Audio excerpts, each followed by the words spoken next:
Council meeting. We're going to go ahead and call the meeting to order, and I'll pass it to Clementine for a roll call vote, please, and an announcement to the public. Councilmember Barber, Present. Councilmember Garcia, Here. Councilmember Hoffa, Here. Councilmember Smith, and Mayor Williamson. And I'm here. Thank you. And I will provide information on how to participate in our meeting. For those of us here in the chamber, wearing a mask is recommended and encouraged, and please keep your phones and devices muted to prevent audio interference. And there are two ways to virtually participate in today's meeting. You may join us using the Zoom app on your computer or mobile device, and you can also call into the Zoom meeting. To join the meeting on Zoom on your computer, smartphone, or telephone, use the link or phone number on the agenda at isearchmonterey.org. An up-to-date version of the Zoom software must be used. To call in by phone, dial toll-free 833-568-8864, then enter meeting ID 160-772-9333 #, and if prompted to enter a participant ID, press #. Detailed instructions on using and updating Zoom are available at monterey.org/public meetings. To make a public comment using the Zoom app, you can virtually raise your hand by pressing the raise hand button at the bottom of your screen. If you dialed in by phone, raise your hand by dialing *9 and then unmute yourself when called upon by dialing *6. You must do both.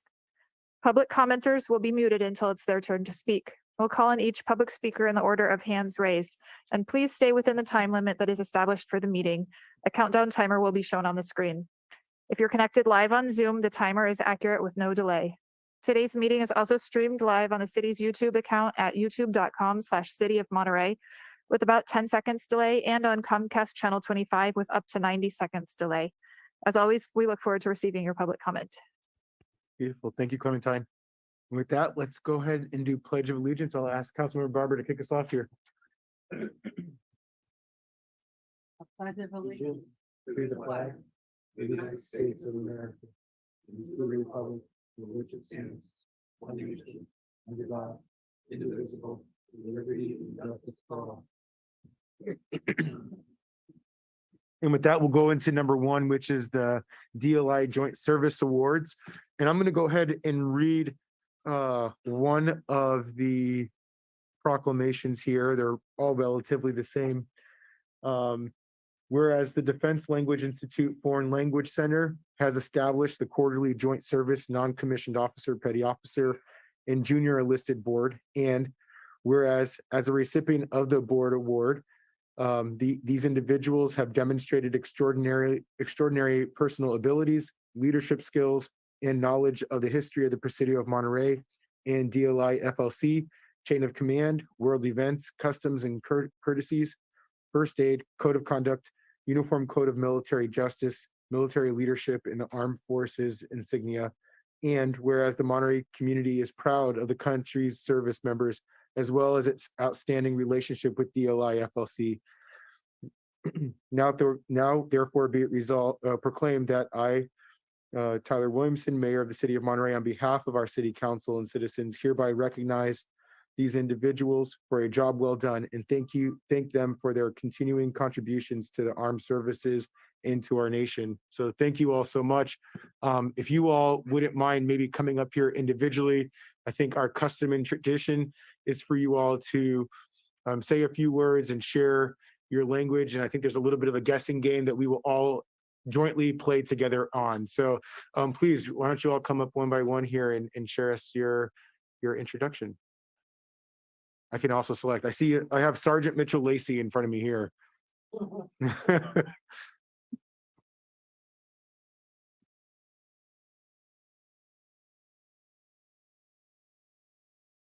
All right. Do I have to press anything here? You should be good. There should be a green light on the mic. Oh, is there not a? Oh, there you go. All right, excellent. All right, good afternoon, everybody. I know I was told to use my target language, so I'll go ahead and give that attempt right now. 你们好，我是克莱，我在国防语言学院的学生我学中文他们告诉我应该介绍自己，所以我觉得这是我的介绍，谢谢你们啊。So that's my introduction. All right, so we're taking bids out into the audience here. Anybody? Mandarin. That's what I was gonna go for. Anybody else have an option out there other than Mandarin? Are we right? Yes. Hey, we need the confetti and balloons and everything when we get this right. Awesome. Thank you. Why don't you come on up and we can hand you your proclamation here. Congratulations.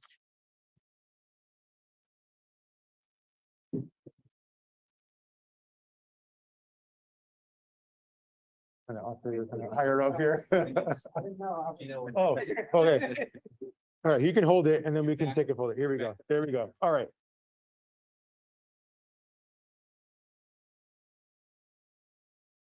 All right, awesome. Congratulations. All right, next up, we have Technical Sergeant Alec Richardson.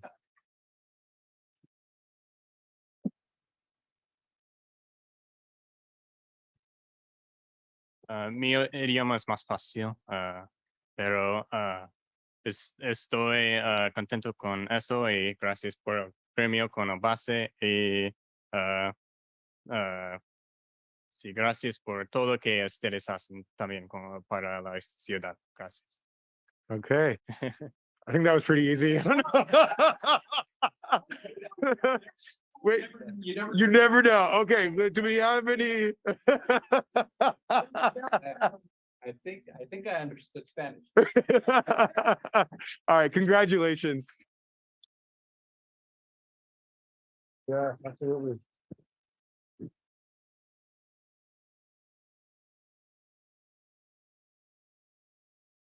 It's amazing. Congratulations. Congratulations. All right, and last but not least, we have Airman First Class Corey Case. Oh. Is there no? Oh, okay, you all can switch. You all can switch. Sergeant Mitchell Lacey. No worries. Я хочу вам сказать спасибо за такой добрый жест признательности. Это для меня большая честь представлять морской пехоты и DLI. Спасибо. Sounds like Russian to me. Thank you so much for the recognition. It's our honor to be here representing DLI and the armed forces. So really appreciate you. Awesome. Thank you so much. And you can come on up. Congratulations. All right. No charades with. All right. Please give it up for all three of these. Do you all three want to come up at the same time and we can take a group shot with all of you? I'm trying to make sure you get your standing goals today, Alan. It's one of the three rings if you don't have an Apple Watch. I just want to be surrounded by people that are sharp. I think you need to be in the middle. We can do blue, green in the middle, right? Am I messing you up?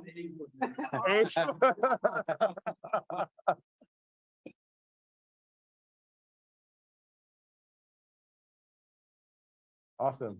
I think, Congratulations. and we need to make sure that the city gets these pictures too, if we can. I think this is the first time that the council's been here full on since we've done this. So thank you all. Congratulations.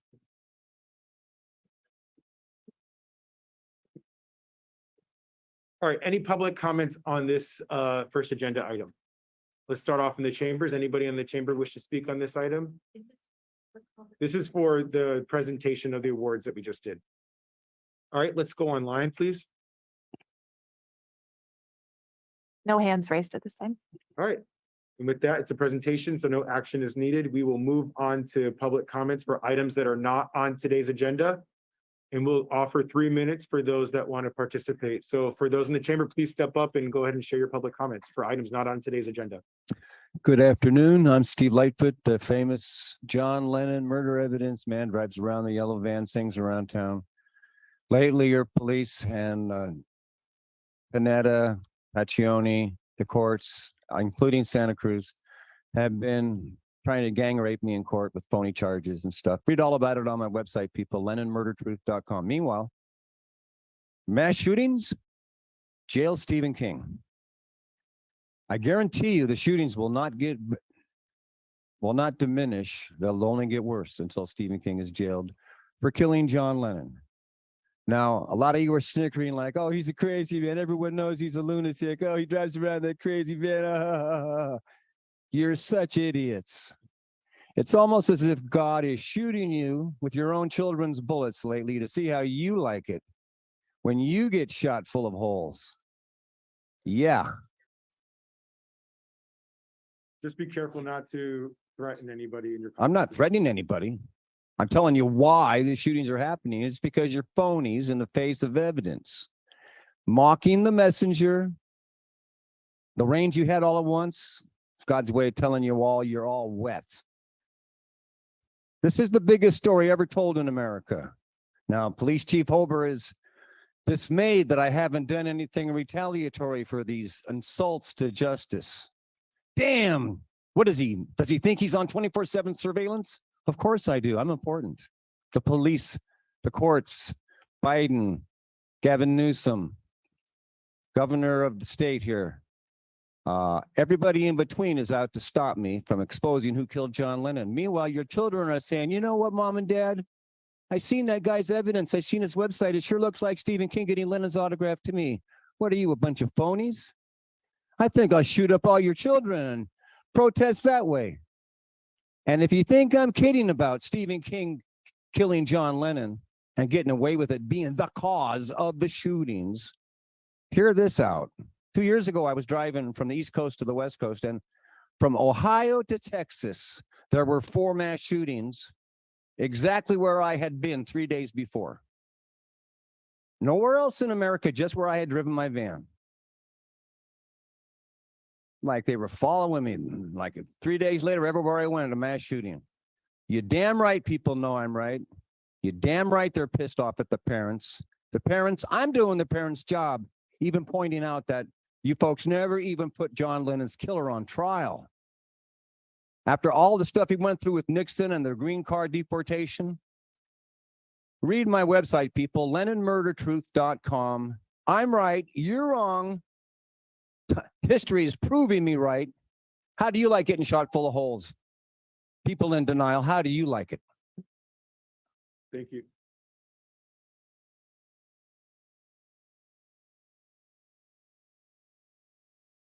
Hello, everyone. My name is Tina Wong, and I've been here before. I gave a report to Bruno, the assistant chief, about the prostitute I've been having issues with, and I believe that the police department has been hanging out with her. He never got back to me, and I called 3 times, and he never called me back. Kind of fishy. I don't understand why he wouldn't call me, because I started this on the 30th of last month, and it's been 2 years. So I gave the information to Lieutenant Castor, and I'm hoping he gets back to me, but I'm still asking for a outside investigator to start looking into what the police are doing, because they're not doing as much as they're acting like they're doing, because I keep getting nothing. And I'm trying. I go there and I even talked to the chief, and he didn't mention anything. He even made it seem like I'm not going to get an arrest for the prostitute. That's what I put for the police report. Thank you.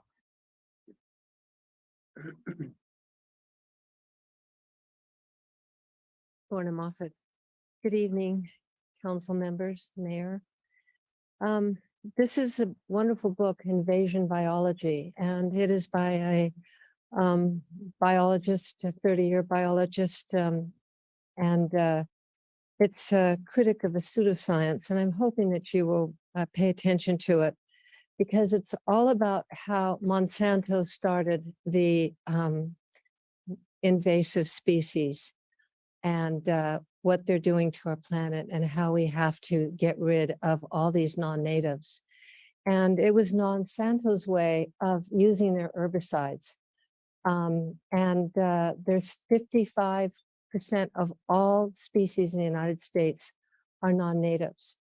And that's a lot of spraying that they get to do, and a lot of money. And so I'm going to read to you a little bit from the book. It says the herbicide connection. If we take a moment to follow the money, we find that the exotic pest plant councils have received considerable funding from herbicide manufacturers.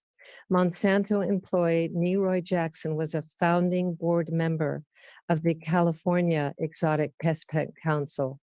And he went to all the little plant societies all over California, all the parks departments, state parks, and he educated them about this terrible invasion of all these non-natives, and that they could use this herbicide that is now in all blood samples.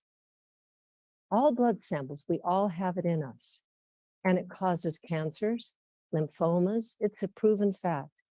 And so it's so important that we educate ourselves and start saying no and get these chemicals off the shelves, because they are destroying us.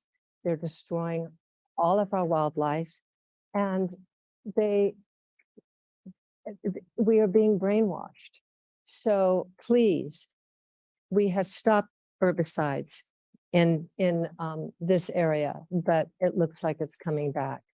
And so please educate yourself. It's very important. Thank you. Thank you, Laura.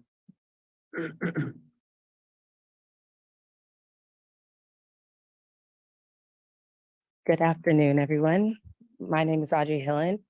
I live in the Oak Grove neighborhood across from the the lake. I'm calling about the renters in that area. That area is predominantly older homes, and a lot of them need a lot of work. Currently, the home that I am renting has mold. There's been found of lead in the walls, and my landlord told me, well, we've cleaned up, we've fixed the wall, now you clean it up yourself.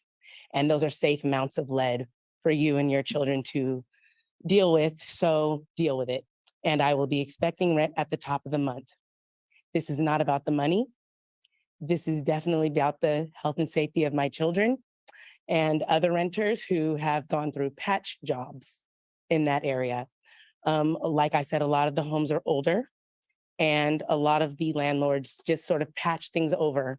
And then in 2 to 4 years, there'll be new postgraduate students or new Army families who could just move in and don't know that their house had mold or lead or any other fibers that are just floating around, and that the landlords can say, clean it up yourself, or we'll just give you a 60-day notice, and so that we can fix it ourselves. They will not be fixing it themselves. They're just waiting for you to get out so they can get someone else in. This is not about the rent. If I decide not to pay rent, I will be kicked out, but I will pay rent. I just would like to be reimbursed. I would like it to be fair for landlords to be held accountable for the work that they are doing and the work that needs to be done. Mold around 2 and 3-year-old children, and they act as if nothing is going wrong here. If there is some sort of way, some sort of institution, online presentation that landlords can link into and say, this is the work we've done, this is the work that we need to do, and be held accountable for it, it will be a lot easier process to getting these homes rented, especially for Army people who are coming in and out. They do not know the difference. Thank you so much for listening. Thank you. Thank you.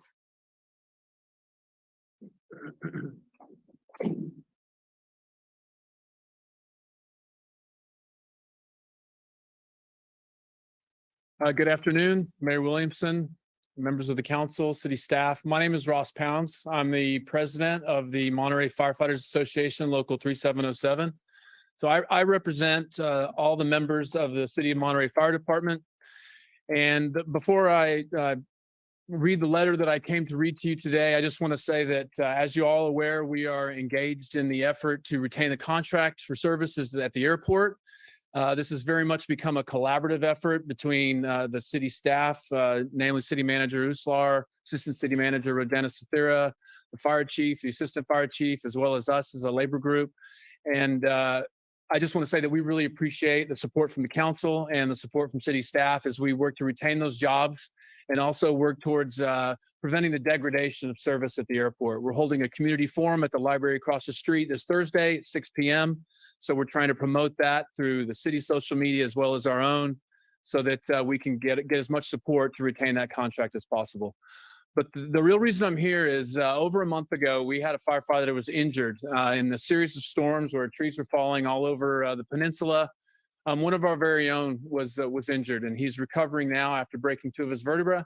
But this letter was sent to me by one of our members who's here in the audience today, and it's representative of the risks that not only police officers and firefighters, but also public works, foresters, members of PG&E that we all face when we are out doing our jobs during these storm events.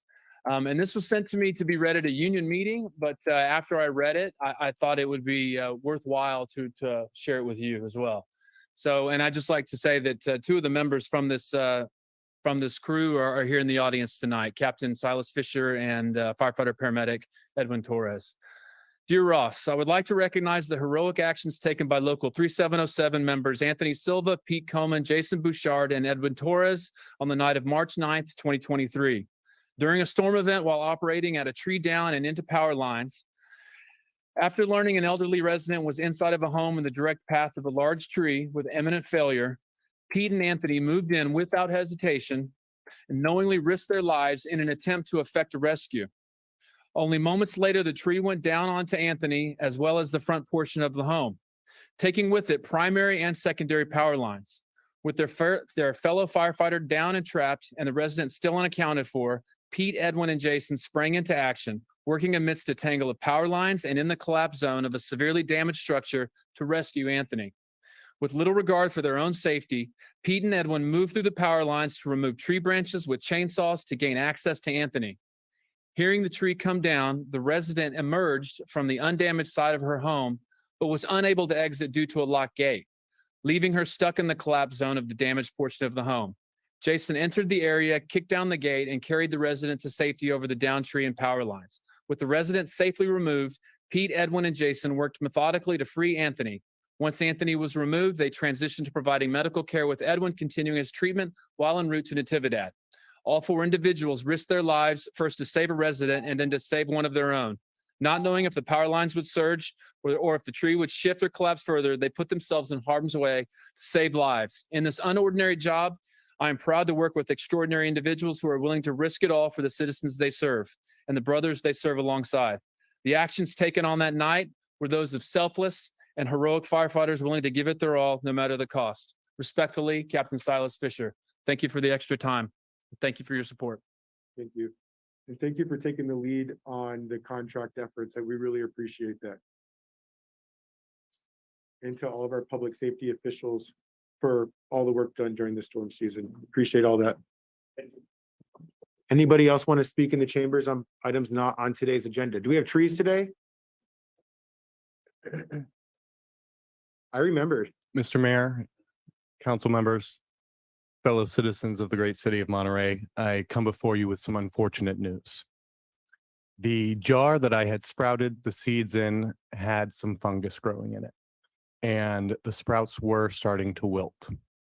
Luckily, I took a branch with hundreds of acorns, so I inoculated another jar over the weekend, and I will give it another try. Persistence beats resistance. I am a man of my word, and I promise you will have your trees. Thank you. Thank you so much. It's going to be the best news story all year. Anybody else in the chamber wish to speak on items not on today's agenda? Okay, let's take it online, please.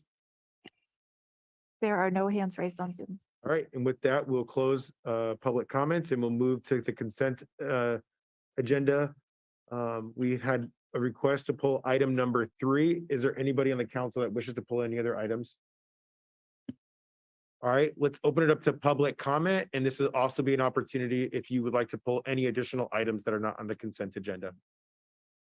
So we'll start off in the chamber. I don't quite understand that. What are you asking for public comment on us pulling the consent item number 3? Yeah. No, we're pulling item number 3 off the consent, so we'll discuss that separately. Anybody wish to speak on any of the other items that are on the consent agenda today in the chamber? All right, let's go online, please. None. All right. Bring it back to the council for deliberation. Move to approve remaining. Is there a second? I think it's 2, 4, 5. All right, it's been motioned and seconded. Any other discussion? Roll call vote, please. Councilmember Hava, Yes. Councilmember Garcia, Yes. Councilmember Barber, Yes. Councilmember Smith, Yes. and Mayor Williamson. That's a yes for me. And for item number 3 is a contract for Iris Canyon sediment removal. This item has been pulled. I'm passing it to the city manager for a brief presentation. Thank you, Mr. Mayor. Our acting city engineer, Tom Hardy, will present to you. Thank you, Mr. Mayor and Council, and just a very brief presentation on the project. We're asking tonight, the agenda item is to approve a construction contract. Thank you.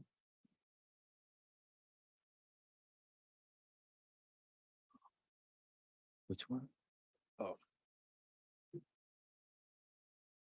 Wait.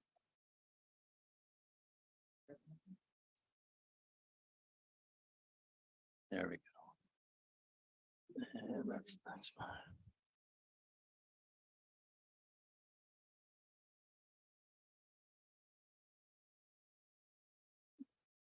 Better.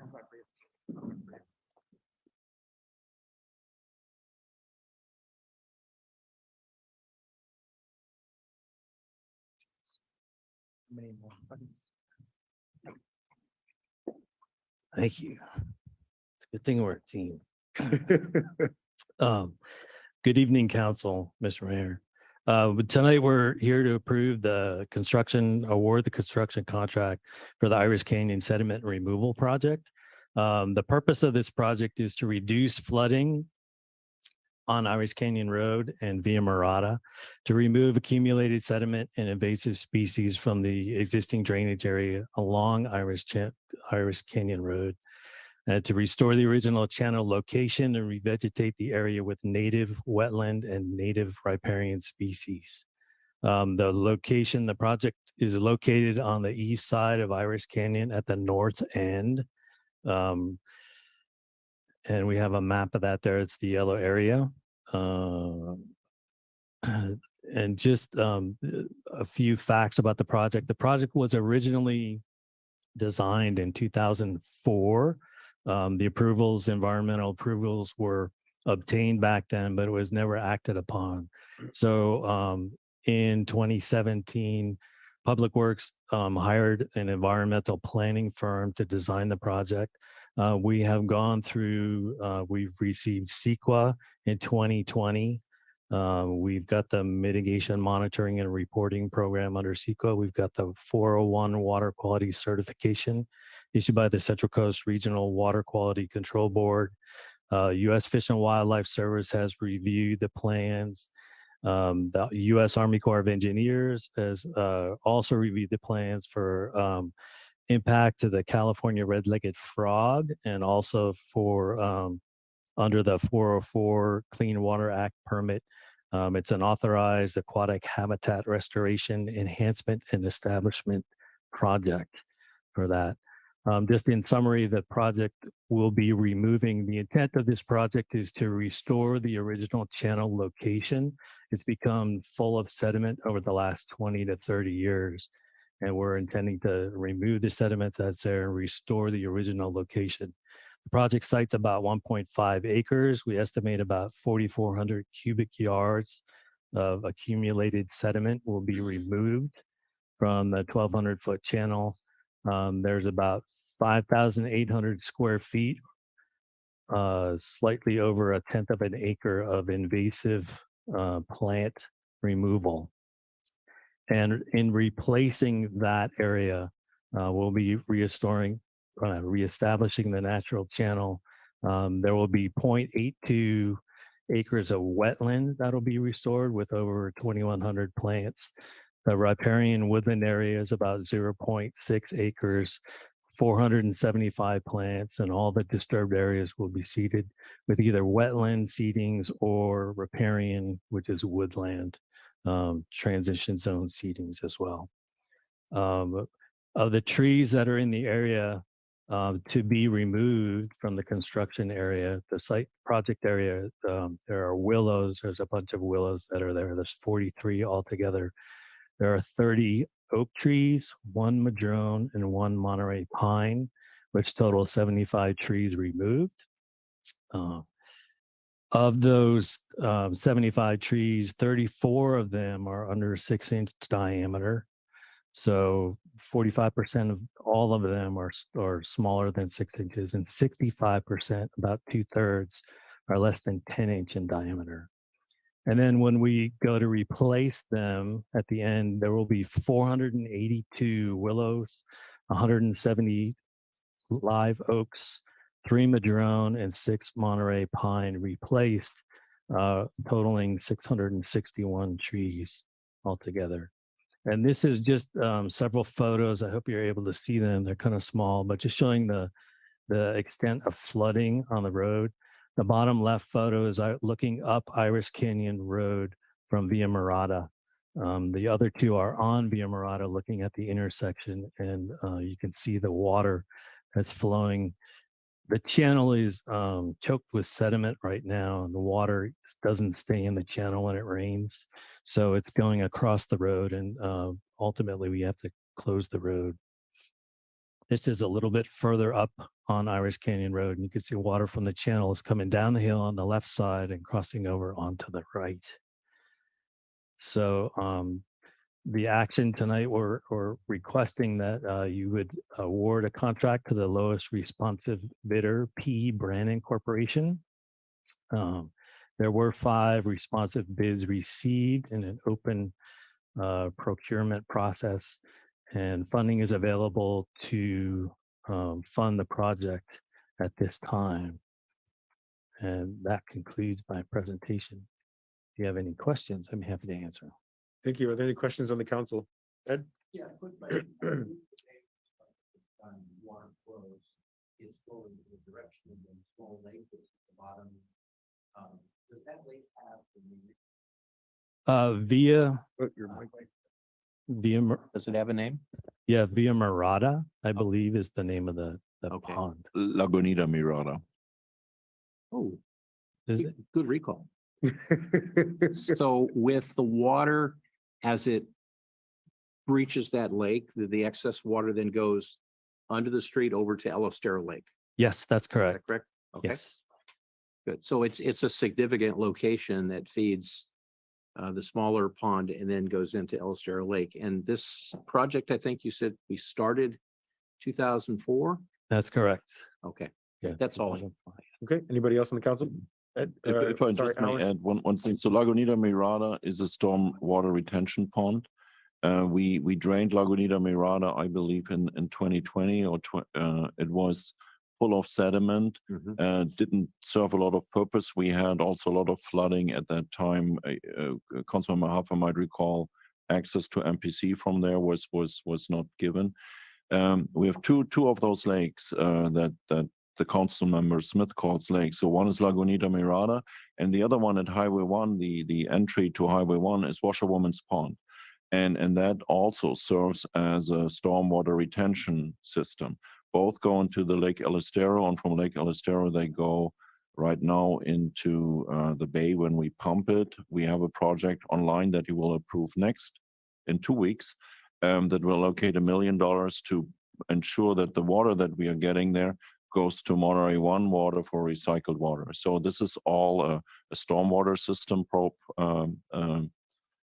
system, so to speak, and Iris Canyon is part of that system. Can I ask a quick follow-up on that? Is it pumped or is it natural, the flow? It's natural flow. Okay, thank you. But from Lake Elostero, it's pumped. That's correct. Yeah. That's correct. Alan? Appreciate the opportunity to visit the site with you yesterday, Mr. Hardy, and the rest of the staff.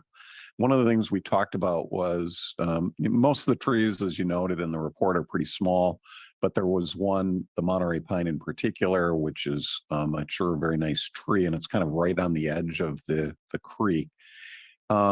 We discussed the possibility, and I just thought I'd see if you had time to reflect, of the possibility, if we do approve this, of, if possible, slightly diverging around that tree with the excavation. Is that something that's possible? It is. One thing I learned today is that because the environmental document was completed in 2020, that would be a change, and we may have to go back and modify the environmental. We might have to go through the environmental process. So it's definitely something we will look at doing, but it could involve.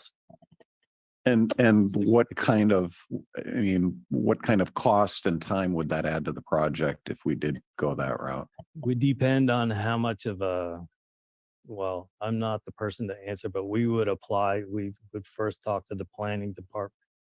I would estimate at least a month or two at minimum, but that would actually push the project off to next year, because we're trying to get it done this summer when it's not intended to rain. So, Sure. Well, thank you very much. Appreciate that information. yes. Could I ask a follow-up question to that is, I think one of the things that I recall from the conversation yesterday was if there was an opportunity to save trees, that we could explore that. If we're going through the project, and as we're going through the project, we determine that there's not a need to remove trees, is that still possible without having to do a full environmental analysis? My understanding is that we would have to revisit what was approved, the project that was approved, and we'd have to look at what the actual changes that are proposed are, and like understand how significant they are. If it could be modified, if it's a small modification, maybe that's not a huge deal, but it could begin the process, which would be, it could be, well, months and months. Can anybody Months and else months. on the staff, on the exec team, enlighten us further, or is that to the extent that we understand it?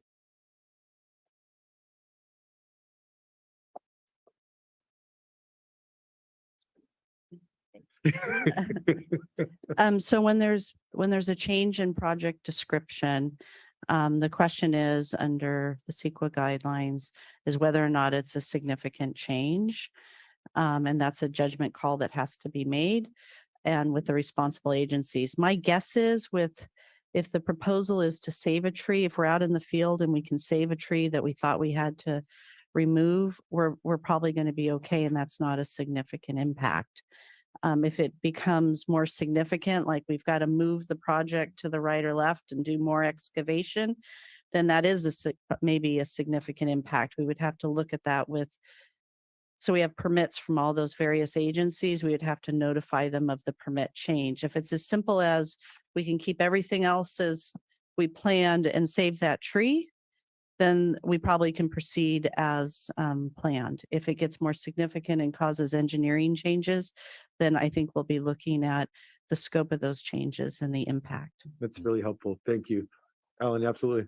So Kim, if we end up approving this and we added language just to specify the intent to preserve mature trees where doing so does not create a significant impact, would that allow the project to move forward, but at the same time convey the council's desire, so to speak? I probably would refine it just a little bit and say a change in the project description, as far as the construction part of the description.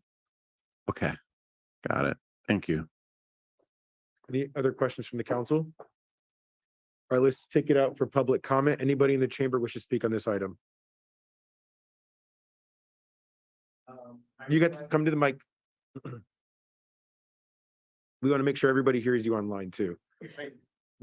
I request to be considered for help on the replanting part of the project. I'll volunteer my time. I like trees. as you all Couldn't know. tell. Thank you. Sounds like a hell of a project. Thanks. If, I don't know how that process works, but make sure you get connected with staff so that you can coordinate with them on any opportunities that exist there. Thank you. Thank you. Anybody else?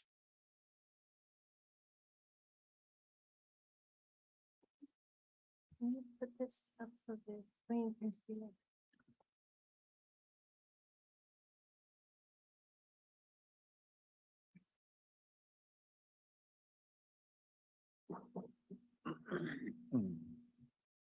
Hold on.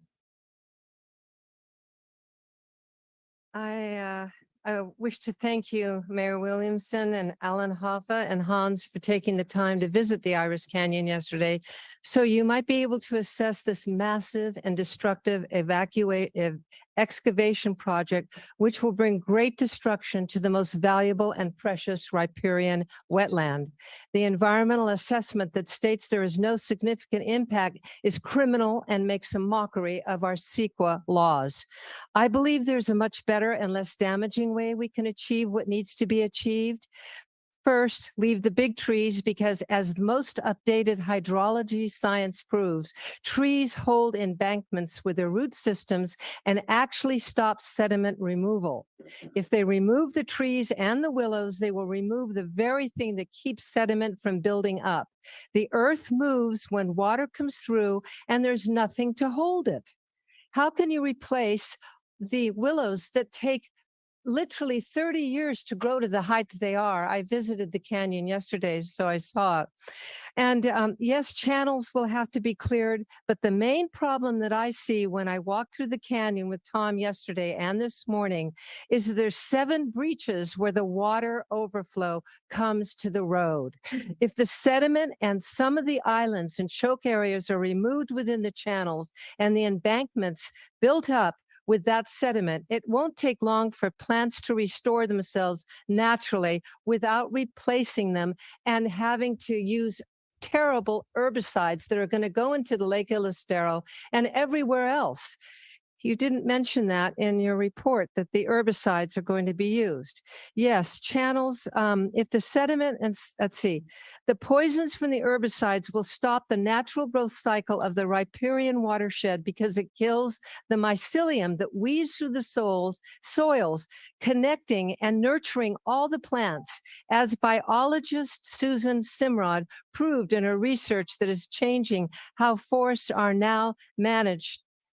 You know, our time clocks are different. I'm timing this and our time clocks are different than anyway.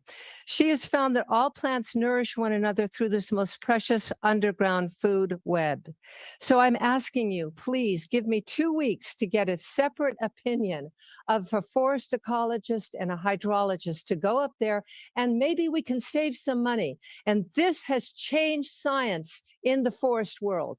Her discovery that the herbicides are actually killing the underground food web, that so trees and plants can no longer nurture themselves. It's very important. This project must be put on hold for at least 2 weeks and then come back and visit it. Thank you so much for listening. Thank you, Lorna. Anybody else in the chambers wish to speak on this item? All right, let's take it online, please. There are currently no hands raised on Zoom. There are no hands raised on Zoom. All right, we're going to close public comment and bring it back to the council for deliberation. So I guess I'll start. I think that it's an important project, that road. If you've ever been down there when even now it's still wet and hasn't been raining in a while, and washes out the road. And so I think restoring the creek bed is important, and it actually in the long run will restore the wetland. So I support the project, but I'm inclined to add the language Kim suggested, that where possible, mature trees be preserved so long as it doesn't create a change in the project description. So if that's okay with the city attorney and then that would be a motion I would be prepared to make, but I see our city attorney's looking a little nervous. No, I just, sorry. I just wanted to confirm with Kim because this is, the CEQA document is already done. And so this is just awarding the contract for the work to be performed. So I do believe it is a minor change to the project description. And I believe you just said it was not, as long as it did not change. Correct. So maybe just flip that word around and then I think we're good. Okay, could you say that? Yes, so you're approving staff recommendation for the contract with an edit to the project description for the work to be performed by the contractor, that where feasible, trees that are in place can remain in place as long as it doesn't change the project description. Yes. Okay. And in particular, mature trees, I think is what. Mature trees. Yes, Yeah. great. Second. All right, so Okay, there's a so that motion, would be my motion. And there's a motion in a second. Any other deliberation on the motion? What she said. What she said. Okay. So Lorna, I appreciate you taking the time to do some advocacy on this. Actually, I do have a question for staff on the herbicides. What is the, can we speak to that more in regards to the use intent, potential alternatives? Yes, and I'll read straight from the plans. The intent is to have it be like the last method. So the note on the plans is that non-native invasive species shall be cleared using manual, mechanical, or chemical methods in that order of preference. And there's a couple notes on the plan that indicate that. So if it's effective, well, here's another note that says herbicide shall be applied by an applicator licensed in the state of California. Where multiple methods of control are effective, the method resulting in the least potential disruption to existing native vegetation shall be preferred. So we're not trying to go and wipe everything out. We're trying to be very specific. It's only in specific locations. It's not the entire project. It's just where invasive species have clustered mostly along the road. Is there can you further describe a circumstance in where we've exhausted all the other resources, but yet the herbicides would be the only solution in that circumstance? If the mechanical, if we couldn't access them, or as manual is the first one to get in there by hand to do it. And then mechanical is the next one. But then if they didn't work, it would default. The last option would be the chemical. Okay. All right. I don't think there's any other discussion. I wanted to thank you for your advocacy on this. And, I appreciated the opportunity to be able to go out there and see it in person. I think moving forward in the future, I think it might be a great opportunity to have an actual official council meeting where everybody can go out there and see it in person. So I think that there's maybe some opportunities for us to maybe address these things earlier on in the future so that we can incorporate really good public input early on.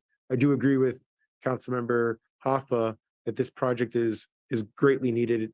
We saw a little waterfall out there, and again, it hasn't rained in days really. So we do need to address this issue. And I think that there's opportunities of what we can do in this location in the future.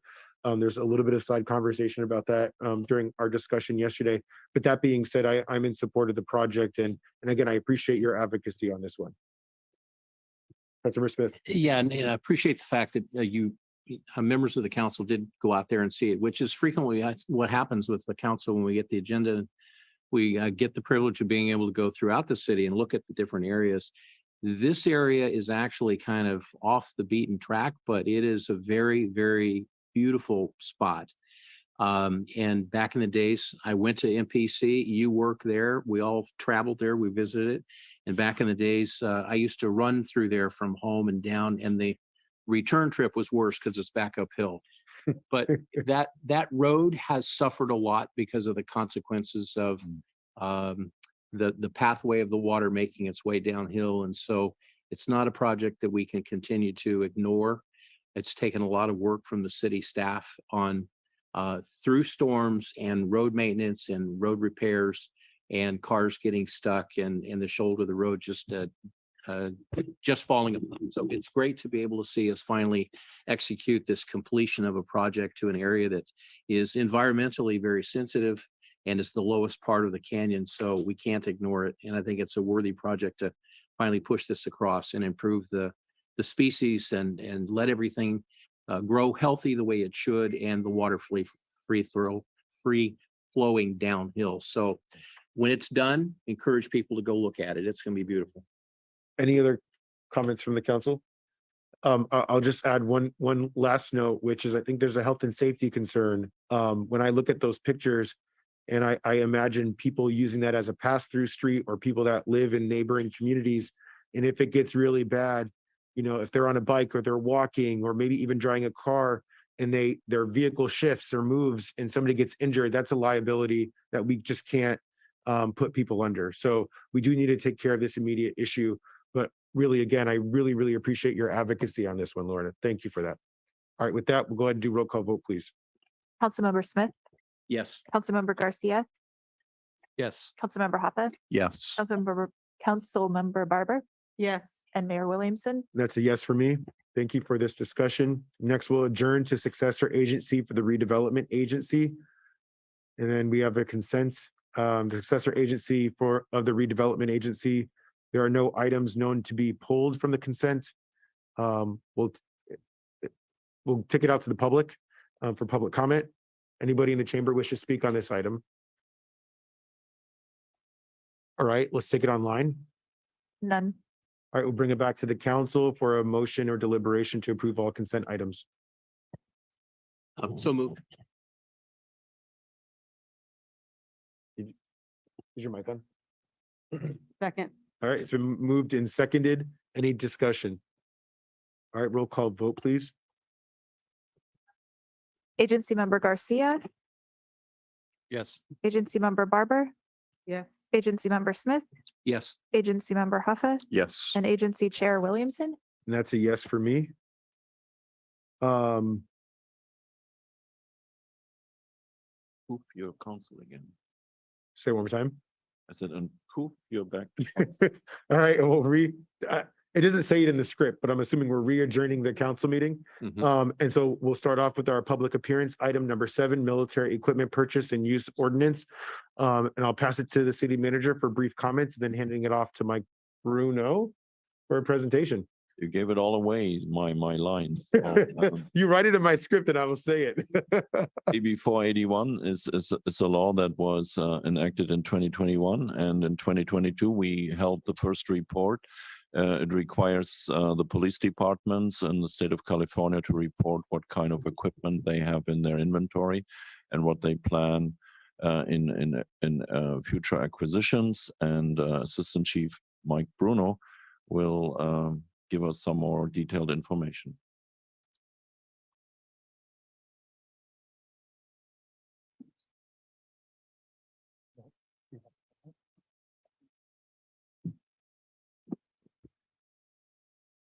While we're getting adjusted here, Mike, every time I hear your name, I think about Encanto.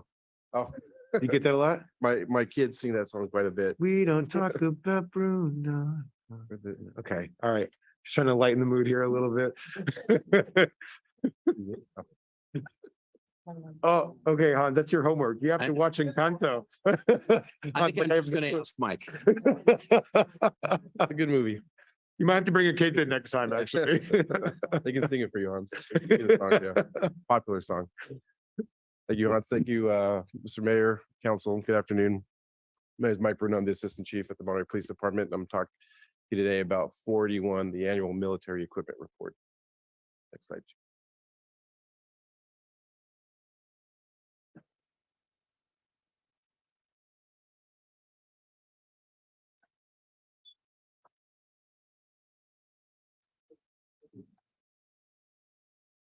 Thank you. So a little bit background on the AB 41. It's the military equipment funding acquisition and use.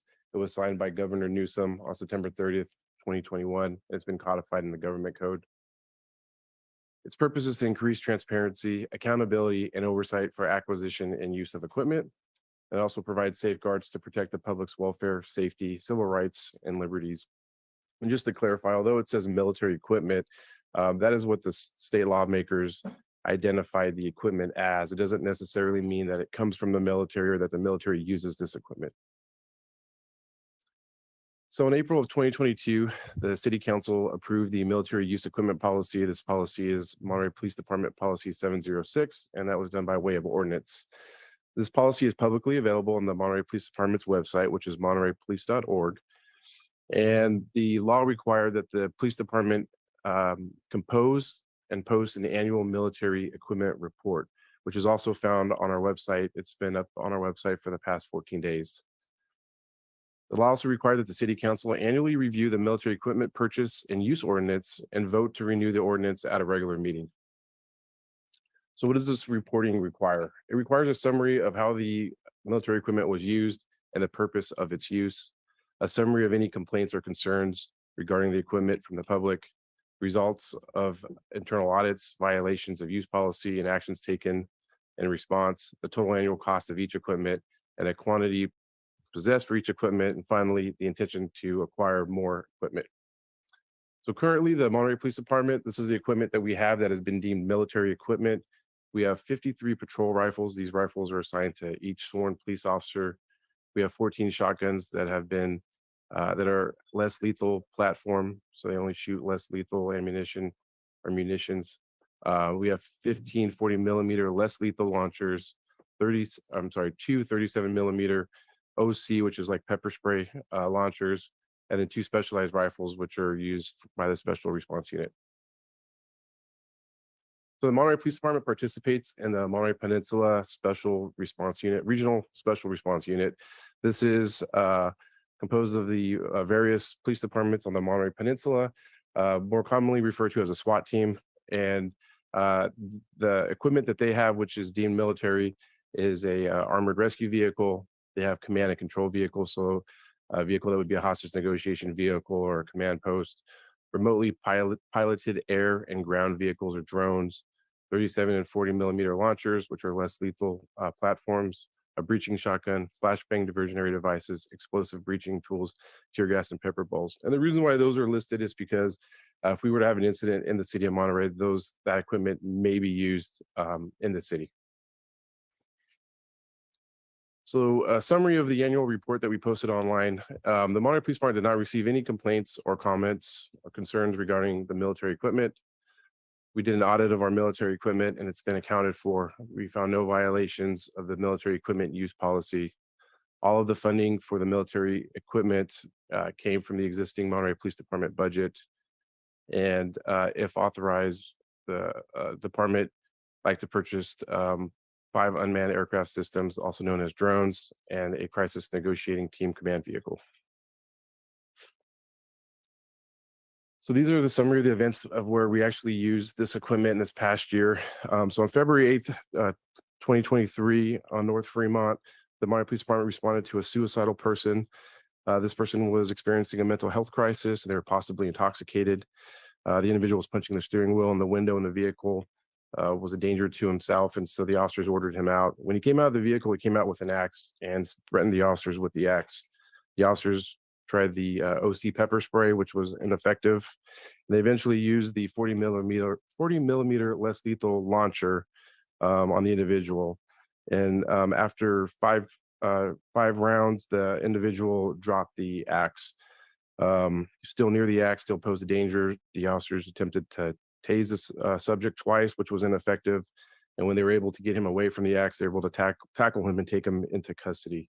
And so that's one of the incidents where we had to use that.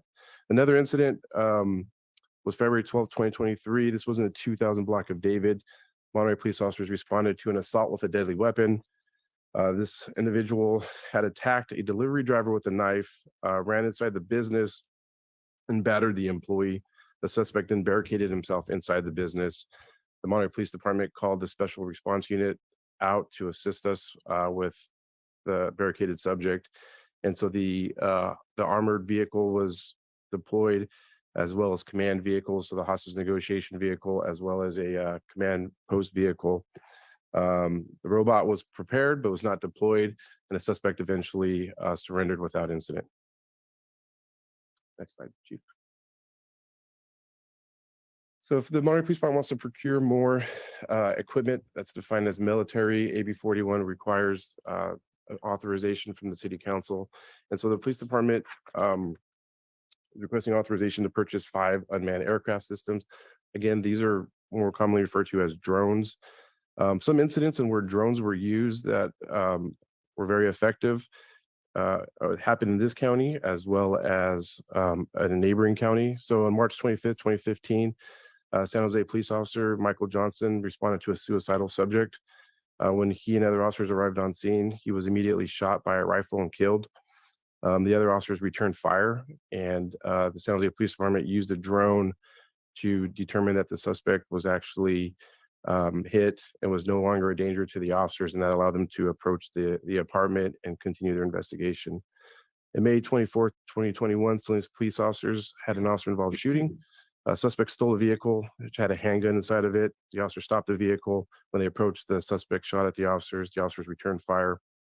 The suspect pretended to be injured, and they knew this because they flew a drone up to the window and they saw that he was still alive. He was not shot and was still holding a gun. And so it was their belief that he was baiting them into another ambush. And so because of the drone, they were able to determine that the suspect was still a threat, and they were able to eventually get him to surrender. They also had another officer involved shooting in Salinas on July 16, 2021. This time, they were able to fly the drone in the air where it captured the suspect pointing a firearm, which ended up being a BB gun, but it looked like a firearm, at the officers, and it captured everything. Whereas if they probably had a body-worn camera, you would not have seen the suspect pointing the gun at the officers. So it probably saved them some liability.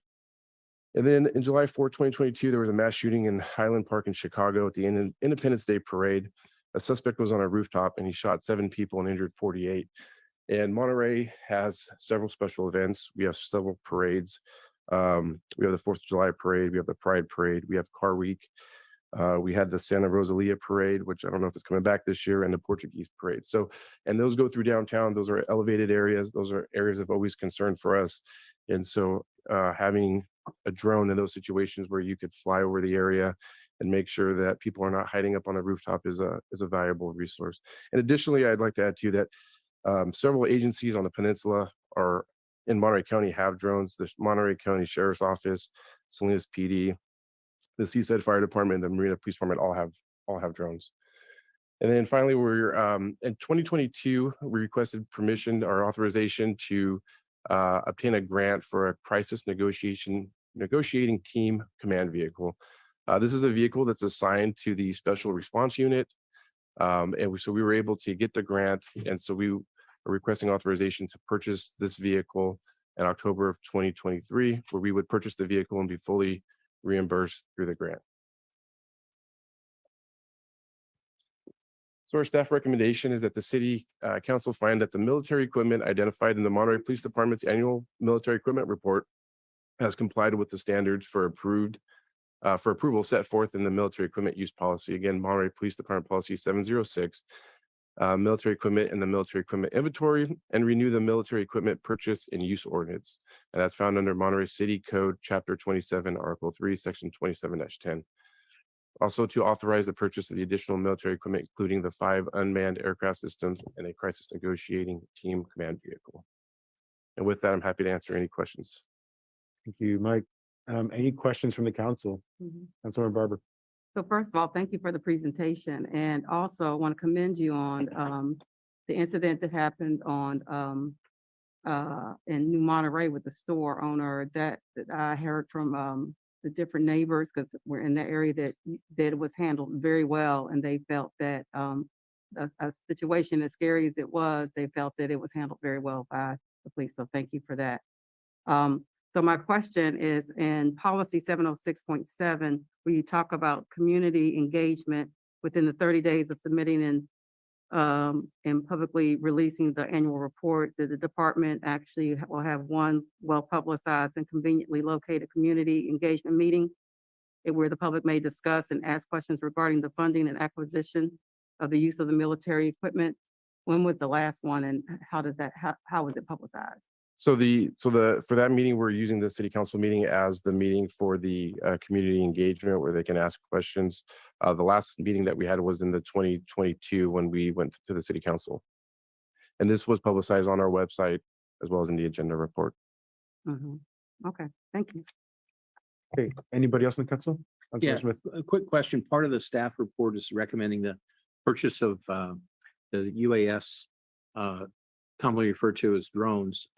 Is part of the $8,000 requested, including the necessary training that is listed here, that will be peace officer standards and training courses attended by the program supervisor, commander, as well as the operators.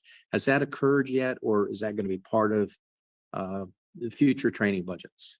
Yeah, so that hasn't occurred because we don't have approval for a drone program or to buy drones. And so we would have to look online to find out. I know there are post classes for training. And so we would have to look.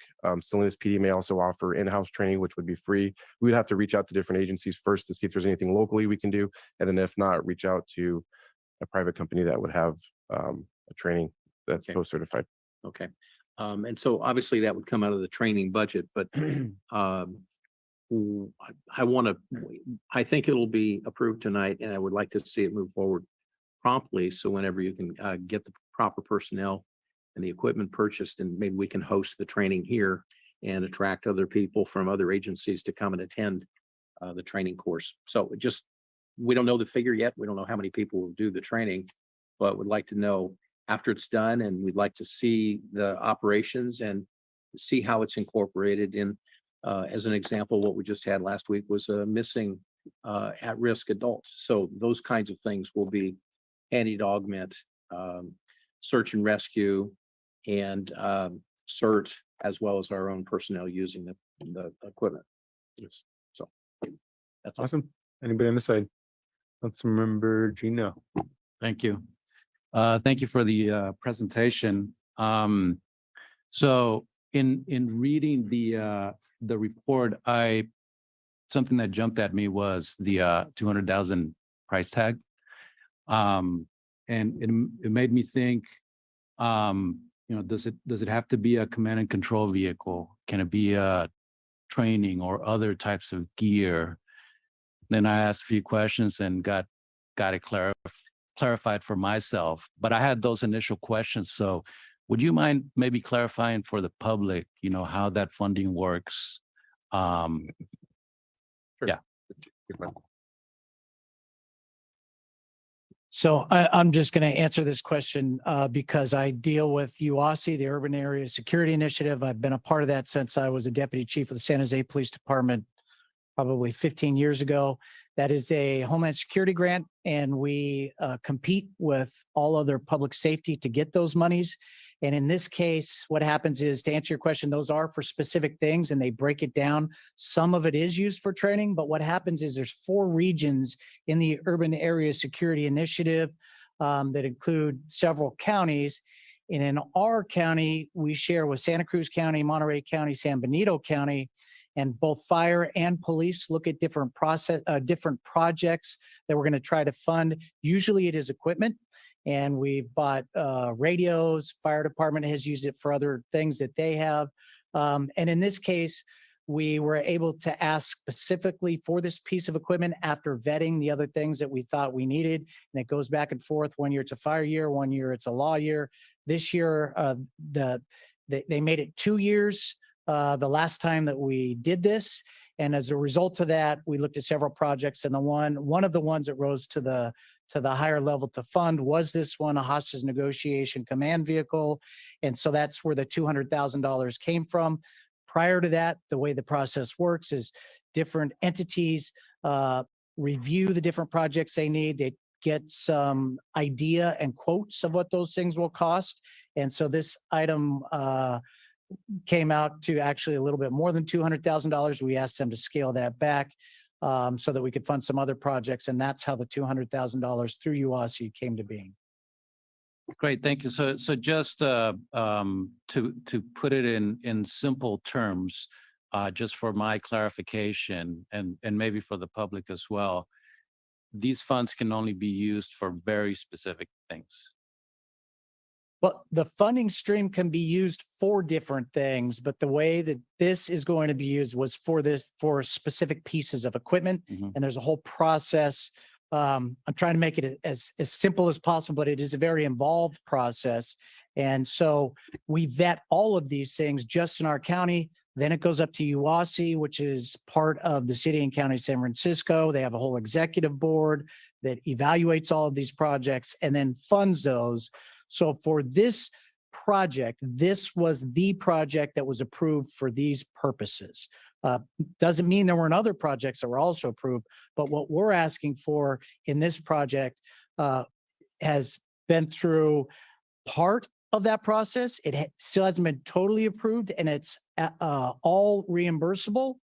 And so we still have one more phase to get through. We wouldn't expend the monies until we had an MOU with the city and county of San Francisco that said, okay, you can spend $200,000 on this project and this project only. Once you do that, submit the receipts to us and we will then reimburse you. Got it. Thank you. Councilmember Hoffa.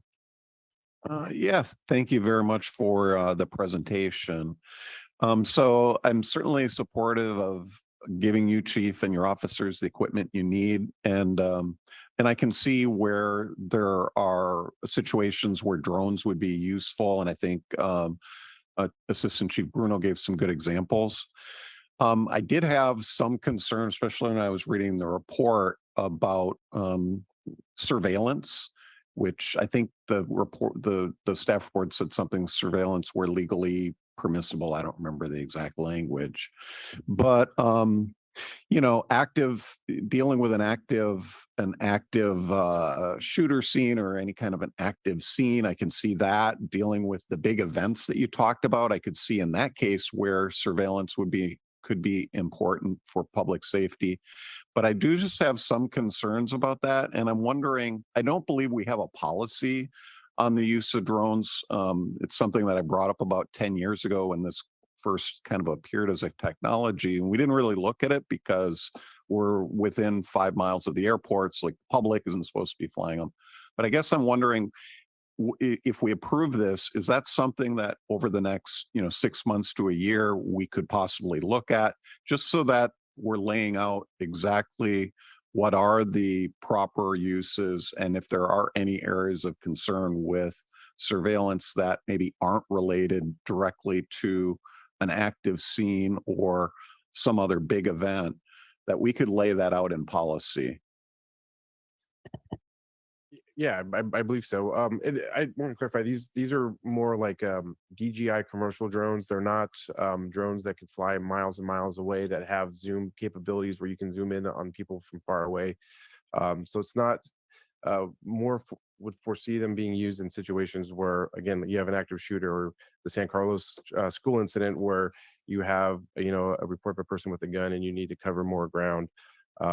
Somebody runs from us and they run into a backyard and we want to look to see if we can see them in those type of situations. But I know that Salinas has a very detailed policy on what they can and can't use and what they use their drones for. Lexipol has a policy as well that we would review and implement something like that.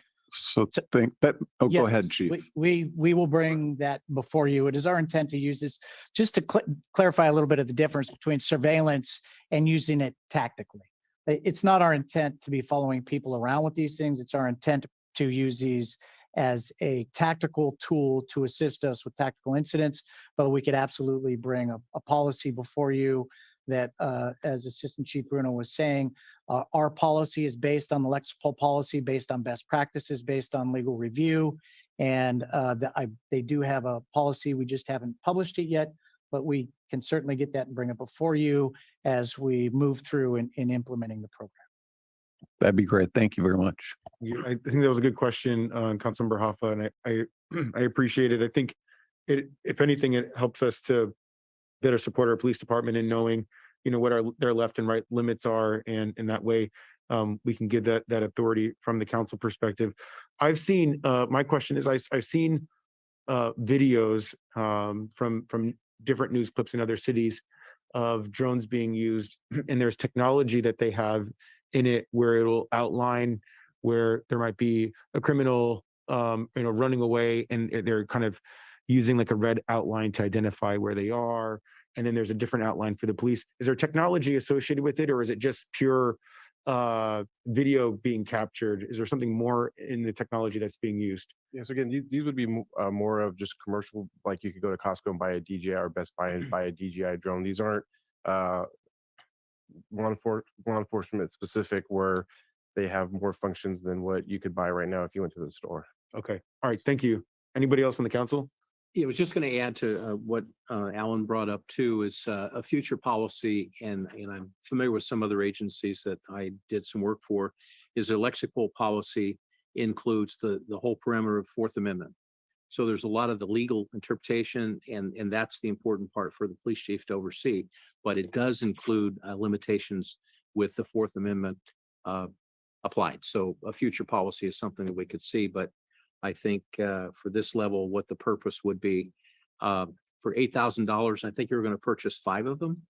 Correct. Yeah. So those are not the kind that you're referring to that you see news outlet. That's, those drones are very, very expensive and a little bit different technologies. But LexiPol covers all of our policies in the police department. Okay, and with that, let's go out to the public for public comments. Thank you for the presentation. Anybody in the chamber wish to speak on this item?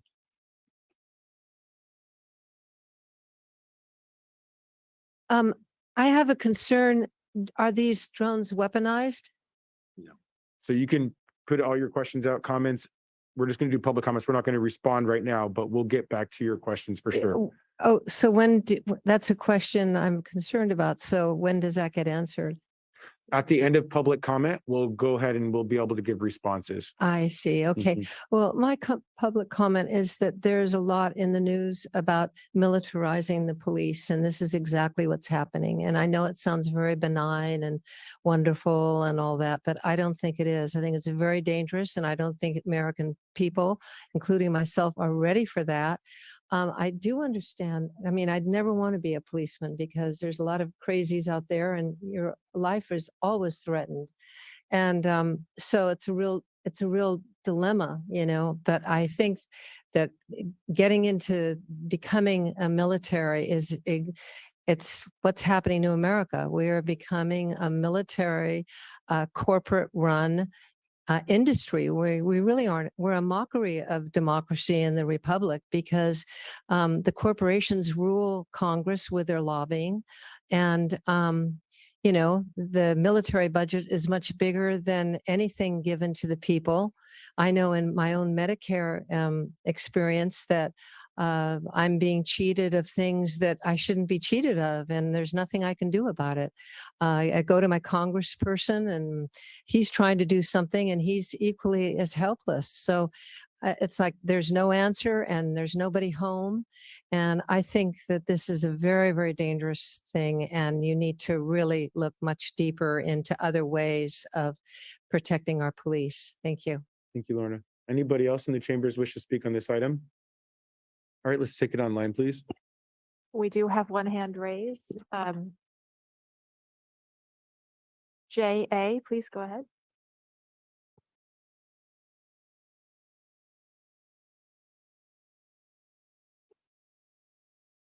Okay, trying once more. JA, if you'd like to speak, please go ahead.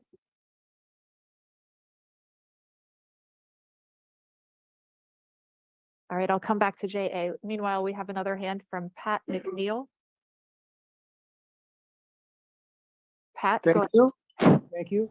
I just want to comment that I listened to Officer Bruno's presentation through the eyes of a veteran from Vietnam, and I appreciate his comments and the evaluations that they made.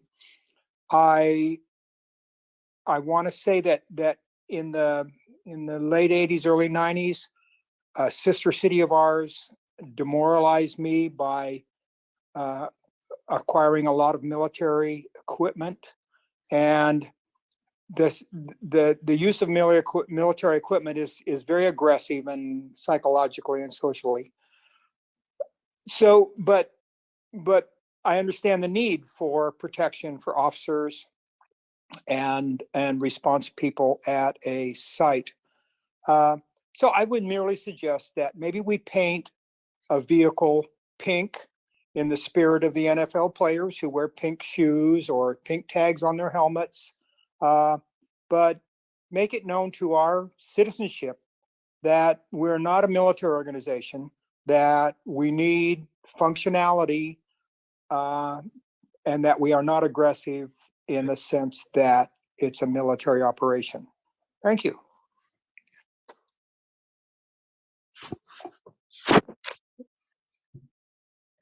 Thank you. And I'm going to try again to call on JA. JA, please unmute yourself and go ahead. I think we may have lost JA, so maybe we'll move on from that one. Okay, and that's the end. No further hand. Perfect. Okay, so we'll go ahead and close public comments at this time. I just want to provide a quick response, if I may, to Lorna, and I'm open to staff jumping in too, if that's helpful. But my understanding is that the government is identifying certain pieces of equipment as being determined to be militarized, and so we have to frame it as such.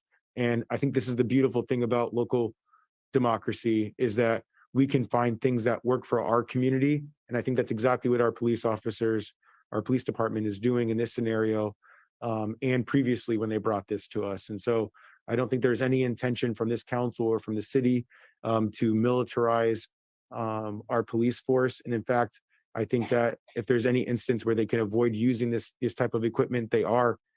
But I would also offer that some of the equipment that they're getting is to help de-escalate a situation without resulting in death in certain scenarios. So this is, I think, a good thing for the city, and I appreciate the police department for being proactive and trying to de-escalate situations to the extent possible. But I'll pass it to Bruno for any additional comments. Thank you, Mr. Mayor. I just want to clarify that we do not, these drones are not armed. We don't plan on arming them or using them for any type of weapons or any of that kind of thing. Thank you. Awesome. Thank you. Staff did want to respond to anything else that was mentioned during the public comment?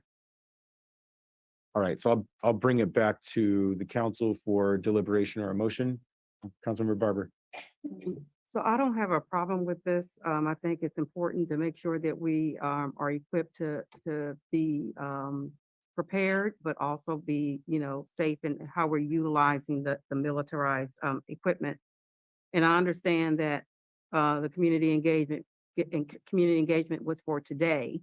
But a lot of people won't look at a website for a website. A lot of people will not even come to city council meetings, but may have an interest in understanding more about the funding and acquisition and use of this type of equipment. So I would encourage them to the police department, when this comes up next time, to be able to publicize it a little higher with some visibility of maybe a sign, because your location is right downtown, right where a lot of traffic comes through. Maybe even having a sign where people can know that this meeting is going to be pertaining to this, where they can be able to ask those questions. Because I just don't think that a lot of people are going to see that to be as highly publicized. So that would be my comment. Okay. Thank you, Councilmember Barber. Councilmember Smith. I saw you moving towards your mic, so I wasn't sure there. I apologize. I don't want to cut you. Jumping the gun there. Let's go to this side. Okay, I think we have, Yeah, I was going to make a motion, and I want to say, as it's presented, thank you for the report of policy 706 and outlining the military equipment. And my motion would include to receive that report, as well as move ahead to authorize the purchase of additional military equipment, including the 5 unmanned aircraft systems and the crisis negotiation team command vehicle. I'll second that. okay. And then I also heard 2 other things from our colleagues that I wonder if we want to include in the motion, or if it's appropriate to include in the motion. One being bringing back an item regarding the use of drones as a policy. And then I also hear Councilmember Barber speaking to the need for us to have maybe a more proactive marketing and communication strategy around these types of policies in the future. So I'm not sure if that's something that is appropriate for us, or maybe by consent. Neither of those need to be a a part of the instant motion. I just wasn't sure if I caught you saying renew the ordinance. I might have Yes. missed it. You did say Well, that. Oh, if I didn't say it, Okay. I intended to say. Yes. And renew. Perfect. Thank you. Yeah. It's an unusual thing. I had Yeah. never heard of a renewing an ordinance. Yeah, I know. Anyway, so that's what the state likes us to do. Yeah, Mayor, if I can suggest that we don't clutter it with the motion, but we ask the chief and staff to, once they've got the equipment, they've acquired the training, that we have a demonstration and maybe, just they share the policy with us and we see how everything's working together after it's done. I also would like to see how they plan to market it next time as well. Okay, so I will say on the marketing piece, I've had a conversation with Hans just about us providing input in regards to any policy issues that are brought in front of the council, in regards to the council providing input in regards to what level of marketing that we have an expectation of. And so I wonder if we can loop this conversation back in at that time, maybe when we discuss the governance discussion. Do we have a general sense of Alan's request, though, to bring back in 6 months to a year a policy? I think I see heads nod. Okay, any other discussion on the council? All right, with that, let's go ahead and do a roll call vote, please. Councilmember Barber, Yeah. Councilmember Smith, Yes. Councilmember Garcia, Yes. Councilmember Hoffa, Yes. and Mayor Williamson. And that's a yes for me. 1 second. Okay. So I do want us to go into closed session for a second. I know that we want to go to eat, but I think it'll be helpful for us to go there. So let's go ahead and take public comment for closed session agenda items. We have one item, which is litigation update, that's going to be presented by our city attorney. Anybody in the chamber wish to speak on this item? Do we have anybody online? No hands are raised. All right, with that, we will recess the open session council meeting and reconvene at 7 o'clock.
Recording in progress. All right, we're gonna go ahead and call the meeting to order. This is clearly an indication that we haven't been in person enough. So I appreciate everybody being here. Yeah. So we did the Pledge of Allegiance earlier and I see it on there again. So I'm assuming we're good there. I'm going to go ahead and continue the public comments for items not on tonight's agenda. So if anybody would like to say anything that's not on tonight's agenda, please, we'll start in the chambers. You can step up and speak for your 3 minutes. Good evening, Mr. Mayor and members of the council and all my friends in the audience. My name is Demetrius Castros. You probably know me by now. I live in Monterey. My wife and I have lived in Monterey for 30 years. Come to my attention that there's a bit of a disagreement in the city's negotiations with our police and fire departments. I worked for the Monterey Fire Department for 26 years, and about 20 years ago, actually it's been longer than that, we got binding arbitration because at the time police and fire got together and put it on the ballot and so forth. Since we got binding arbitration, it's been my understanding that it has never actually been used. I think we should make sure it stays that way. I understand there's some frustration on the part of some of our emergency responders on how things are going, and those are naturally contentious items as they happen. But we really need to work to avoid binding arbitration, because the minute it goes to binding arbitration, the city and the council and the unions themselves lose control. Binding arbitration by definition is binding. Whatever the independent arbitrator decides, everybody has to live with it. That's not a good place to be. It doesn't keep, not only is it financially unpredictable, it doesn't bode for good feelings. So my recommendation is do whatever you can to reach accord with our excellent first responders, our police and firefighters, because we want to keep a good relationship with them. And also, particularly, not so much in the fire department, but in the police department, they're having a recruitment problem. And there are a very limited number of people right now that are looking to become police officers. One of the things they look at is the pay and benefit package.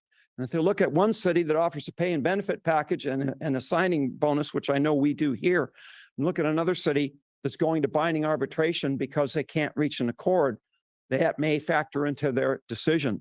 So it is in everybody's best interest to avoid binding arbitration. If the money's an issue, stretch out the money over more years, find ways to do it.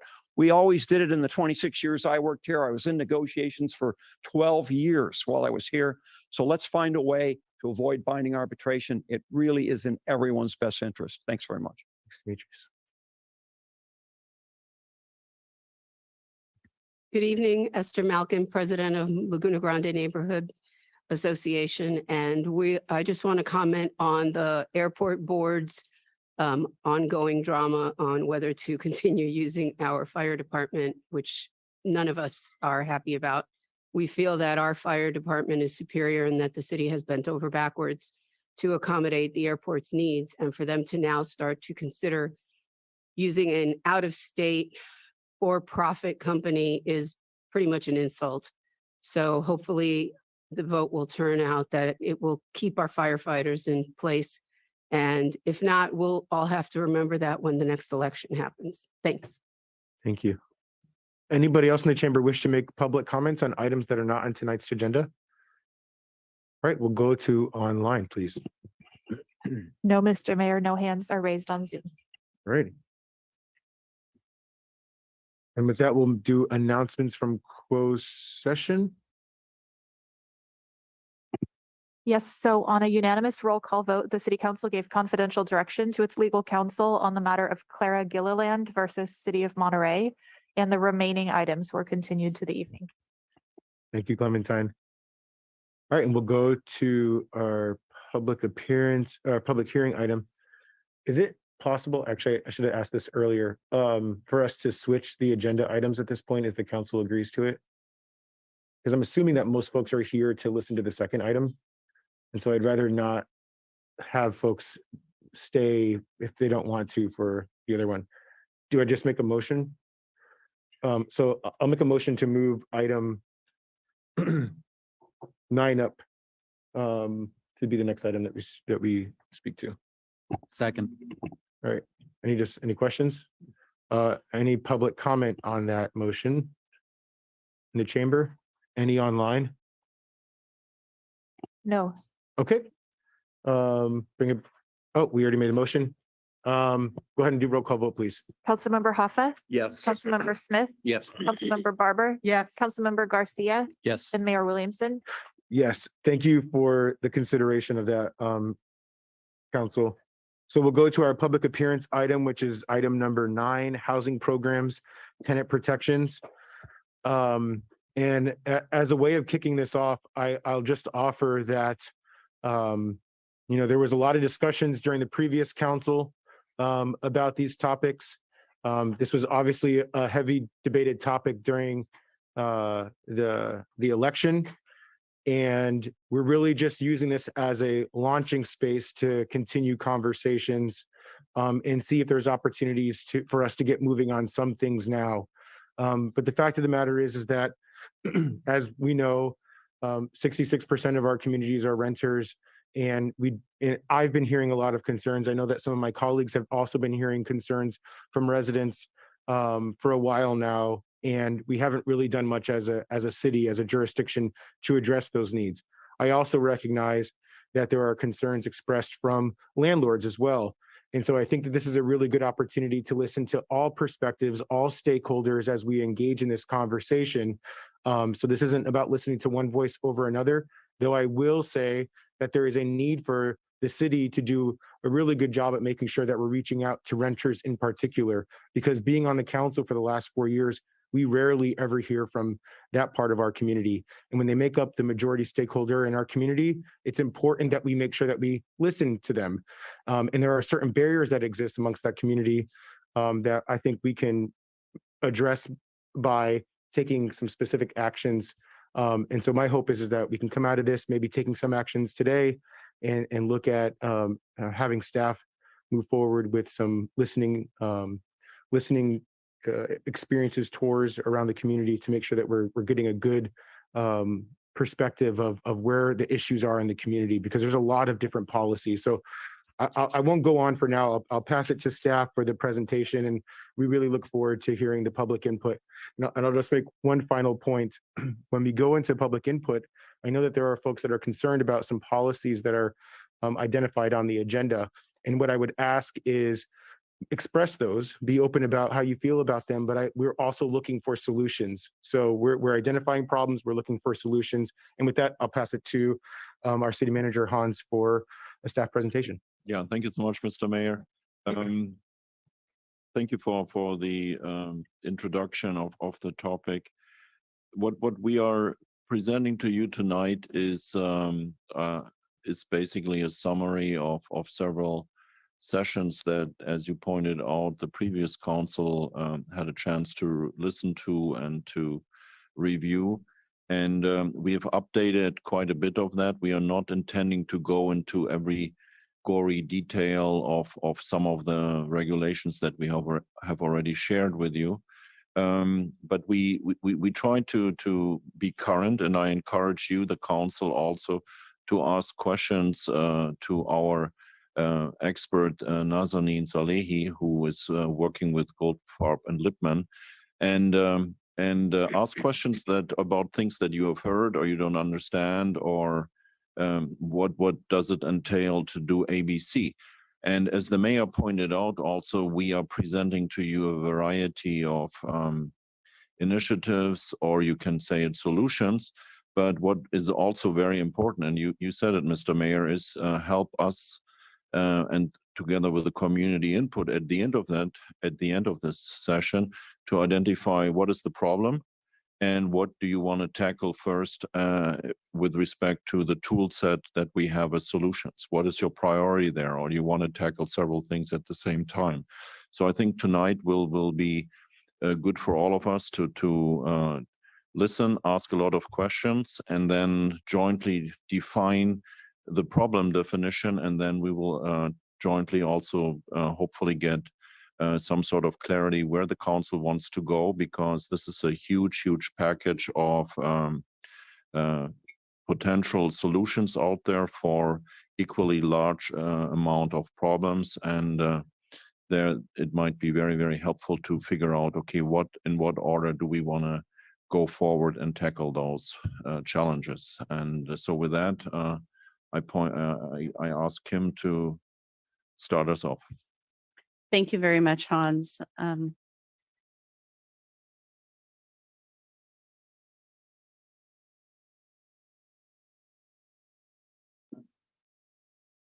The structure of tonight's presentation will be shared by myself, Kimberly Cole, the Community Development Director for the City of Monterey, and Nazanin Salih, who will review more of the legal and policy options available to the City Council. So just some brief details about our housing stock as it exists today. We have a total population, most recently reported, just shy of 30,000 people. 66% of the units in the city are occupied by renters, and 35% of those units were occupied by low or moderate income households.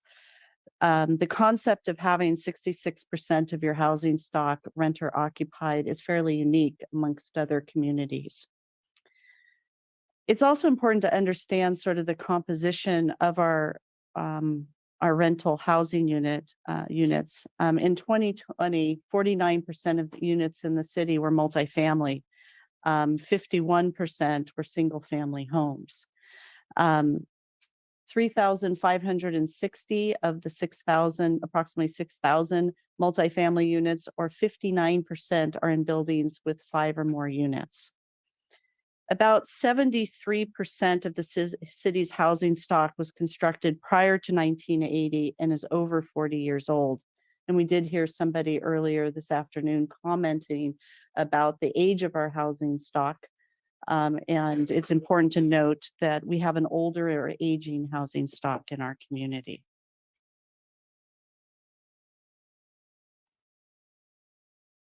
So housing problems are typically defined as paying too much for housing, living in overcrowded units, or living in substandard conditions.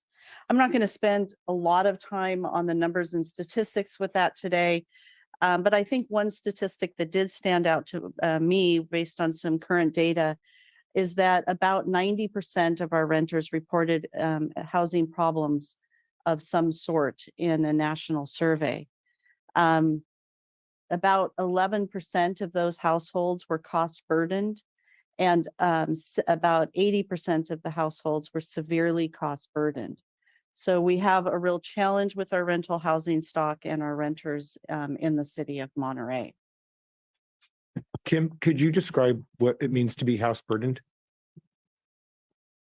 Cost burdened, I'm sorry. It's usually spending over 30 to 33% of your income on housing is a typical definition. And we didn't want to spend too much time on statistics. That's not really the purpose of tonight's meeting. But we did want to move into the talking about existing tenant protection laws and then the policy options available to you. And so with that, I will turn it over to Nazanin. Thanks, Kim. And hi, council members, mayor. Thank you for having me, and my apologies that I can't be there in person, but still available to take any questions as we go through this presentation, which I will note is quite hefty. It is very long and detailed, so if you all have a preference for jumping in during the presentation to ask those questions, you should feel free to do so in case you might forget. As Kim mentioned, we wanted to start off first with just sort of laying a foundation of what exists as far as tenant protections already pursuant to state law. And the main thing there is going to be the Tenant Protection Act of 2019. Go to the next slide. So the Tenant Protection Act of 2019 was passed in 2019, but went into effect on January 1st, 2020. It does two things. It places rent caps on rent increases and also provides just cause for eviction protections. The rent caps it provides are an annual rent cap of 5% plus the change in the consumer price index, or 10%, whichever is lower. So the maximum increase is 10% for those covered units. The rent also cannot be increased for more than twice in 1 year, and the two increases together cannot exceed the annual rent cap. Under the Tenant Protection Act, the rent increases for qualified tenancies in Monterey in 2023 would be limited to 10% because the change in the consumer price index was above 5%. So 5 plus 5, you get 10. There are a number of types of units that are excluded from the rent caps, which just means that landlords for those units can increase the rent more than whatever the cap is for that particular year. This includes new housing that was built within the last 15 years, and that's on a rolling basis. So for, if you're looking at today, it would be housing that received its certificate of occupancy as of April 18th, 2008. Also excluded is housing with local rent control. So just bear in mind that if you do choose to move forward with adopting local rent control, those units will then come under the purview of your local rent stabilization rather than the Tenant Protection Act. And I don't want to get too much into these details. The last one I will point out is single family homes or condos with no corporate ownership. Those are excluded. So if you have someone who has one rental property, they own that in their own name, that individual is not going to be limited to the rent caps as a landlord. They can increase the rent by however much. Next slide, please. So in addition to rent caps, the Tenant Protection Act imposes just cause for eviction protections for tenants who have resided in their unit for at least 12 months or 24 months if a new tenant is added to the rental agreement after the first 12 months. So the just causes are divided into at-fault evictions. So these are going to be things like non-payment of rent, breach of your lease, criminal activity, nuisance, and no-fault evictions, which includes owner move-ins, substantial renovations, and withdrawal of the unit from the rental market. For no-fault evictions, landlords have to provide relocation assistance payments in the amount of 1 month's rent, and that payment can either be made in cash 15 days after the no-fault termination notice, or the landlord could simply choose to waive the last month's rent. And again, there are several types of units that are exempt from the just cause protections in the Tenant Protection Act. And I won't get into these. Many of these are similar to the ones in the rent cap section, although there are some slight differences. So I would just encourage you to look at that on your own time. Next slide, please. So something to note is that the Tenant Protection Act does not prohibit a city from passing a more protective rent control or just cause for eviction ordinance, or from passing laws that supplement the protections provided by the Act. However, those local ordinances will still be subject to the limitations in other state laws, such as Costa-Hawkins, the Ellis Act, and unlawful detainer statutes.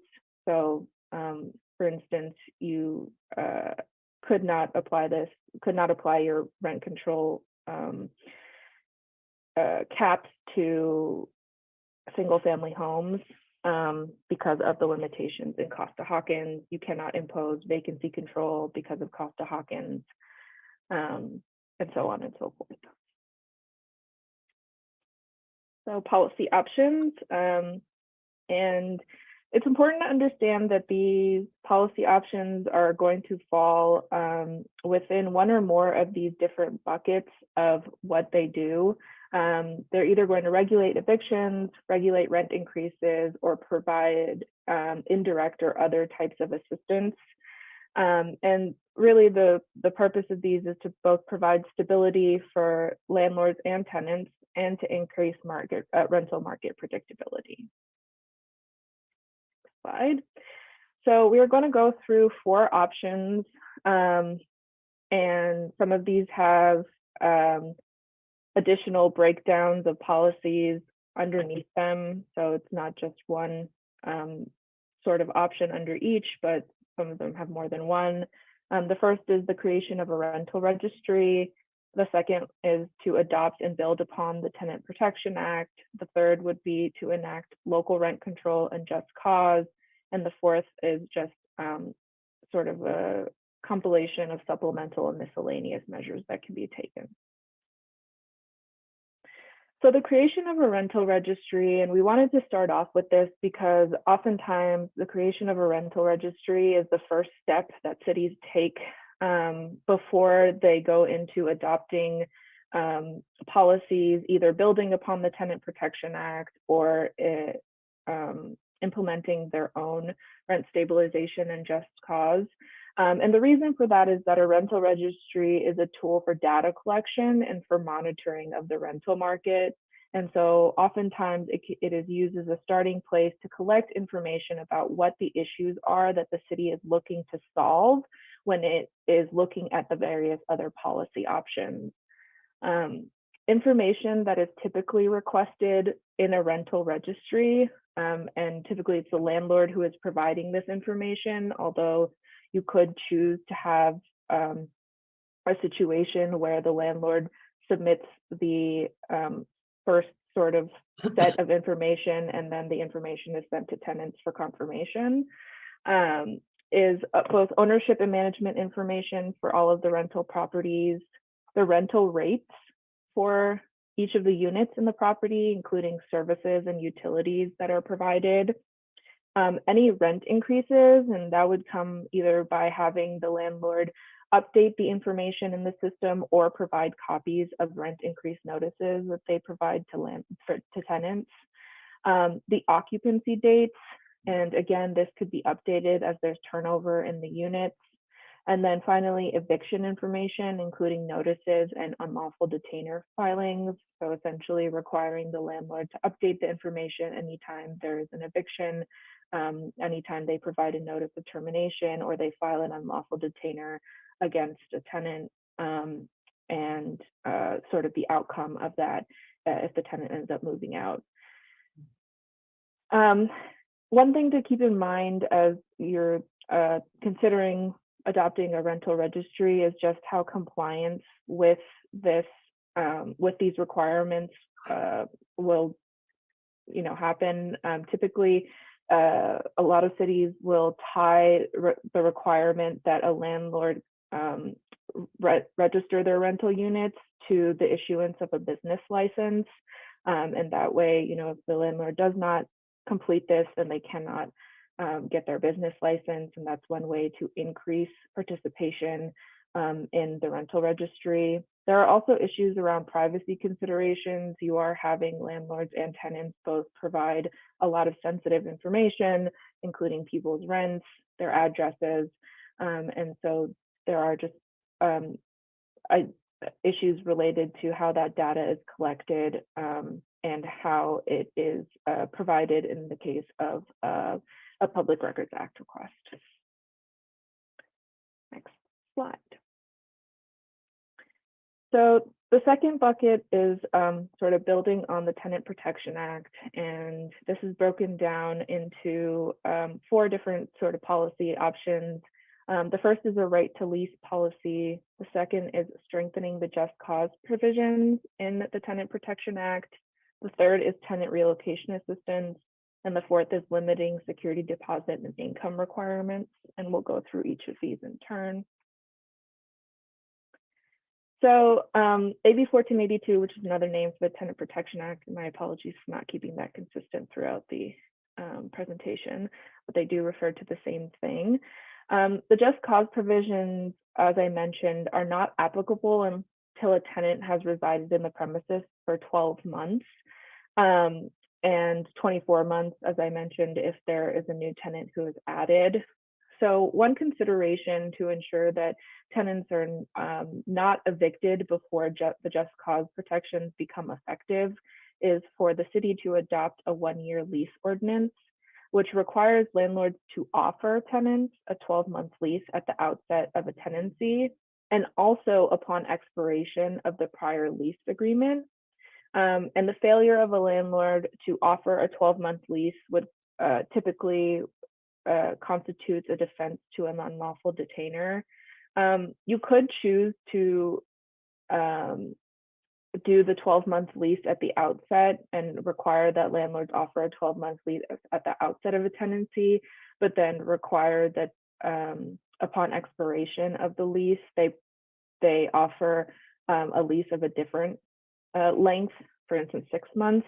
That sort of just depends on what you think is a good compromise for both landlords and tenants in case they don't want to enter into a new 12-month lease upon expiration of the prior lease. So strengthening just cause protections. Sorry, I think we skipped the slide. We could go back. Thank you. So although the Tenant Protection Act has provided these just cause protections, there are a number of these just causes that have, and in particular the no fault just causes that are being misused in order to get tenants to leave before, without the actual just cause existing. The main ones are the substantial renovations. So the substantial renovations just cause in the Tenant Protection Act right now allows a landlord to evict a tenant if they are doing substantial renovations that require the tenant to leave for at least 30 days. It doesn't require any sort of demonstration that the landlord has gotten permits or that they need to comply with code enforcement or with health and safety laws. And so one thing that you could do at a local level is address the substantial renovations issue by requiring landlords to obtain permits and or to show the need to comply with a code enforcement order before they can evict a tenant for substantial renovations. Similarly, the owner move-in provisions have been misused.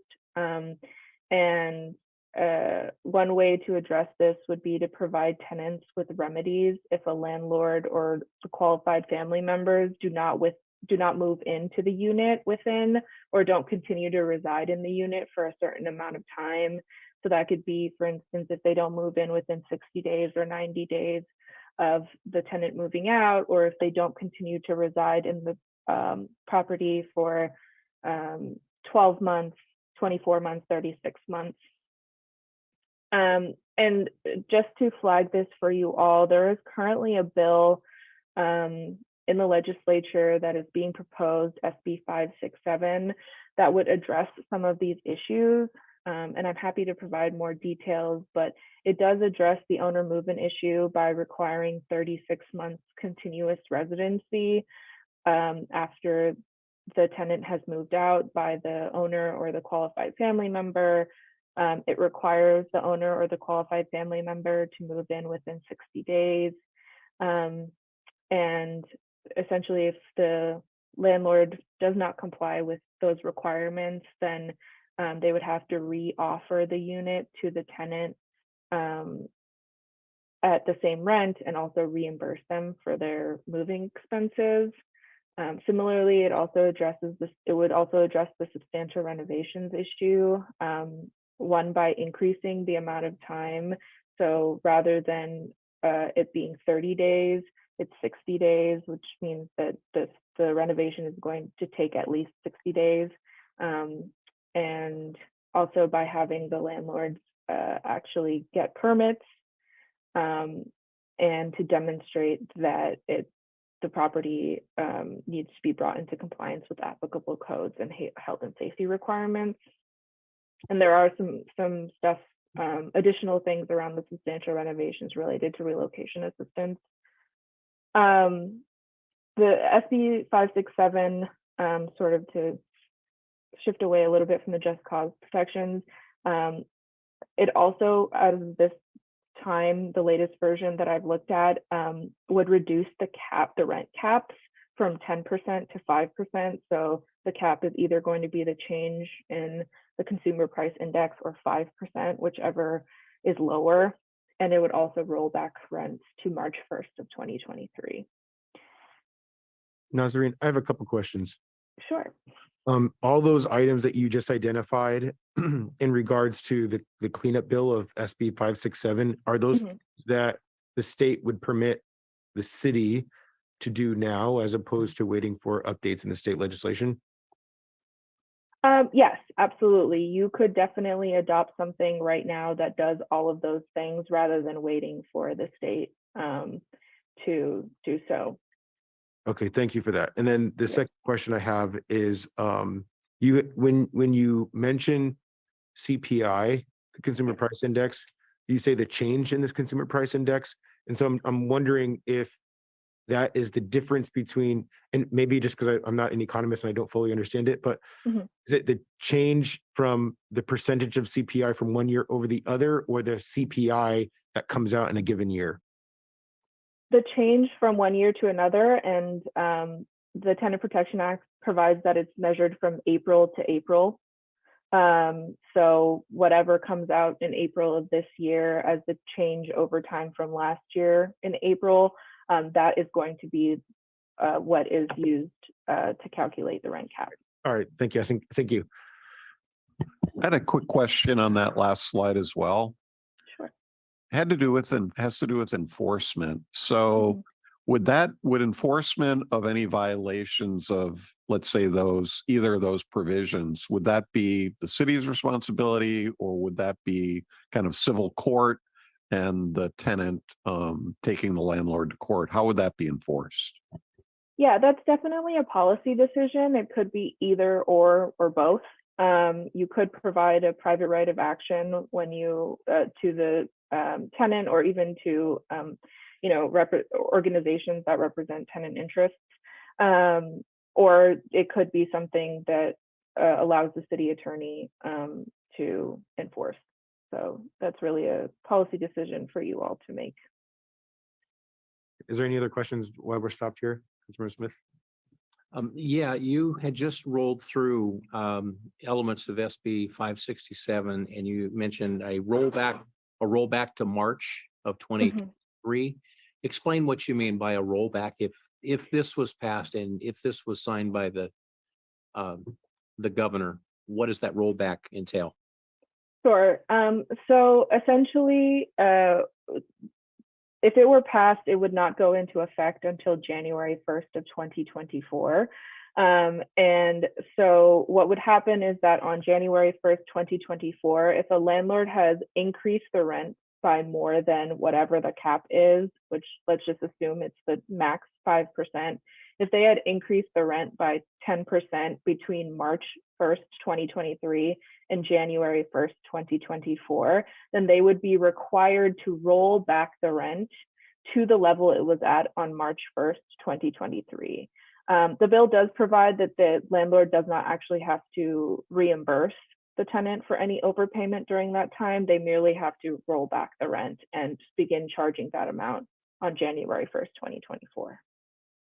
And who's the author of SB 567, lead author? That is a good question. And we can just take the answer on that later. Okay, great. If I can ask a follow-up question, my assumption would be that if the change in CPI in 2024 was, say, higher than 5%, that would permit the landlord from increasing the rent 5%. So it would allow them, they would have to roll it back minus the 5% that they could increase it. Is that fair to say? Yes, if they have not increased the rent already within the last 12 months, because there is also still that requirement that you cannot increase it with more than twice within the last 12 months. So it gets a little bit complicated. This actually happened when the Tenant Protection Act went into effect. There was a lot of figuring out what the exact calculations are, but yes, that is correct. Any other questions while we're stopped here? Okay, all right, thank you. We can continue on with the presentation. Great. So continuing on how to build on the Tenant Protection Act, one option is to increase the tenant relocation assistance payments that are required for no-fault evictions. So again, when I say no-fault evictions, I'm talking about things like an owner move-in, things that are not the tenant's fault. So this would not apply in a circumstance where a tenant has not paid their rent, where they're conducting criminal activity on the property, where they're causing a nuisance, or where they've otherwise breached their lease in some way. You know, one of the reasons for or the biggest reason for providing greater tenant relocation assistance is just a recognition that a tenant is being evicted or displaced through no fault of their own, and that the upfront costs of finding new housing are often a barrier to finding that housing. So typically, new places are going to request first and last month's rent plus a security deposit, or they're going to request first month's rent plus a security deposit that is twice or 3 times a month's rent. And so that is a huge cost in addition to typical moving expenses like, you know, paying for boxes and movers and all of that sort of stuff. So what some other jurisdictions have done, and this is the most typical, is require greater relocation assistance payments. This is typically going to be 2 to 3 months of rent plus additional months if there are special circumstances, and those special circumstances are usually if there's a senior in the household, someone above the age of 62, if there are minor children who are in local schools, or if there's an individual with a disability. And so oftentimes it'll be the 2 to 3 months of rent plus 1 or 2 additional months of rent if the household qualifies for the special circumstances. In addition, some jurisdictions also require the landlord to pay actual moving expenses. So you would get the 2 to 3 months of rent plus whatever it actually costs you to have movers move your stuff. And that can be limited to, say, within a 10-mile radius, 20, 30-mile radius, so that, you know, you're not having a landlord have to pay for someone moving all the way across the country. And usually the 2 to 3 months of rent is based on the fair market rent for the unit size rather than the current effective rent. So what that means is that if someone is currently paying, and I'm going to use very low numbers here that are not realistic, but just for the sake of examples, you know, if someone's paying $1,000 for a studio apartment, that would be their current effective rent. And if they receive one of these no-fault evictions and they're entitled to the relocation assistance payments, they would be entitled to the fair market rent for that unit size. So let's say the fair market rent is actually $1,500.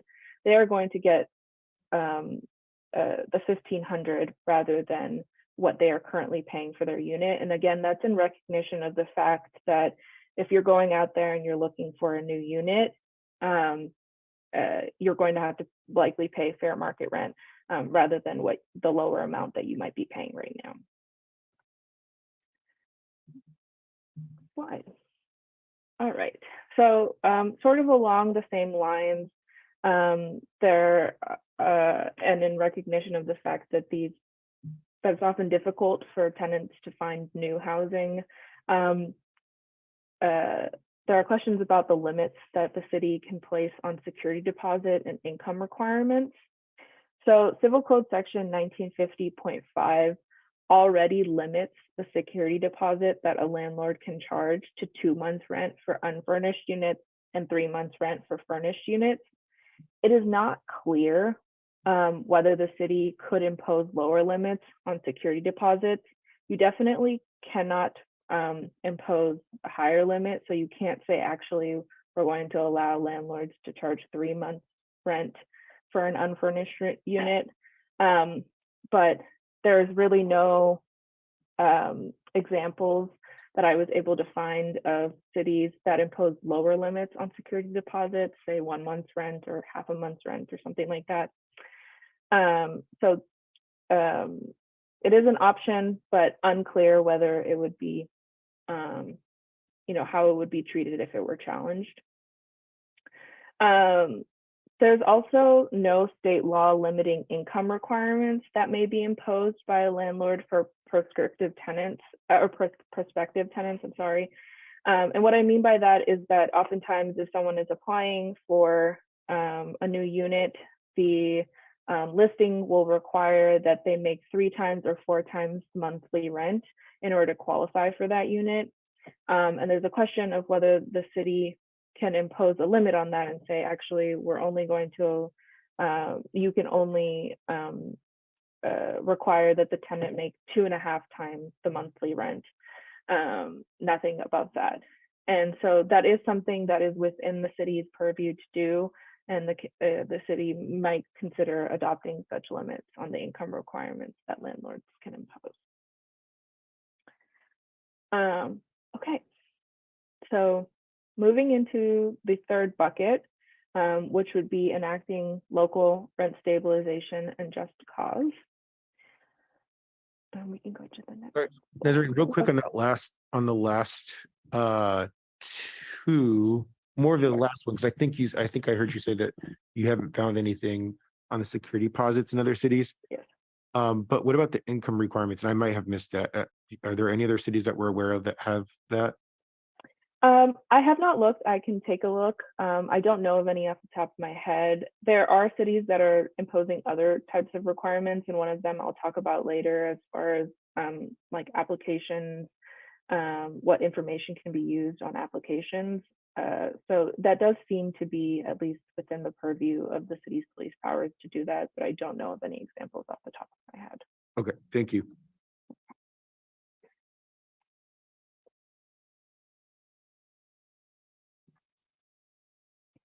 All right, so rent stabilization is just a local program designed to limit the amount of rent increases a landlord may require above a base rent. Typically, the base rent is established at the beginning of a tenancy. In the case of tenancies that already exist, when the rent stabilization law goes into effect, there's usually going to be some sort of rollback date. And so that's going to be likely when you started discussing seriously that you want to implement rent stabilization. And it's similar to what I was discussing with the Tenant Protection Act and the rollback to March 1st of 2023. Thereafter, after the base rent is established, the local law can limit which fees and charges are rent, the amount of the rent increases, as well as the frequency of rent increases. We can go to the next slide.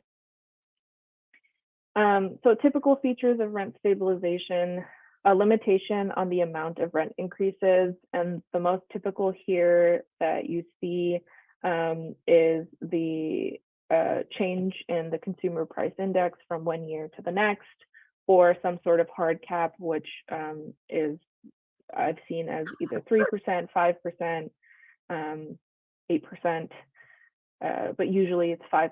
So it's usually either CPI or 5%, whichever is lower for that year. There's also a limitation on the number of rent increases per year. So the Tenant Protection Act limits it to 2. Most jurisdictions that I've seen that have local rent stabilization limit it to 1 increase per year. There's also a rollback of rent increases that are imposed prior to enactment of the policy. And the rollback is something that has been upheld. In West Hollywood's case, the rollback was actually 54 months. So it could be quite significant depending on, and as I mentioned, the rollback often happens because there's a recognition that there might be some price gouging that happens after a city starts considering imposing rent stabilization. And so the rollback is usually to the date on which the city starts discussing seriously the possibility of imposing rent stabilization. And then finally, there's a petition process for unlawful rent.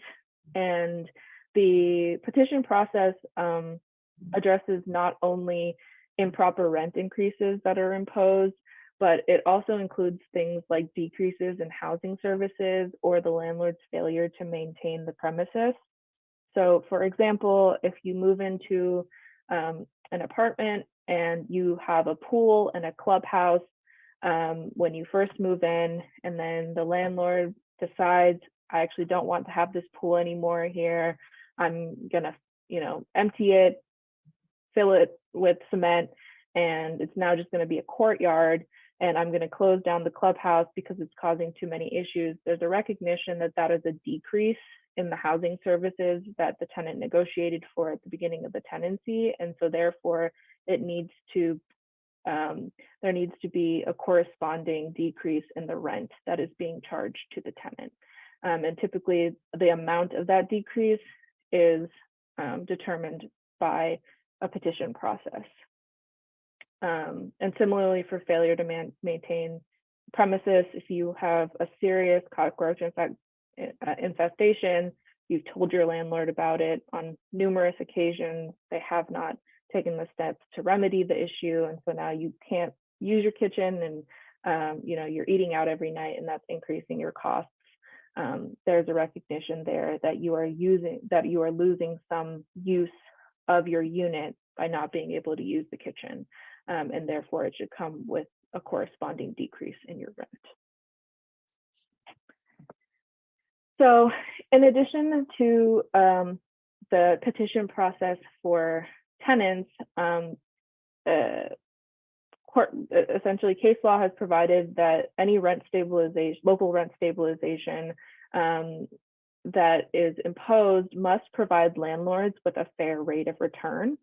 And so this is also done through a petition process for landlords to request rent increases that are greater than the limit where it's necessary for them to receive a fair rate of return. And the commonly used methodology for determining what the fair rate of return is the maintenance of net operating income.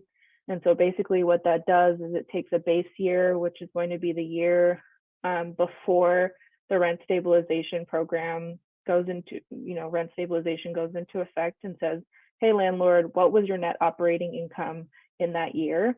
And then it takes the petition year and says, okay, this is your net operating income this year. And if there's a discrepancy there between what the net operating income that the landlord was receiving in the base year and the petition year, then the landlord will be entitled to a greater rent increase as is necessary to ensure that they're receiving that fair rate of return.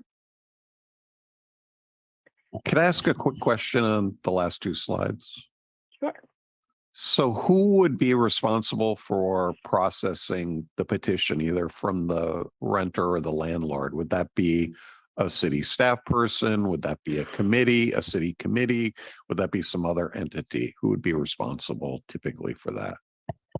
Yes, if it's all right, I do have a slide on that that will come right after the just cause section that I can go into detail, but it could be typically it's either a rental board or it could just be a city staff person that is hired to do it. And so I'll provide additional details when we get there, if that's all right. All right, so just cause for eviction. So this is going to be similar to the just causes that are provided in the Tenant Protection Act, except that a jurisdiction can actually further narrow or limit the legal reasons on which a landlord bases their decision to evict.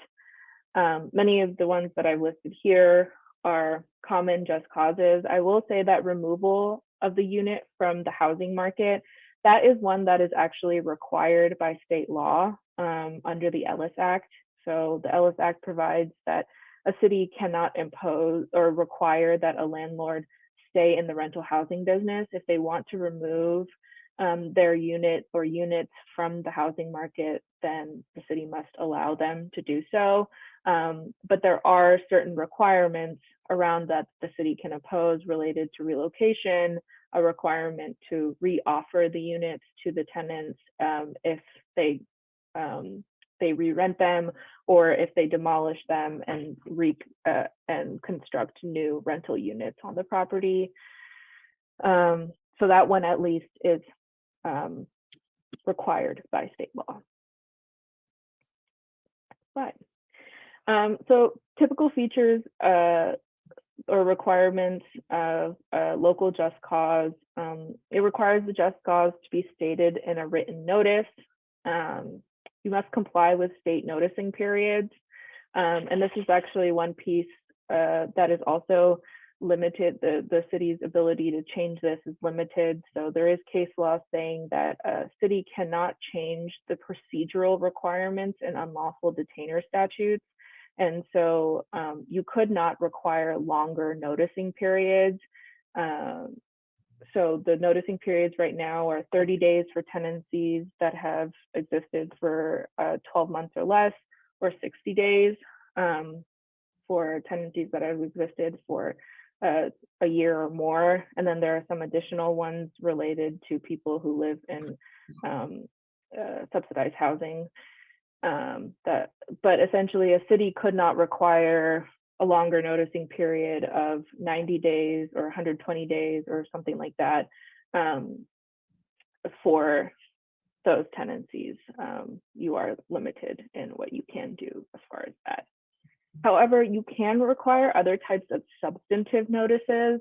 These are different from extending the procedural timeline for the noticing period. So for instance, you could require a notice to cease be served before a notice to terminate a tenancy for an at-fault just cause. So for instance, if someone is subletting in violation of their lease, you could require that the landlord first serve them with a notice to cease that activity. And then if they don't cease within the timeline provided by the landlord, then the landlord can issue a notice to terminate.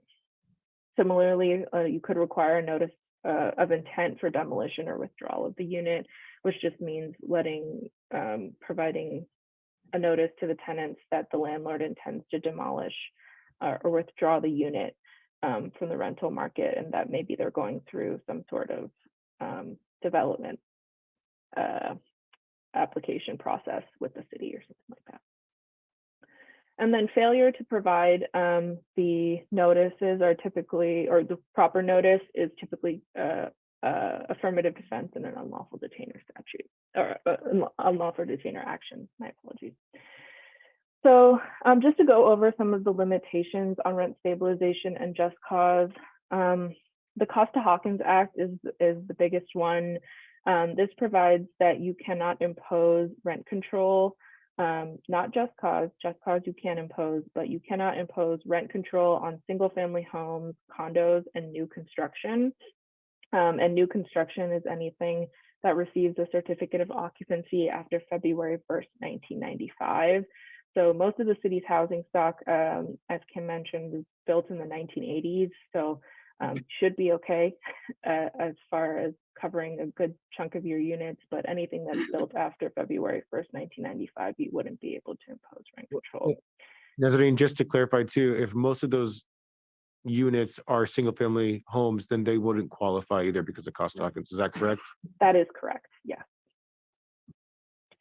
And then Costa-Hawkins also provides that a city cannot impose vacancy control. And so what that means is that prior to Costa-Hawkins, there were a number of cities that under their rent control laws, regardless of whether there was turnover or a tenant moved out and a new tenant moved in, they said, landlord, you cannot evict or you cannot increase the rent more than the rent caps.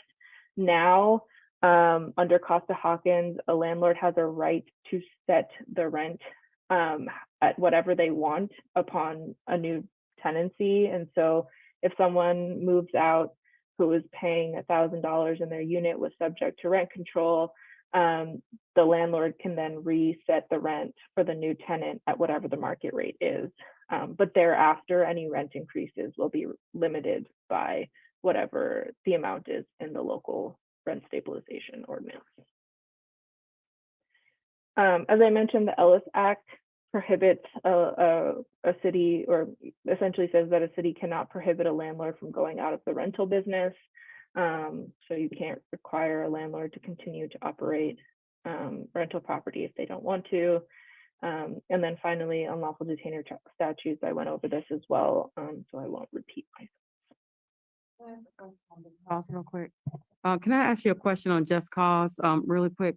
On the eviction part, I just trying to get an understanding on the just cause with eviction. How does that compare to the leases that have like the clause that says can terminate at any time with a 30-day notice? How would that work? Would that be in violation if that just cause for eviction was in play?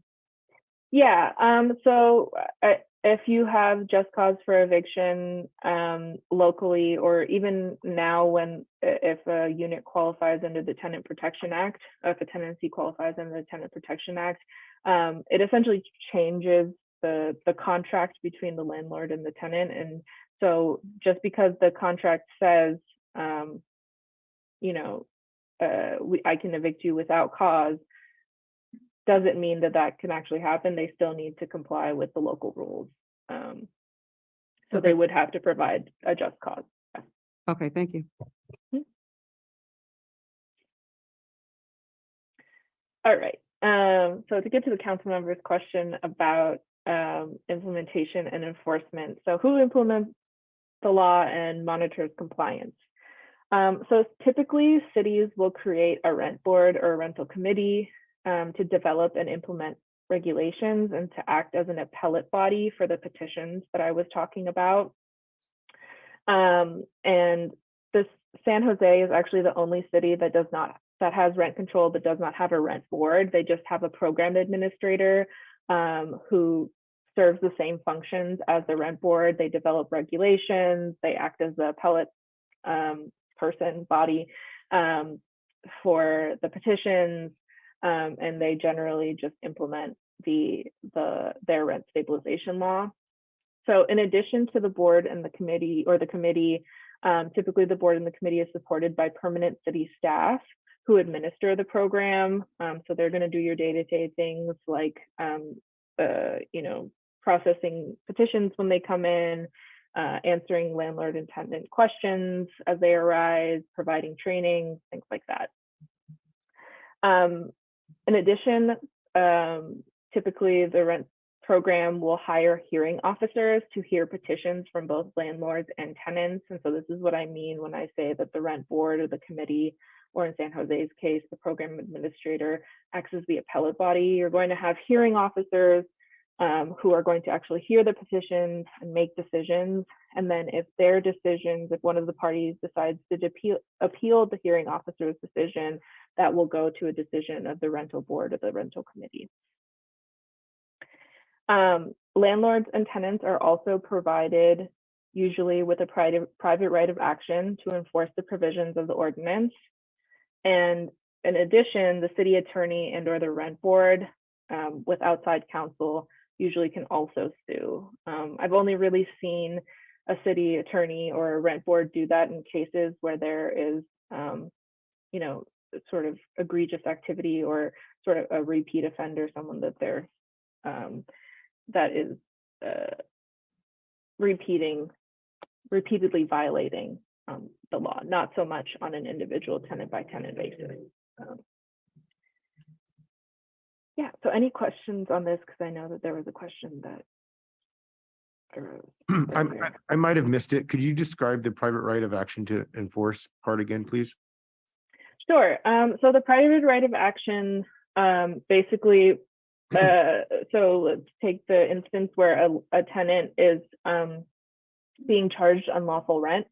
The tenant could go through the petition process, or alternatively, the tenant could choose to just sue the landlord in civil court for that unlawful rent. And so really it's going to be up to the tenant. The petition process tends to be more accessible. It's often informal, doesn't require the formal rules of evidence. So most tenants I've seen will go through the petition process, but there is a possibility that, you know, they would rather go through the civil court in order to recover that unlawful rent. Thank you for that. I appreciate it.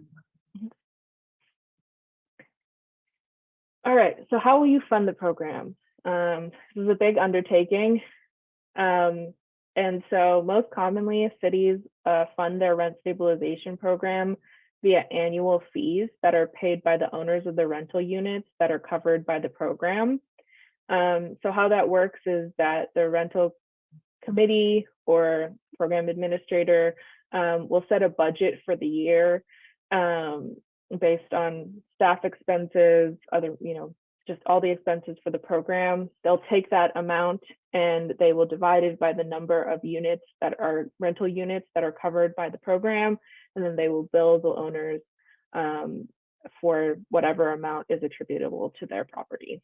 So if there are 80 units, you'll get charged 80 times the per unit amount. Alternatively, or in addition to, because sometimes, especially at the beginning, these startup costs can be quite a bit. If the city wants maybe to lower the amounts that are being charged to landlords, the city could reallocate a portion of its in lieu or development fees or general funds to administering a rent stabilization program. It's my understanding that in your case, prior council action has eliminated all but one development fee, and so maybe that is not feasible at this time. But that is another option, is if the city does have some funds or can apply for some funding, they could also contribute to funding the rent stabilization program. The last thing to cover on this is just education and outreach. It's important to think about what kinds of education and outreach you would want the rental program to provide. In particular, landlord and tenant specific webinars, mailers to impacted tenants to let them know that their units are now covered by this local law, a requirement that landlords provide a notice of rights at the initiation of a tenancy to let tenants know that their unit is covered by this law. And the reason for these is really because most of the rent stabilization programs operate on a complaint-based system. And so if someone doesn't know that they have these rights, it's going to be difficult for them to come forward and try to enforce those rights. And so you want to let them know that these rights exist and that they do have these avenues for addressing the issues they're having. You could also contract with local legal aid if you have one in your area to provide know your rights trainings, and then also having city staff available to answer landlord and tenant questions. Next slide. So just some examples, and I think really the purpose of these examples is to demonstrate that you don't need to have all of these features. Different cities mix and match depending on what their needs are. And so you'll see here that Santa Monica has many of the things that we have covered. They have just cause, they have a minimum lease term. So that's the right to lease policy that requires landlords to offer a 12-month lease at the beginning of a tenancy. They provide relocation assistance above and beyond what is required under state law. They require that the landlord notify the city if they're evicting somebody. As far as rent stabilization and rent increases, their law regulates frequency, limits it to 1 time per month. It regulates the amount, and their rent board publishes a maximum allowable rent. And then they require landlords to register their units. They have a tenant petition process. They have an anti-retaliation and harassment provisions in their law, and they have a rent control board. Next slide. As you'll see here, San Jose has some different stuff in here. They have they don't have a minimum lease term requirement. They do have non-binding mediation as an option. And they don't have a rent control board, which I think I already mentioned. They just have a program administrator.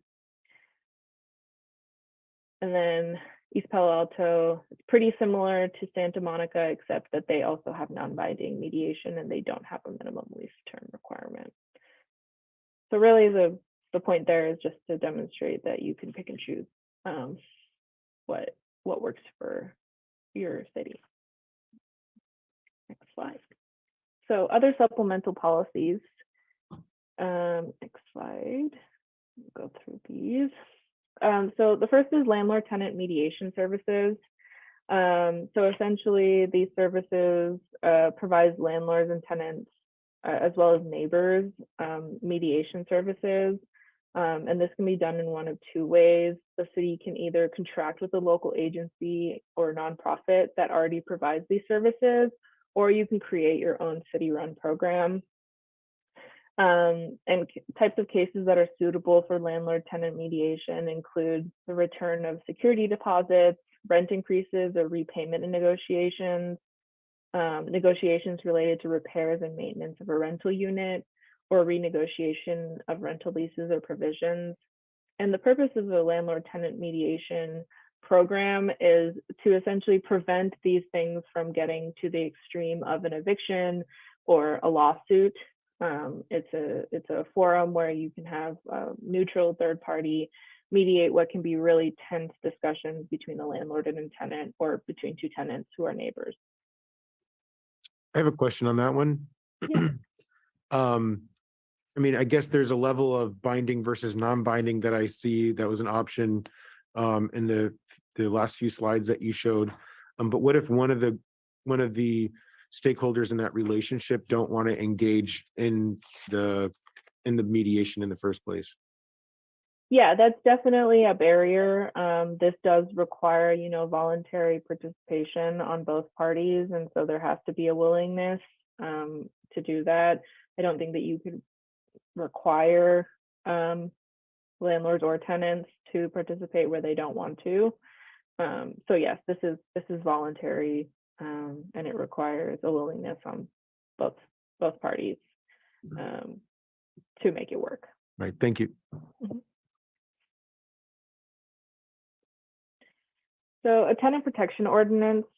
So these, some jurisdictions have passed these in order to supplement additional protections. And, one thing to think about is that oftentimes if a tenant complains, or I won't say oftentimes, I will say sometimes, when a tenant complains about issues that they're having in their unit, if they file a petition where that petition process exists, they face retaliation or harassment from their housing provider for taking those actions. And really the tenant protection ordinances are intended to provide tenants some protection against that retaliation or harassment that happens after they exercise some sort of right. So the tenant protection ordinances that I've seen include provisions related to a tenant's right to organize and distribute literature, anti-tenant harassment and anti-retaliation provisions. So essentially, providing that if a landlord engages in some sort of harassing or retaliatory behavior within a certain amount of time after a tenant has exercised a right, then they may have to pay some sort of civil fine, and the tenant has a private right of action to enforce that.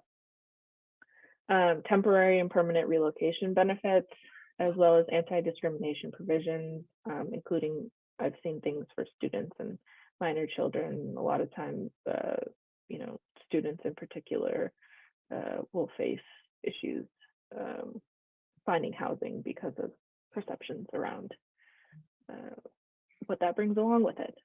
So, yes. Next slide.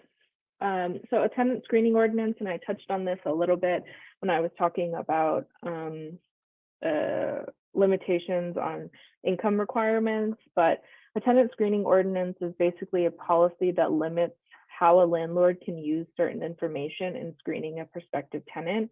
And the information that is usually limited is the tenant's criminal history, their credit history, and their eviction records.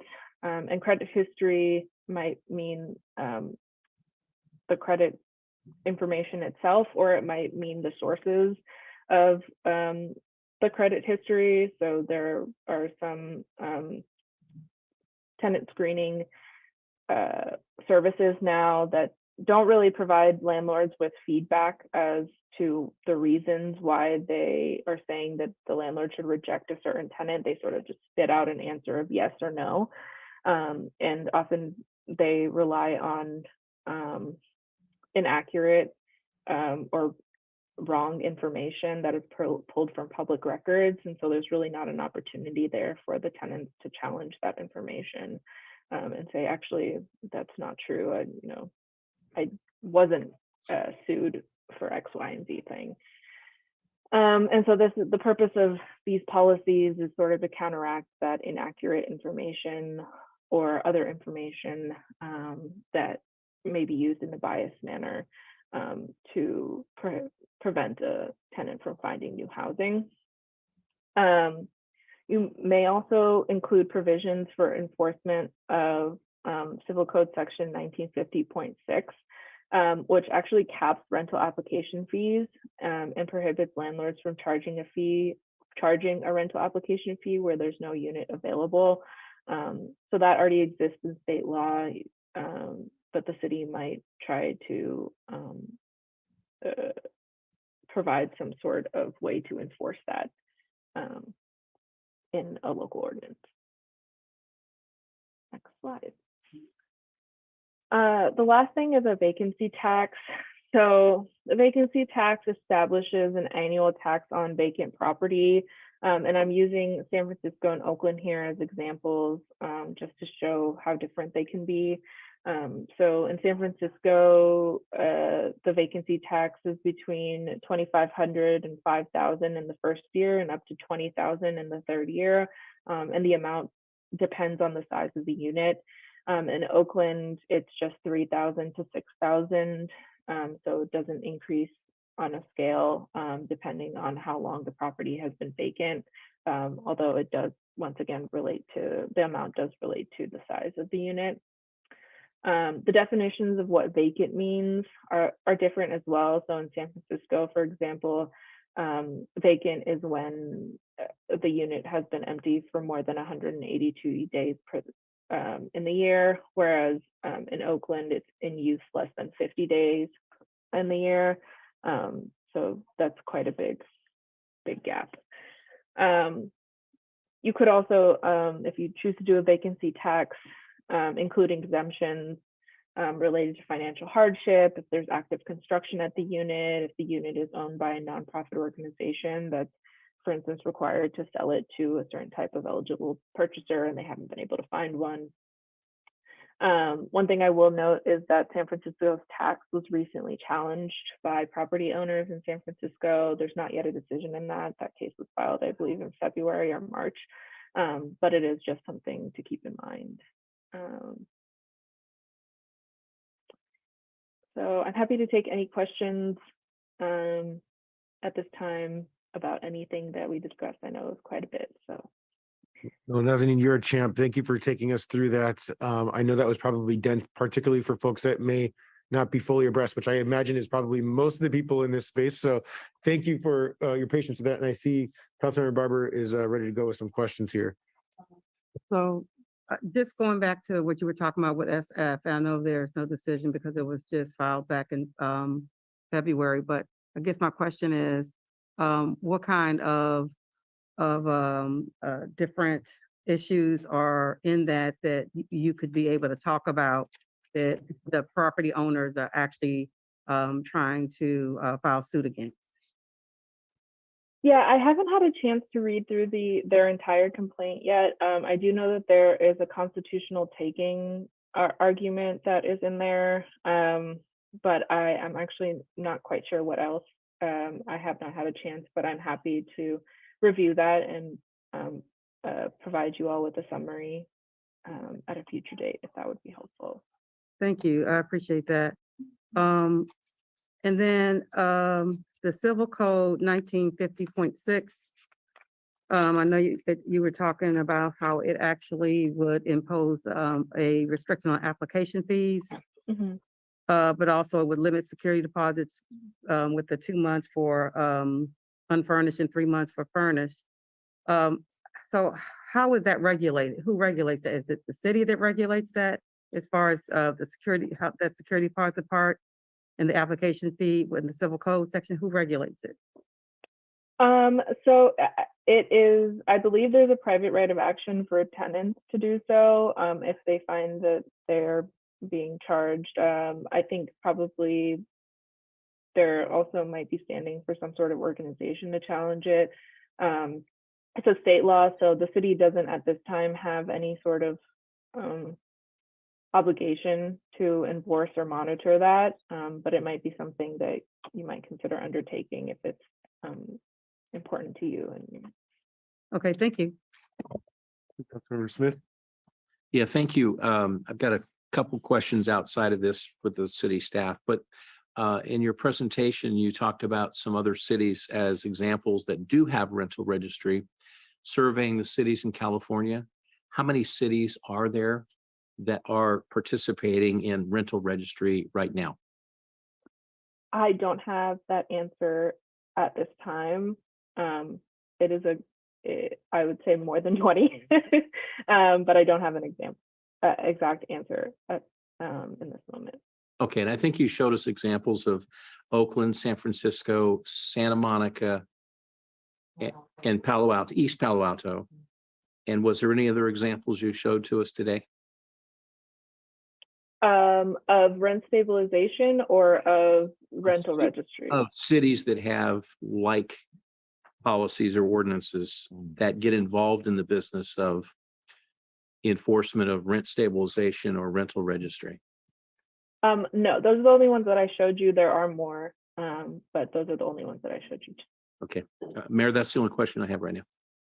So in about a year ago, we counted about 20 cities in the state of California that had rental registry at that time. And so I think Salinas joined the ranks just recently. So that's 21 and probably a few more. So I think the number is probably in the between 20 and 30. A year ago was about 20. Yeah, and that would be out of about 485 cities in the state of California. 83. Anybody on this side? Yes. Councilmember Garcia. Thank you for the presentation. And the questions that come up for me might not necessarily be relating to policy and maybe more operational. So if that's the case, we can save those for another time. The gathering of data, really, I think I should say that the quality of the data tends to come from whoever's updating whatever system we go with, if we decide to go down that path. So that's a question, an operational question that I have. What are other cities really using to keep detailed track of all the information that we're looking to collect? So that's one of the questions. And then along with that, I think there would be questions about periodic audits to make sure that we're getting all the information that we're asking for, right? Like the fees that were mentioned and also any other fees that might be included that we would need to be paying attention to, again, to support our residents. And then other operational type questions that come up, how to know when an applicant is being charged a fee when no unit is available, for example, right? Like how does one figure out that there is no unit available, right? When an applicant is submitting the application for vacancy tax, how do we know when properties are vacant, right? That kind of tracking or detailed tracking. And a question that maybe for relating to one of the slides, in terms of the vacancy tax, I saw the number of as an example, right? The number of days that a property would be vacant, say 182, for example. Would that number be consecutive days, or is that spread over a year? And that's the list of my questions. All good questions.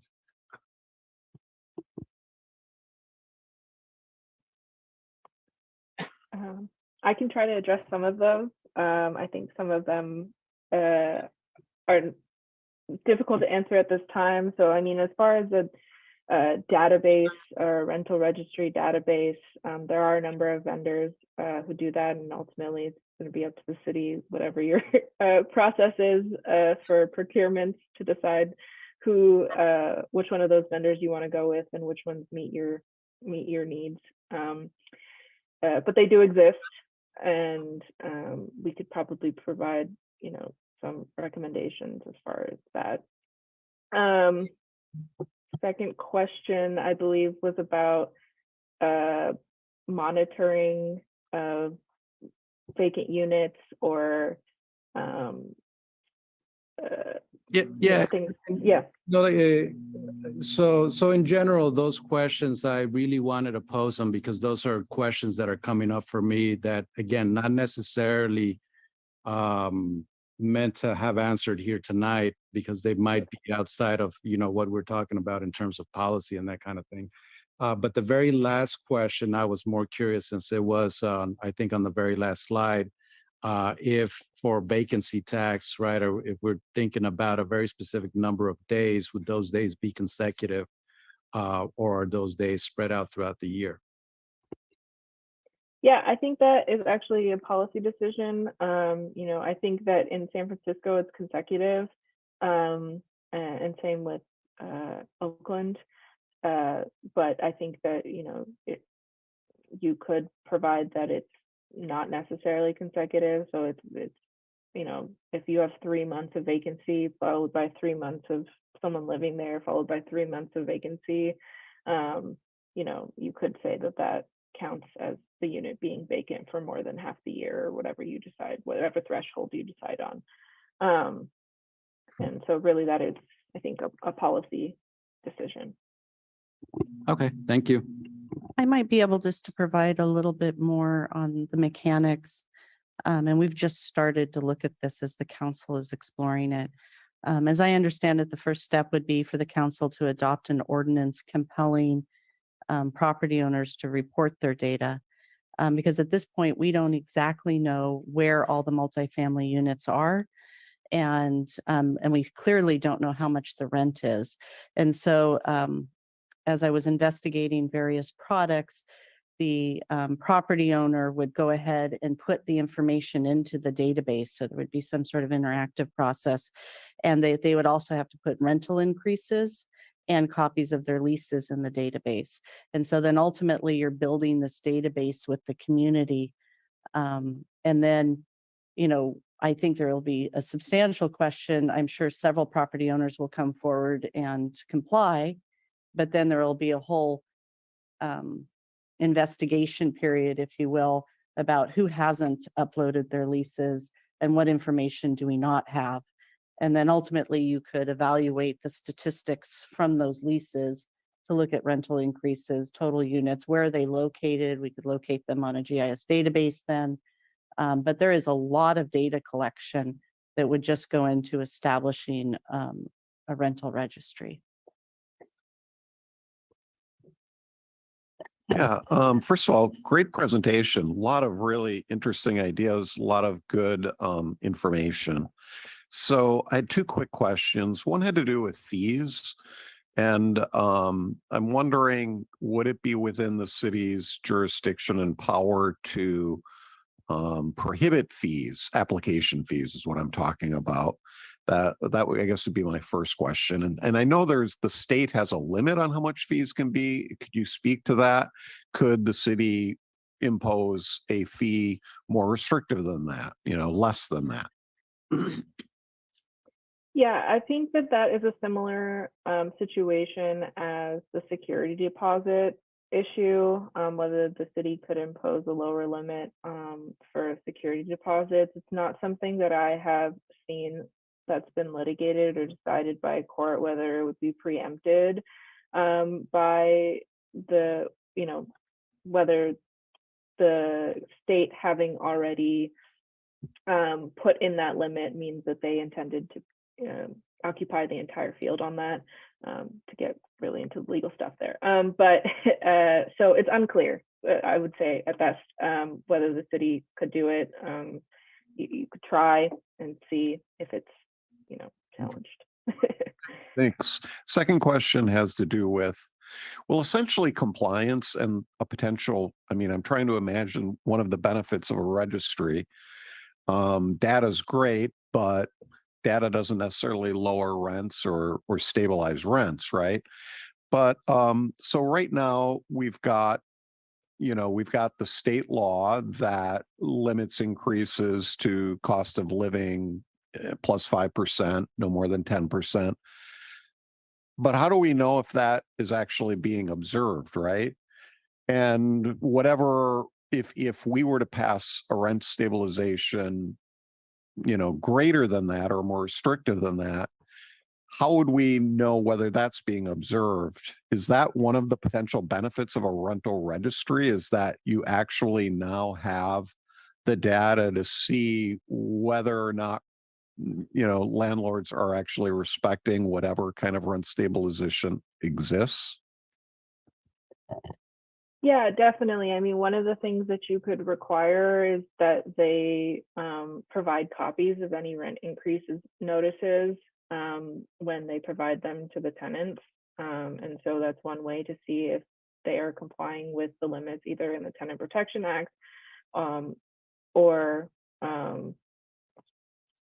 what's called in your local rent stabilization. I think where you have local rent stabilization, there's the additional step of not only are you able to monitor in that way with the rental registry, but you also have this petition process by which tenants can actually come and say, hey, I actually think my landlord is increasing my rents more than they're allowed to. And so I think that I'm entitled to a lower rent.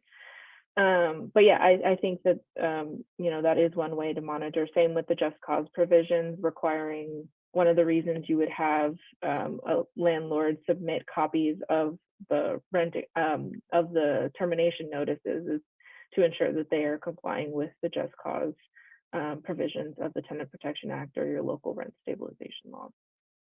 Thank you. So this one's for Kim, since you're there and I think available. On the presentation, Kim, you had given some data and there was no site of where the data came from. You quoted, I think, 89.5% of those surveyed cite experiencing difficulty in their rental situation. So where does that data come from? And how was the question posed? And what are the, it's a broad question and that's a lot of people. And I know a lot of people that rent and they seem to be pretty happy with their rental situation. Is that a national or is that local? And what was the actual question and how many people participated in that data research?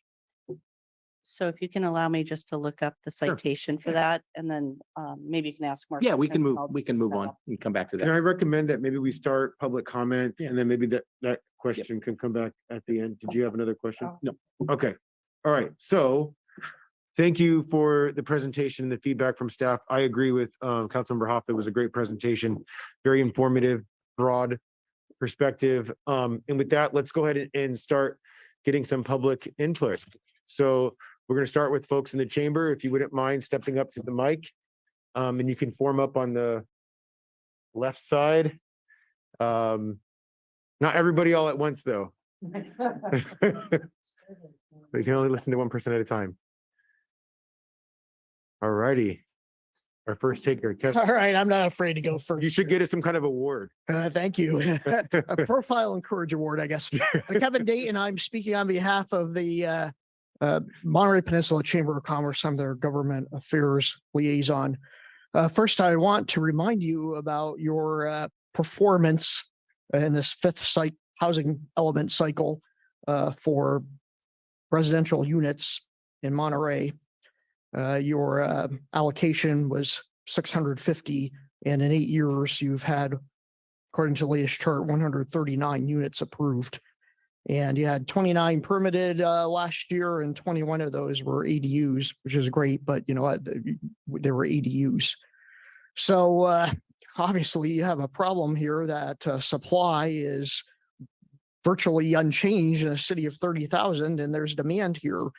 And what is happening here today is you're saying, well, since we can't increase the supply, we're going to control the price. Now, there are pros and cons, and you can talk about them. But keep in mind, this is going to change a lot of people's behavior. I am actually a renter myself. I'm one of the renters who lives in the single family house. Love our landlords. And I'm dreading the stuff that's going to start coming and figuring and seeing if the landlord is going to want to continue to rent out the house or sell it. You know, things in my neighborhood are selling for millions of dollars. So you need to think about that. Regarding the rental registry, I actually know quite a lot about that in Salinas because I was on the City of Salinas Housing Technical Advisory Committee. And I can tell you that the main push in Salinas was there's a lot of buildings there which are overcrowded with people, no hot water, all sorts of fire safety hazards. The fire marshal and the staff really wanted to do this, and they're just collecting basic information there to have contact information when this comes along. I know that past comments here have been saying what we want rental registry for is for they compel landlords to provide data so we can use this as a basis to further control prices. So keep in mind that the rental registry is done for different things, and what Salinas did is not really what you're looking at here. In the meantime, I think the chamber would say, you know what, you should continue to push instead to figure out creative ways to build housing, find creative ways to increase that water supply, which of course is always blames accurately for not building houses. That's how you need to be doing it. Sort of doing this here, you're giving up on housing supply essentially and saying we're going to control the price. There are better approaches. Thank you. Thank you, Kevin. We'll make sure you get that award. Good evening, Mr. Mayor, council members in the audience. Thank you for the opportunity to address you today. My name is Logan Jensen. I'm a student at the Middlebury Institute, and I study public administration. And I wanted to thank you for the opportunity and the time that you spent looking through all of these options and considering these. And I really do appreciate the thought that has got into how you can make the situation better for renters in Monterey, because that's an important issue for us as a school. But I can't help but echo the argument of the representative from the Chamber of Commerce. And kind of emphasize the fact that there really is a fundamental constraint on the supply, and there's a huge amount of demand. And I think that's fundamentally is both a good and a bad thing for the city, because we live in a place where so many people want to live. And that's something that I've seen. I came to Monterey for the first time at DLI, and I went through my program, and I was lucky enough to not have to pay rent in Monterey to be able to enjoy it. And it made it amazing. And everybody that I talked to after, and my fellow service members, echo the same thing. And the refrain I hear from them is that they would love to return to Monterey. Most of them are young, they have families, they are bought into the civic culture of Monterey, but they just can't. The thing they say every time is that they just can't because the rent is too expensive and they can't afford to live there. And they would love to, but they can't. And that's really the fundamental problem we're dealing with.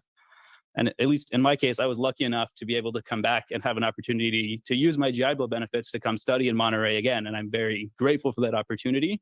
But a lot of my classmates are not nearly as lucky as I am. And they're put in the position where to be in Monterey, they're going into high amounts of debt. And then also, a lot of them work with nonprofits. They work with data analysis. Personally, I'm the student manager of the Meta Lab, where we do data analysis. So I'm a big proponent of having the data from the rental registry. But it's a lot of us can't have that, like, we're faced with the debt that we have going into school. And despite the skills that we have to be really strong contributing members of the community, it's just not a possibility for the majority of our students. And it's not even a consideration that they're going to be able to stay in Monterey and invest in the future of this area. And so I understand that there's a lot of constraints there, the water credits, the regulations, and there's a lot of creativity and courage that needs to happen from all of our parties to kind of overcome these issues. But I really do want to encourage the council to look for these creative solutions and look through kind of removing mandatory minimum parking or removing zoning restrictions and finding whatever creative opportunities we have to kind of solve the water credit issue and to leverage the strength of the Middlebury Institute, especially to study these policy issues. And then basically the principle and the phrase that has been kind of floating around in my mind most of all is that in housing, no neighborhood in this process should be exempt from or should experience radical change, but no neighborhood should be exempt from change either. And that I feel like that's true for our neighborhoods as well as our organizations. And I encourage us to look and focus on what changes we can make to create a future that I can be a part of. Thank you. Thank you very much. Wait, a DLI graduate, we're good at guessing languages. What was Are your you? language? Chinese. Congratulations. Thank you.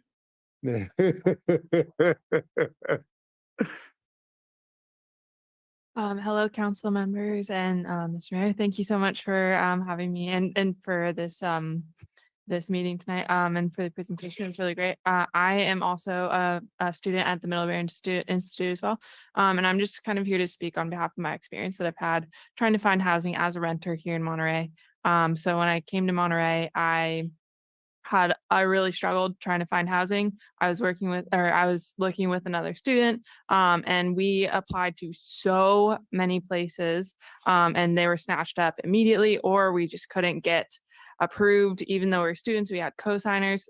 We didn't get approved for a lot of them, and it was really tough to find any place that was willing to accept us. We ended up subleasing for like a little bit from another student, and it was a chaotic situation. There was a 1-bedroom apartment.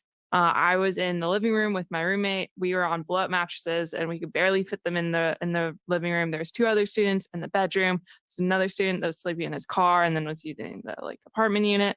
And that's not a super uncommon story for a lot of the students here. There just isn't the housing that's available. I like kind of echoing what's already been said. Those policies are great in their own right, but that doesn't really solve the major issue, which is that it's just not available. And I am a low income. I qualify as low income. I'm on food stamps. I qualify for Medi-Cal. So we need more options, I think, in Monterey, for Monterey to become a prosperous community, to include all levels and all income areas and all people from different areas. I think for Monterey to become that prosperous community, we need more affordable housing. And that doesn't necessarily mean, low income housing. That could be mixed income housing. There's a lot of different options, but I think that housing is definitely something that needs to be addressed. So yeah, thank you so much. Thank you for sharing your story.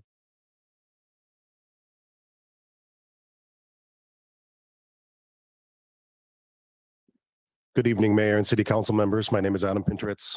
I'm speaking as a renter, formerly here in Monterey, but I had to leave because I couldn't afford it.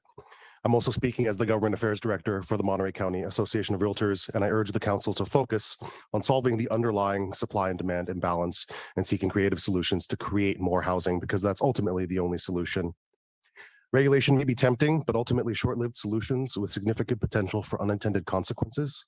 For example, the city of Seattle recently aggressively over-regulated their rental housing starting in 2020. This included rental registry inspections, regulation of rent increases and application processes. Since then, they lost nearly 3,000 rental units as landlords found that their best choice was to exit the rental market. This ultimately hurt and displaced renters, worsened availability, and in turn worsened affordability by exacerbating their supply and demand imbalance. Decades of NIMBYism, anti-growth advocacy, and the lack of bold leadership in the face of these exclusionary interests has created the problem here.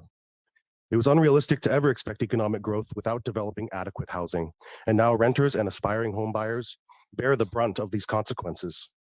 Everyone deserves to expect their rental housing to be safe and healthy. Code enforcement should absolutely do its job to ensure this. There is no need to create redundancy. If existing code enforcement is inadequate to meet this community's needs, then that should be fixed. The projected cost of a rental registry here is similar to Salinas, I noted in the staff report. But one-size-fits-all solutions are not the best solutions. Salinas has more than 5 times the population of the city of Monterey, so the cost of the registry cannot be spread around as much. 5 times the cost, which will be ultimately paid by renters, does not seem like the right solution to me. Salinas did, however, do one thing right by convening a robust technical advisory committee, which I was a part of, in addition to representatives from the chamber and representatives from tenants advocacy groups, which was an important component. Together, we worked on legislation that could work for everyone, and I urge the city of Monterey to consider convening a similar technical advisory committee to inform all of your policy solutions as far as housing. Thank you. Thank you. Bringing back the fanny pack. How's it going, guys? My name's Gabe. I'm a renter here in Monterey. I work in public policy myself, and I used to be a Middlebury Institute student. We're hearing a lot about the symptoms tonight. I've heard some talk about the underlying problems as well, which is great. Y'all know we need more housing. We need more water to make that housing. That part we can kind of leave untouched for now. But in the meantime, if you're thinking about Band-Aids, which is what this is all about, think about Band-Aids that work, not on the, side of controlling a market, but rather on, if you can't enhance supply right now, think about demand. Where can you put your existing resources? I've talked with a number of people, both offline and online in government offices and otherwise, about rental assistance programs. You had an emergency rental assistance program administered through United Way, Monterey County. Pretty sure everybody in this room agrees that this is something akin to an emergency, a crisis, and our RENA numbers, 3,656, are a reflection of that. Why not tie an emergency or crisis rental assistance program to accomplishing your RENA goals? Something that phases out as the housing crisis abates. What exactly that looks like is up to you, and ultimately up to the people in this room who will reelect you over the course of the RENA cycle. Ideally, if you keep doing your jobs, which we have every faith in you to do. RENA is going to be hard. If you meet those numbers, we should throw you all a party. But in the meantime, think of a way to use your existing resources. Think of a way to impress upon the people whose businesses rely on the workers who are the most rent burdened in this city, the whole peninsula. Think of a way to incentivize them to make it easier for their workers to live here. There are transient occupancy taxes. If I'm not mistaken, and Hans can check me on this, there are around $2.5 million available in the general fund allocated toward community development. This is one way to develop the community or keep it maintained at least. There is a way you can use those funds to allocate rental assistance in a way that doesn't affect the market, that doesn't cause inflation of rent, because you could administer it through landlords the same way the emergency rental assistance program was administered. Something to chew on. Thanks.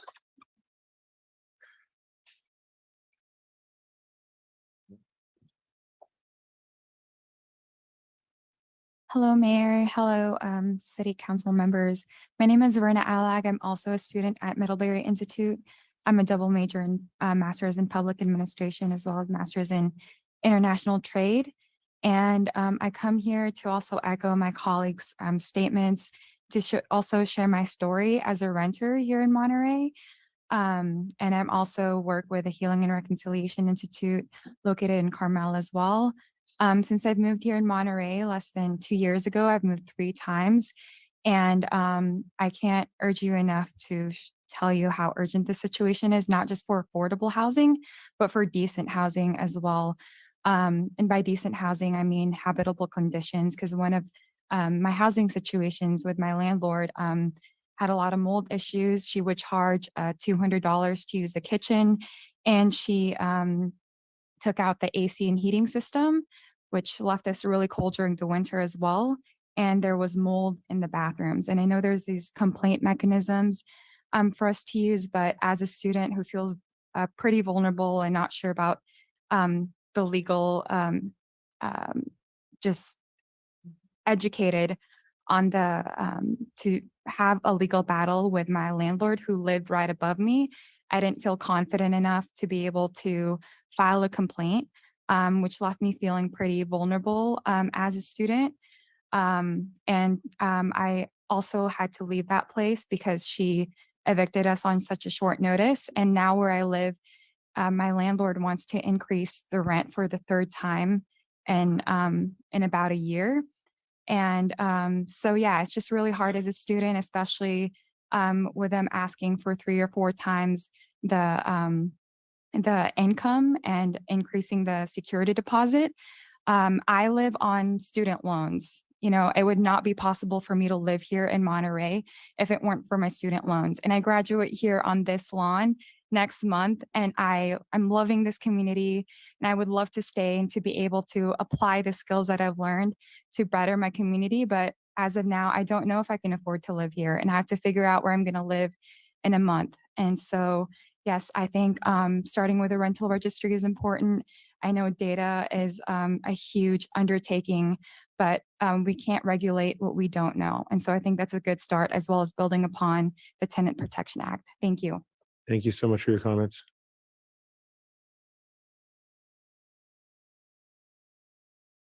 Good evening, Mayor and City Council. My name is Monica Lull. I'm coming here tonight as a citizen of Monterey, born and raised. I don't deny it's a tremendous struggle for our renters and for our community. And this is a conversation about scarcity.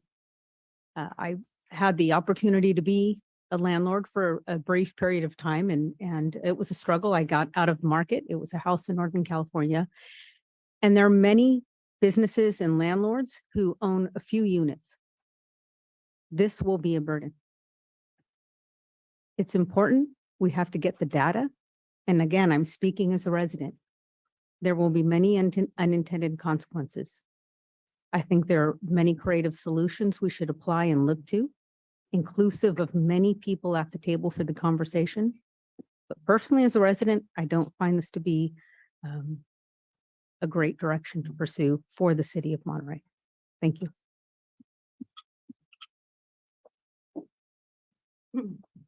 Good evening, Kathy Anderson. I'm trying to fit where I fit in this box of this rental situation. I do own a couple properties, and I feel bad for the gal that just spoke. I call them slumlords to take advantage and raise rents and such, because I don't do that. I had a tenant, and I still have it, been there for 4 years. And I said, the pet peeve is when I drive by, no weeds in the front. Well, 4 years he didn't touch it, and I had to raise the rent. And I also sent him a gardener on my cost. So it's not all rosy being the landlord. I rented to 3 military because supposedly, better tenants and yada, yada. The first month I got a call. I had to replace all the carpeting. It was a mess, but a party house, and having recliner chairs in the front yard. So I stick up for these property owners in some ways, but I'm very disappointed when people are taken advantage of. We need inventory. If we had inventory, we'd have more choices. With more choices, the rents would go down. So that's what you need to focus on. I really think if the city has to be monitoring this, and, you got to hire an employee with, benefits, and you have to have more than one. And if we're not paying our $25 per unit or whatever, it can't be done. So please don't rest on us. Just get some more houses out there. I have another piece in South County. With all the assessments, my taxes went up $1,000. Didn't raise my rent, wasn't his problem. So we got to bite the problem of where it's at, and it's about inventory. We need more opportunities. Thank you. Thank you. Hi, everyone. My name is Maria. I'm a student and renter in Monterey, and I'm really grateful for all of you tonight to explore all of these different possibilities. I myself study public administration and policy at the Middlebury Institute, and I believe that our city does need more comprehensive renters' rights protections, such as a renter's right to counsel in eviction proceedings or mediation. And these things can be implemented quickly and cost effectively. The city of Monterey's value drivers include affordable housing, but also quality of life. And while I agree with many of the previous speakers on the supply issue, I don't believe that it's a choice between them that we have to make. I think part of ensuring good quality of life is also protecting tenants from landlords who do take abuse of the situation or increase rents more than should be.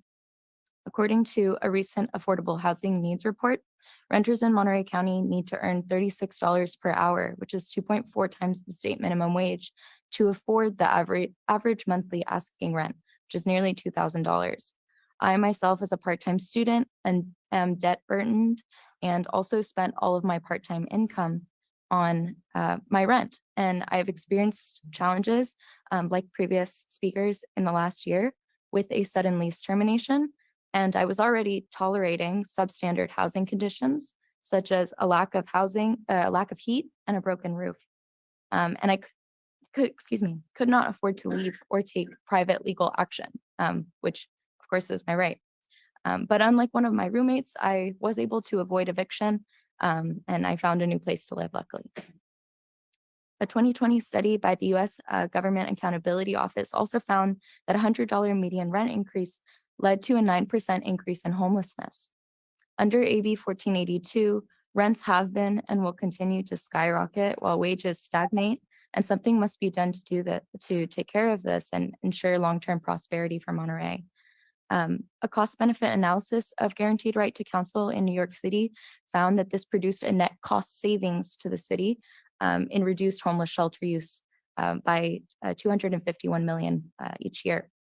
So while we have legal representation in criminal proceedings, that's not enough to ensure that renters are treated fairly in Monterey. And so I'll close by reiterating that I recommend that the city guarantees renters' rights to counsel in eviction proceedings. Thank you. Thank you so much.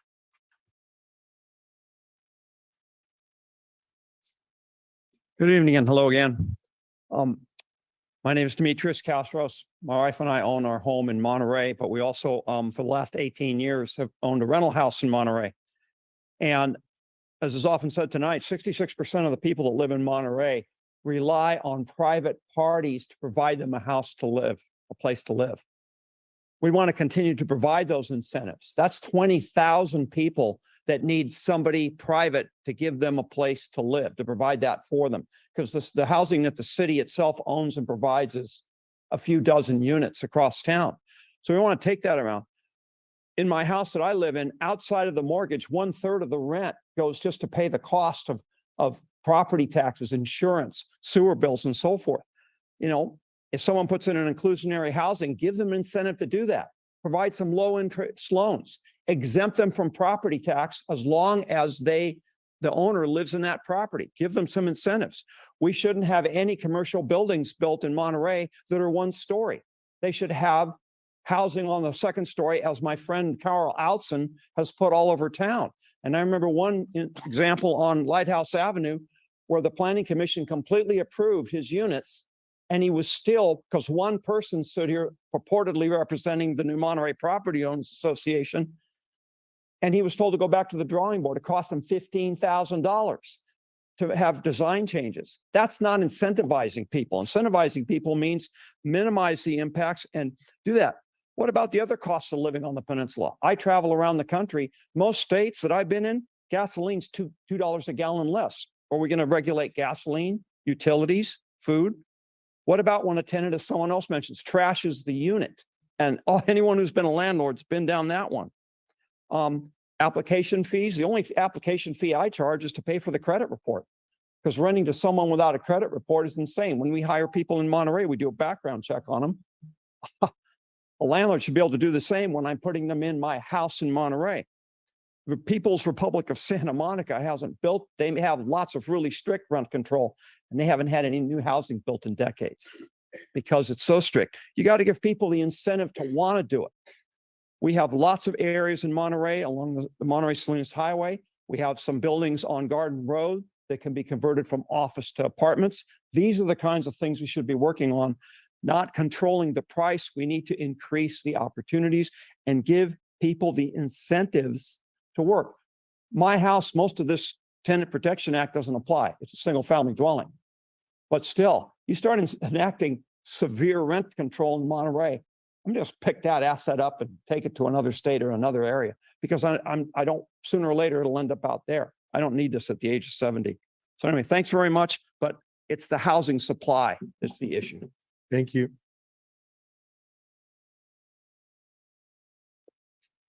Hi, my name is Lori Avey, and though I'm chair of Sustainable Monterey, I'm speaking for myself as a Monterey resident. I'm a homeowner, not a renter or a landlord.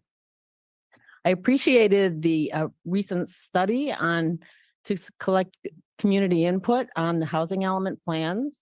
I was especially grateful to be asked in that survey what my vision was for the various Monterey areas.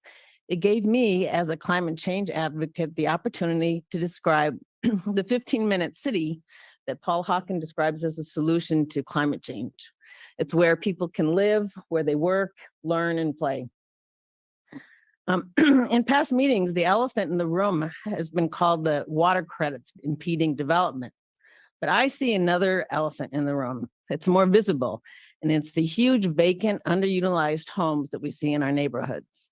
I first heard of the vacancy taxes at a community meeting organized by Tyler last year. I immediately did research back then and then again a few weeks ago to see what taxes were working, where they were, and who was considering them. I've downloaded and read through all these articles and city codes on vacancy taxes in US, Canada, and around the world. And in this notebook, I have how the cities define vacancy, how they're measuring it, what the tax structure is, their exemptions, and who and how it administers the forms, the processes for audits, collection, and refuting statuses. What is common across the successful taxes is that revenue generated from this tax covers the cost of its administration and addresses their intended need to increase rental supply and fund affordable housing programs such as rental assistance and subsidies for developers who need to make a profit in hot housing markets.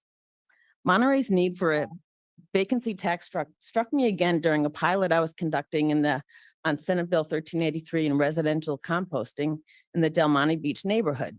In that pilot, we had to mail out 460 surveys to the homeowners of the single family homes and condos. Of all those letters that we mailed, 236 of them were addressed to homeowners' primary residences that weren't in that neighborhood. So that was their second, third, or one home. They didn't live there. That's a 52% vacancy rate, split evenly between condos and single family homes. I was recently connected with a Pacific Grove resident advocating for a vacancy tax called the empty homes in Pacific Grove. While both of us have owned multiple homes in the past, we strongly agree that the only equitable structure for a vacancy tax has to be based on the percentage of assessed property value. As a can I keep going? You finish your statement, but you have to wrap it up. Okay. So the PG's council on empty homes ago was to wait and see what Monterey does. And this contact asked me if I thought Monterey would have the appetite for a vacancy tax. I said I thought they would. And it reminded me of one of these articles that I read just last week on the real estate blogger. He said that this research is getting more interesting than I thought. I've come to the realization there's a bigger. Sorry, I hate to cut you off. We have to be fair to everybody. So Okay. let me stop you there, but please send your comments into the council and we'd love Okay. to take a look at Okay. them. Thank you so much.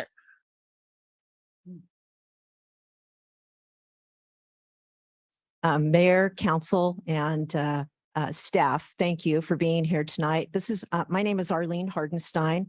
I am born and raised in Monterey, and I'm lucky enough to own a home, but I've been a renter for about half of my adult life. So hearing this and knowing what I know about rental registry and rental control, why in the hell would I want to be a landlord? Excuse my language, but I think to myself, why would I put myself through it? You have to be a lawyer now to be a landlord. And it's just, I feel like landlords are getting punished. Instead, I think you should be incentivizing people to want to be landlords. The solution is housing. We need more housing. We need water to create more housing. There is no other solution than that. We need housing. Please do not create unintended consequences. Landlords are going to get out of the business. They're going to sell their homes, and the people that are going to buy them are not going to want to use them as investment properties and rent them out. So thank you. I appreciate your time.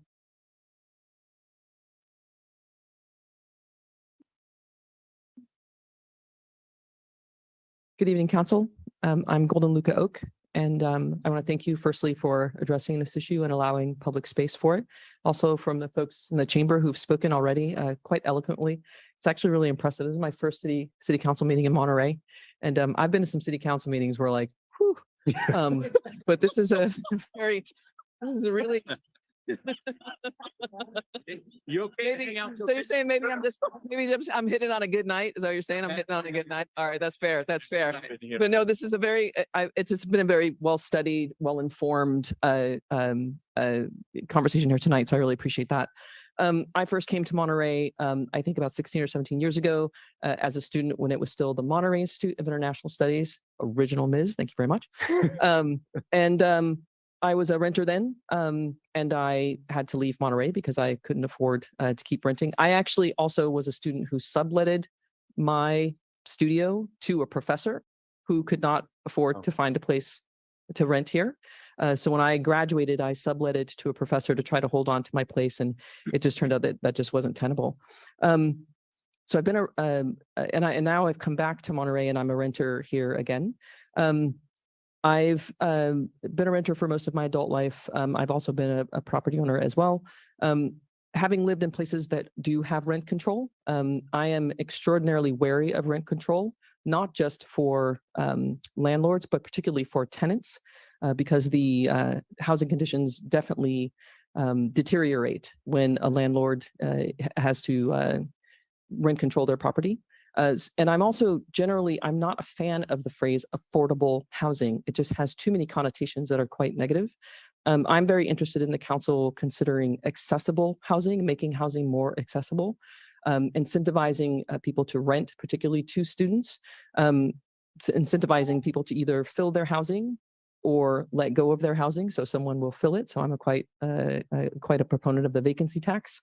So I would appreciate just council, as Gabe said earlier, just continuing to be much more creative in how we think about making housing more accessible here with incentives, but also with encouragement for the housing that we have here to actually be used to house people. Thank you. Thank you. Mayor, Council, my name is Nelson Vega, and I'm a landlord, as you know. And what I wanted to say is that I understand your position of trying to help renters.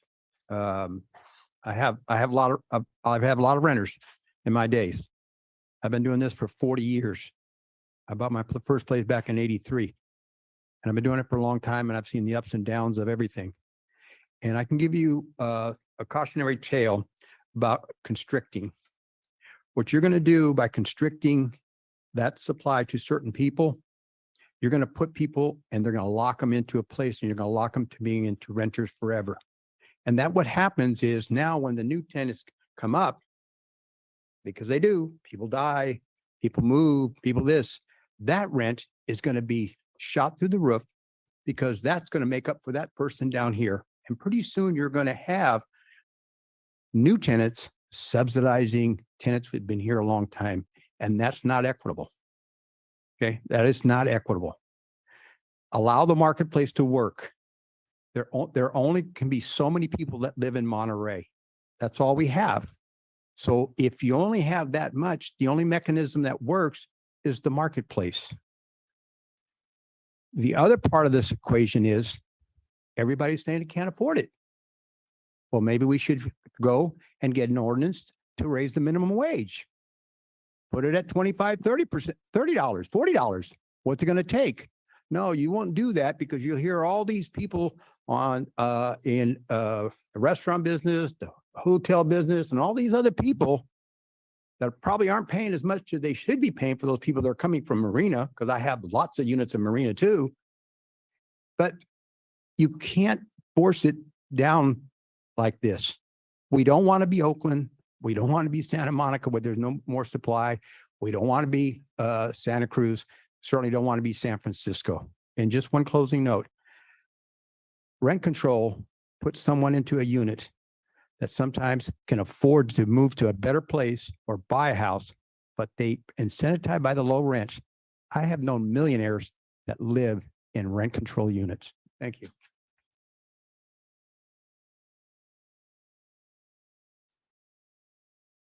Hi there, Council. My name is Amanda Priest. I live in Monterey. I like the idea of the vacancy tax. I kind of like the idea of it just more efficiently using the space we have. I don't think I can speak too much about rent control stuff, but just did want to note one person had it as like a side comment that high rents often lead to people becoming unhoused. And I have friends who just moved from the area because they couldn't afford to live here. But then also just, longtime buddies who are maintenance at conference centers. And they couldn't afford Monterey. They got to Marina, couldn't afford Marina. They're in Salinas. I think the next stop for my friend might be his car. And he's like 72. Anyways, I just get really worried he's going to be someone out in one of the little canyons and stuff. So just wanted to make sure that was a component. I know you know all this, but just wanted to make sure it was stated this evening as well. And that's all, I guess. Thank you. Thank you. Good evening. I'm back.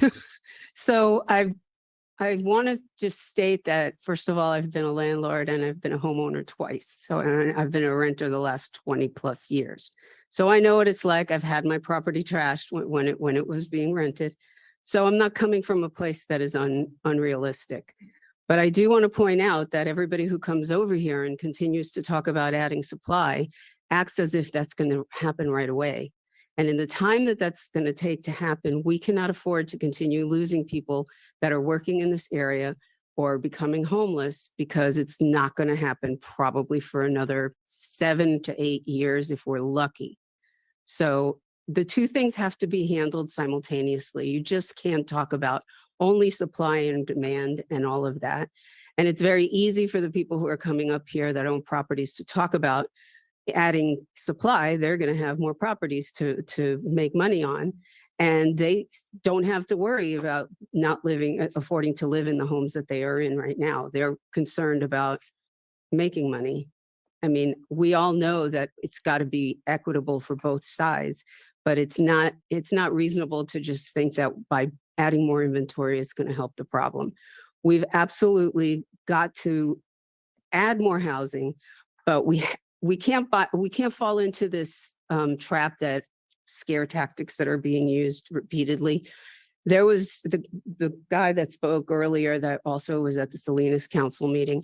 He actually spoke there after they did the chart on how much it was going to cost per unit, and it was pennies, even for somebody who owns 1 to 3 units. So it's a complete scare tactic. Yes, it's a bigger city with more population, but renters are being gouged. $1 more a month on their rent is not going to hurt their problems. And we are the silent majority here, and we did turn out to vote, and we can show you guys that that's what we need. We need to be able to not have to commute. Those of you that are interested in worrying about climate change, the commute is untenable. People cannot continue commuting here. The population doubles daily, not even including tourists, because of all the commuting that we have going on. If you're interested in carbon print, that's a solution. Yeah, we want to build more, but until then, what are we going to do? Homelessness is going to increase. It's bad for tourism. So we have a hospitality industry that is huge, low wage jobs. How are we going to house the people that keep the city functioning? Years ago, I stood here and I asked everybody what they would do if we lost all of our workers that made under $70,000 a year during car week. And what happened? The pandemic came around and proved what I was saying back then. So we need to learn from that. Thank you. Thank you, sir.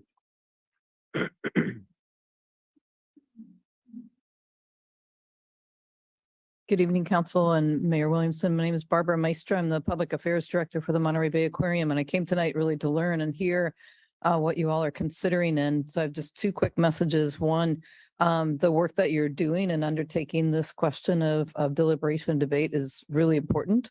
And I very much appreciate it on behalf of our workforce who have been learning more and more almost every day, the struggles of our workforce under rent burden. Apology. Excuse me. So I wanted to share that as an employer of an organization that is prides itself on the quality of what we do in terms of providing an important and high quality visitor experience to teach people of the importance of conservation of the ocean, the kind of science and policy advocacy work that we do on behalf of the ocean is all because of the people that we employ day in, day out, and the burden of rent, the inability to purchase a home in this area, that is now eroding away at the quality of our workforce when people come and leave because they can't afford to buy, or when they decline a job offer because they can't afford to make our paycheck stretch to cover the rent or a mortgage. And so, and this is not just at the aquarium, it's this, if you talk to any employer, they also are experiencing the heavy impact of housing burden on their workforce. And so mostly I just want to say thank you for bringing this issue to the public for debate and deliberation. And I don't have any specific comments on the policy proposals you're considering, but I look forward to engaging with you and the community to figure out what can be done, what makes sense. So thank you. Thank you, Barbara. Anybody else in the chamber wish to speak on this item?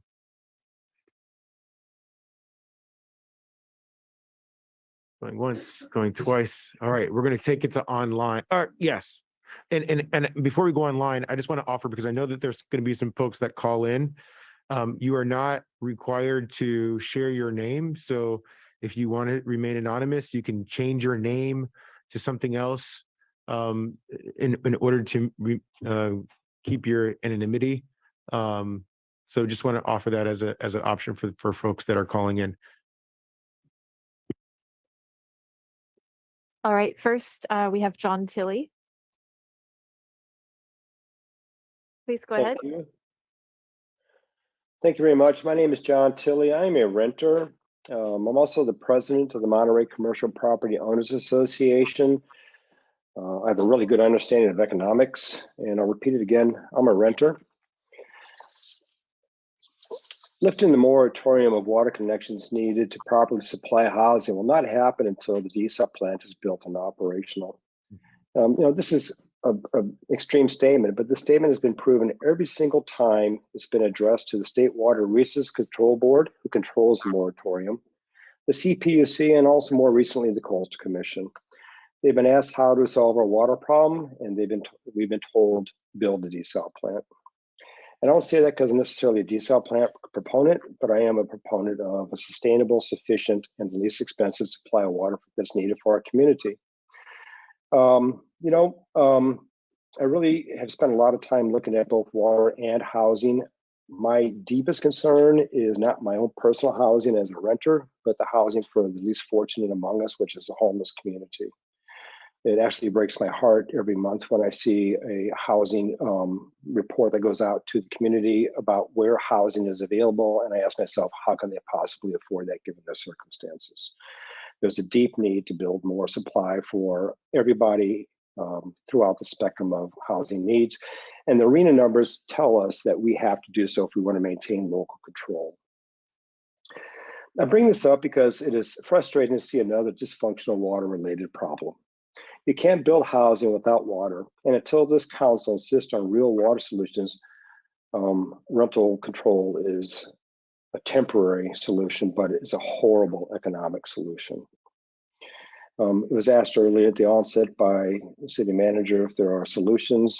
My solution, I suggest, is stop pretending like we have an ability to list the CDO and the moratorium until we have what has been recognized by the powers that control the moratorium, a sufficient, sustainable water supply situation. We do not have it, and I'm concerned that we're being set up for a failure. We're being set up for a RENA failure because we've been told that we have to build a certain number of units. And this looks to me to be wallpapering in terms of we're going to build housing units, we're going to control housing, but until there is a steadfast pursuit to solve the moratorium with an understanding of what's expected to solve that moratorium, it's just window dressing. I've heard many people tell me that they have 2 jobs to pay the rent. I've had nobody who said, when asked directly by me, like, do you have two jobs to pay your water? No one says, no, I don't have two jobs to pay my water, but I have two jobs to pay my rent. Let's work on that. Thank you very much for letting me speak as a renter.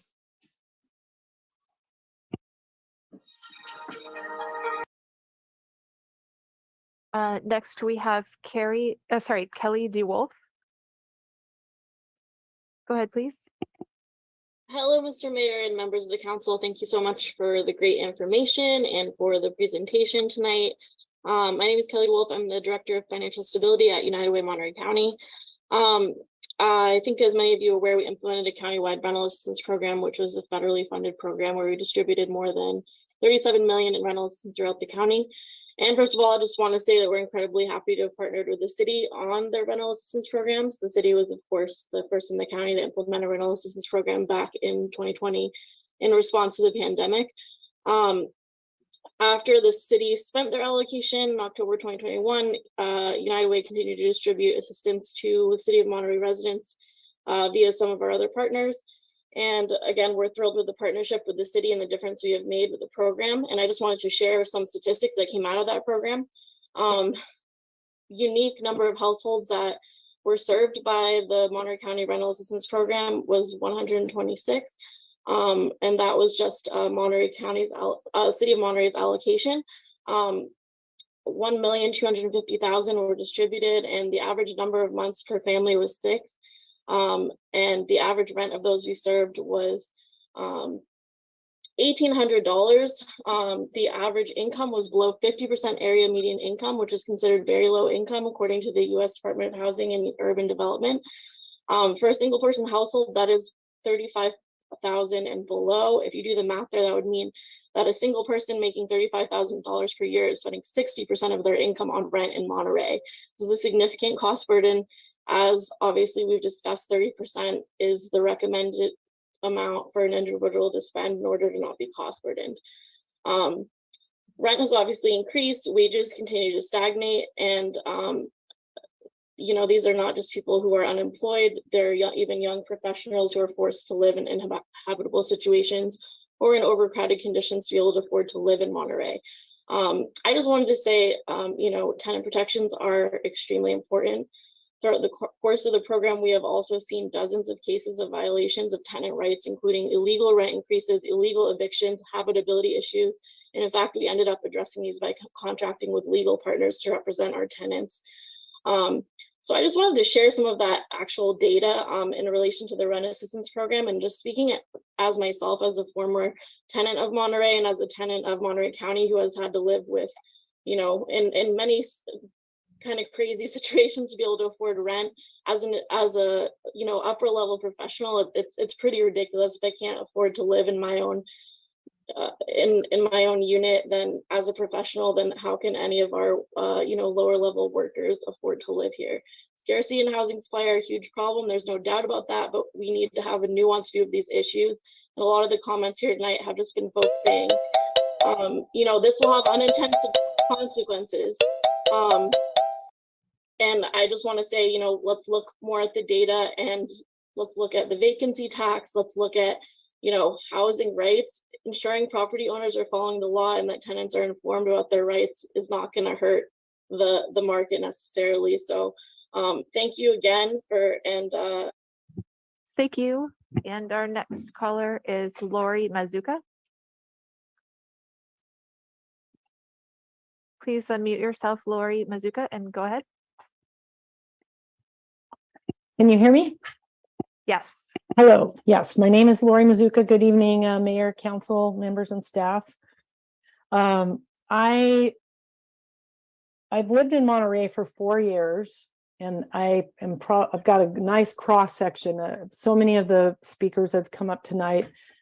I can understand every viewpoint, and I have been in many of the same shoes as many of the speakers.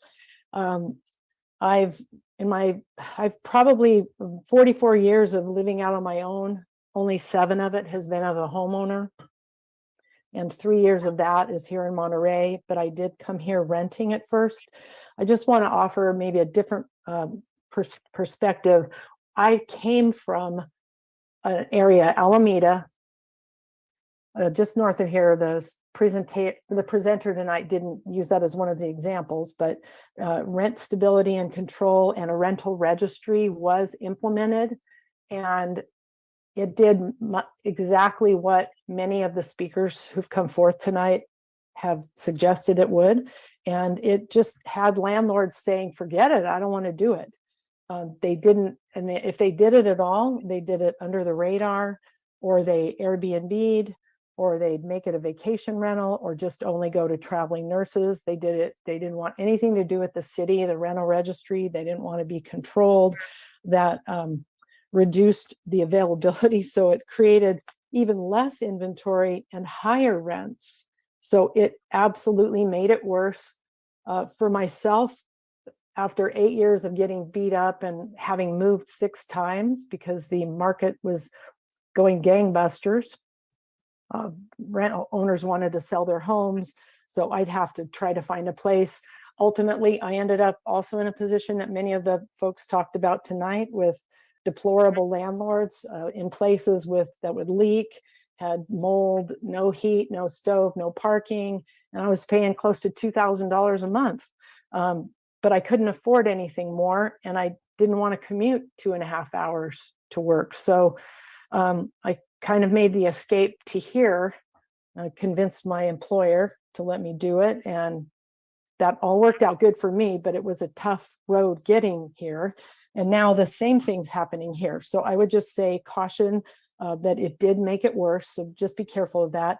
I also agree, and I'm going to still think on what other incentives we can have. The vacancy tax does seem to keep coming up. And I will say, I live in the Del Monte Beach neighborhood, and there are so many homes that are vacant here.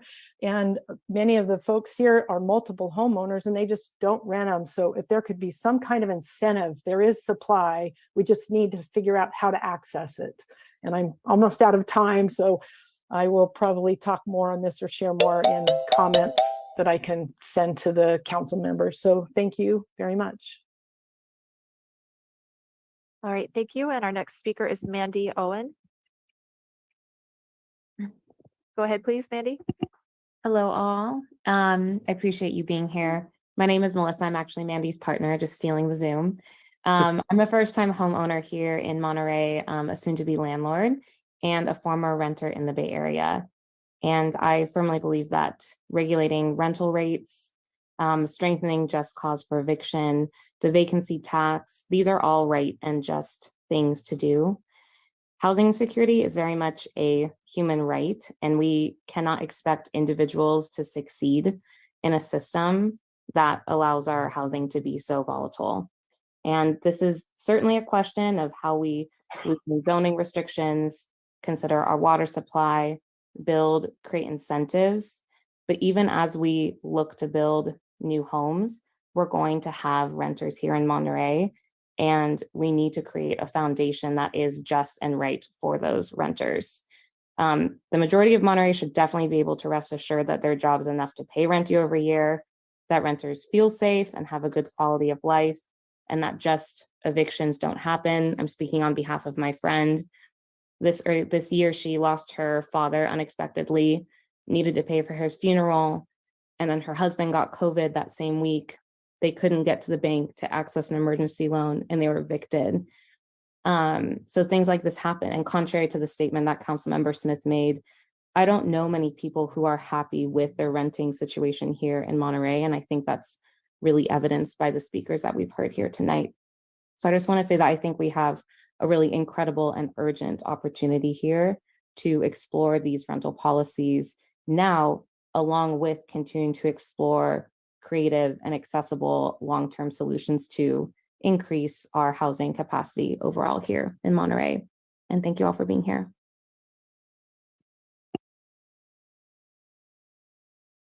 Thank you. And let's see, our next speaker is Marianne Boylan. Go ahead. Can you hear me? Yes. Yes. My name is Marianne Boylan. I am a resident of Monterey. And I want to thank the mayor and the council and staff for some really fascinating and really well done information tonight. I'll make this brief. I'd like to also add to, I believe it was Barbara Meister, and some statistics for you is that 86% of our workforce commute. 86% of Monterey's workforce commutes. On the average, 39,000 people drive into the city every single day. Think about that. And why do they do that? Because housing is not affordable for them to be here. So really what we have, I think, is like a combo pizza. It's not an either or situation. It's both and, as we say. We need a more affordable homes. Yes, everybody that's talked about that, absolutely. And right now we need to protect the tenants that live here for right this moment. So as I noted, I'm going to be brief, or I was brief, and I want to thank you all for giving some amazing information that I will move forward with in the work that I do. Thank you. I'm done. Thank you. And next we have Elena Loomis. Hi, my name's Elena Loomis. I'm a longtime Monterey resident. I'm also a longtime homeowner. However, I started my time in Monterey as a renter, and at that time it was terribly unaffordable. And so this goes back a long time. That was about 38 years ago. So this is not a new situation for Monterey to be in, to have unaffordable rents. So I would support myself establishing a rental registry as a baseline to find out really what's going on in our rentals. I would also support a 5% increase yearly in rents, or CPI, whichever is larger, and establishing that rather than waiting for the state to fix that issue. I also, since listening to the presentation, I think tenant protection is extremely important. After listening to the tales of renters, I think that's essential. And a vacancy tax, I had not heard of that, but in this community, I think there are a lot of vacant units, and some of that money could go to protecting tenants and to covering the cost of the rental registry and other costs involved in this. And of course, I support increasing the number of units available to be rental units, affordable units, and that would include building new units as well as finding buildings that could be converted to apartments or other kinds of living situations. So I'm not an expert at any of this, but I hope the city staff and the mayor and the city council continue to study this. And thank you for Mayor Williamson for giving me this time. Thank you, members of the city council, for this time, and good luck with solving a long time program. But I think the thing to do is to do what the short-term issues that you can take care of, and keep the eye on the long term, which is increasing the number of units that are available. So thank you for your time. Thank you. And our next speaker is Sarah Blake. Hi, can you hear me? Yes. Okay. My name is Sarah Blake. Good evening. I'm a local resident. I grew up in Monterey, went to Colton and Monterey High School. I'm 38 now, and I have a deep connection to this community. I've seen a lot of change and shifting over the years living here. I have seen so many of my friends move away. We used to be a really tight-knit community. Now I go around, I don't recognize anybody. So a lot of my friends have moved. They've had children in other states that are more affordable. And I really think that's a detriment to our community. I actually live in Marina with my husband, who also was born and raised here. We just had a baby, and I actually teach with the Salinas Union High School District because they pay more than MPUSD. I would have loved to teach at my alma mater and live in Monterey. but it's completely unattainable for us right now. My husband works in management at Del Monte Shopping Center and does commute every day. And the traffic we've seen has just gotten worse since we were kids. So it's a bummer. Like, we want to live and help Monterey be a tight-knit community and raise our child there and send them to schools that we went to because we love it so much. But it's just not feasible right now. We are locked into a $1,600 a month price at Preston because we've been here for 13 years now. And it's just, there's no way that we could afford a $2,500, $3,000 unit with our growing family and survive, because like someone else mentioned, things happen.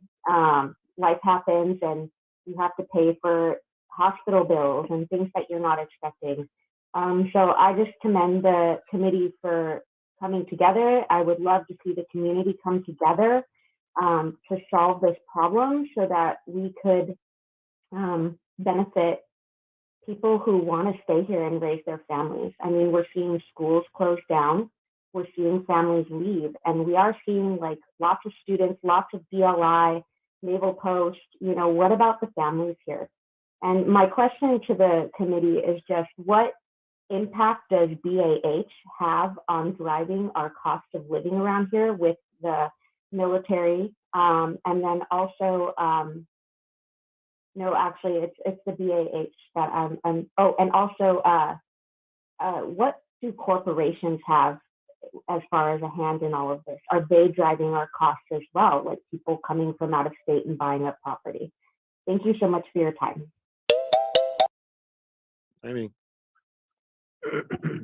Thank you. And next we have a telephone caller whose last three digits are 452.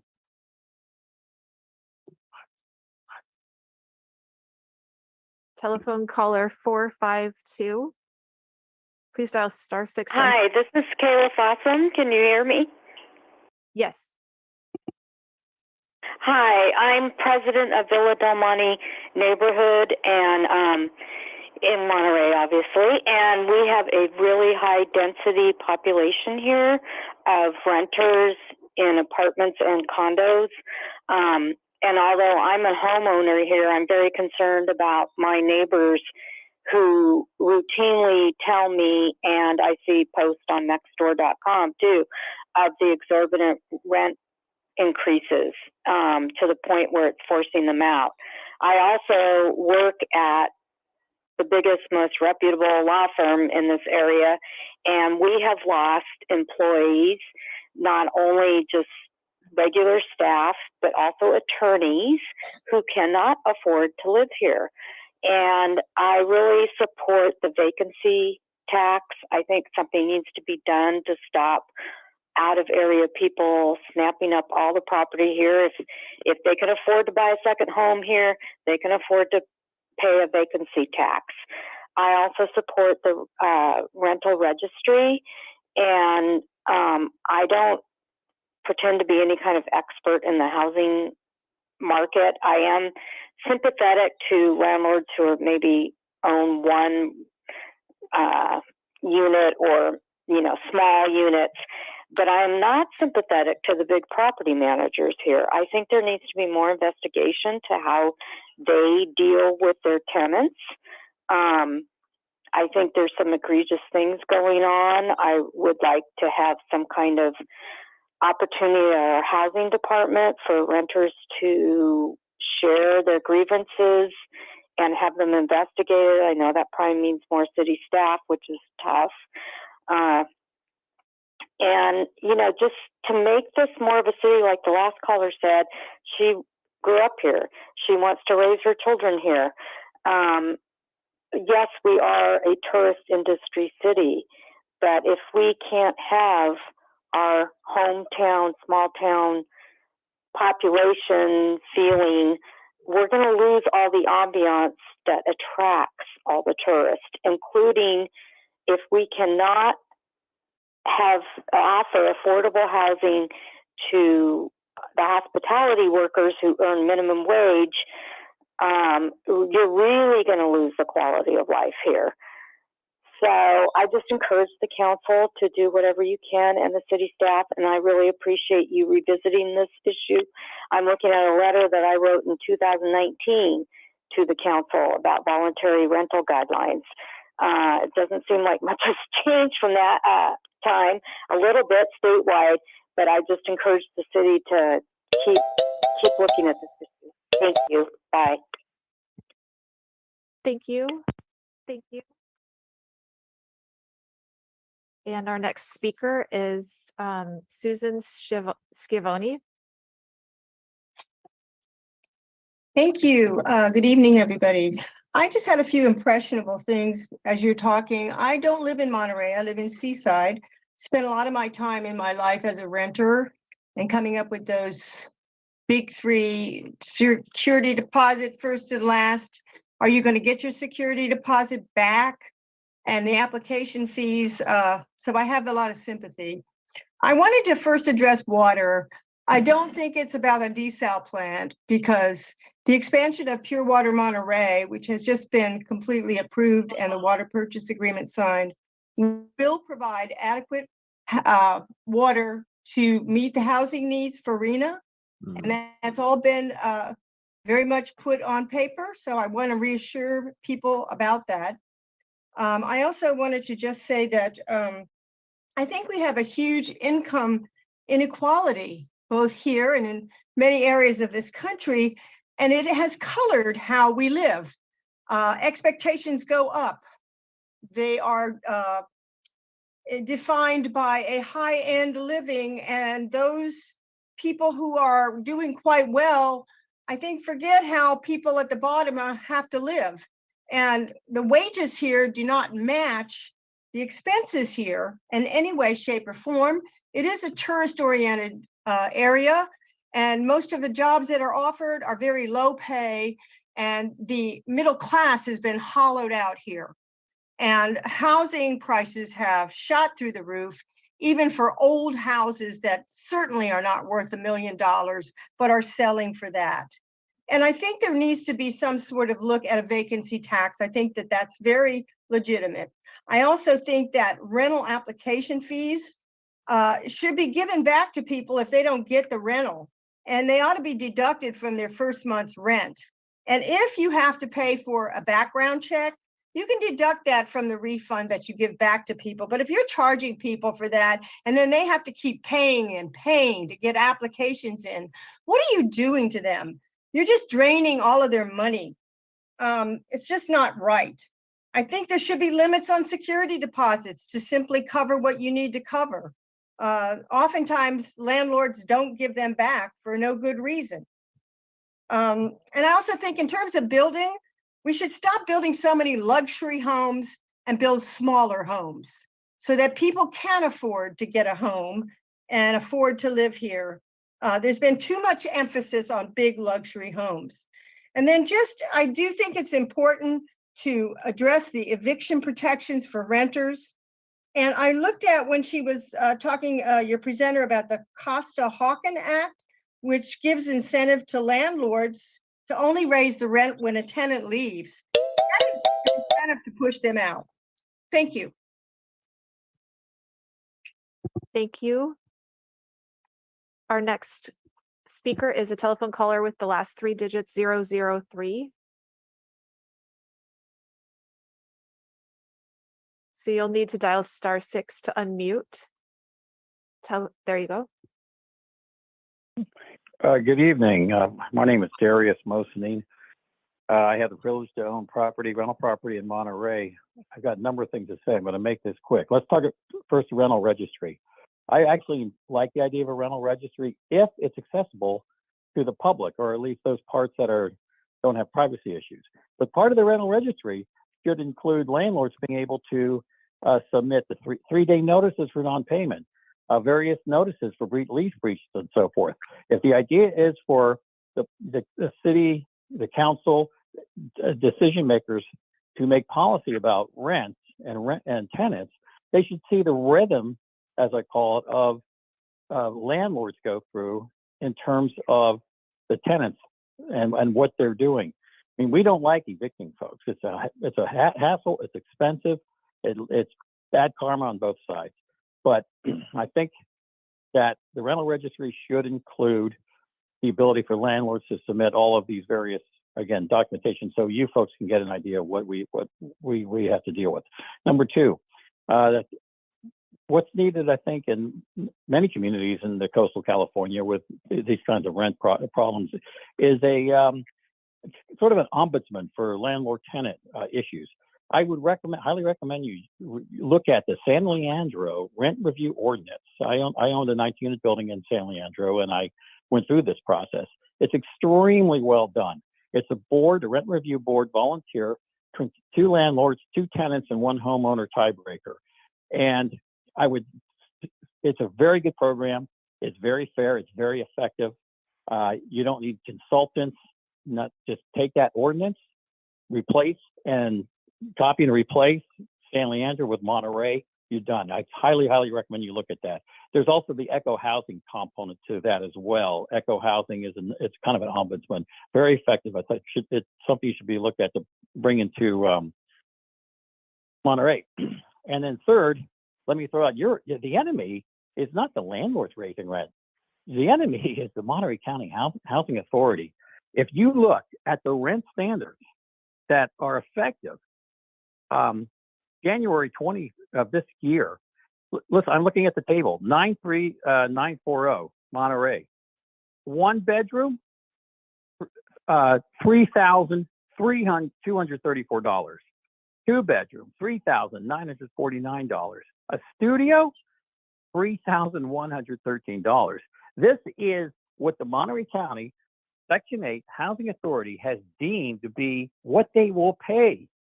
So landlords will go to these tables and say, gee, what should I rent my 1 bedroom for? Oh my God, $3,000? That's what the Monterey County HUD, the federal government, is saying they're worth. Anyway, these are things that, the unintended consequences of these various programs. Thank you. Thank you. Next, we have another telephone caller, last 3 digits, 576. So please dial *6 to unmute. Telephone caller, thank you.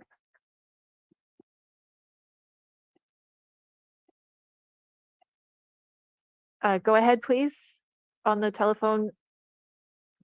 Last 3 digits, 576. We can't hear you currently, but you are unmuted.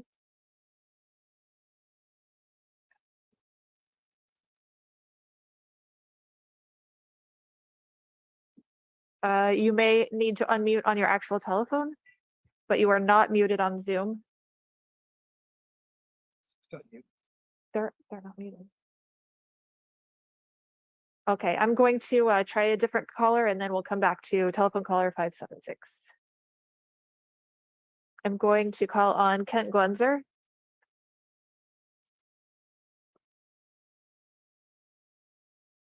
Go ahead, please. Hi there.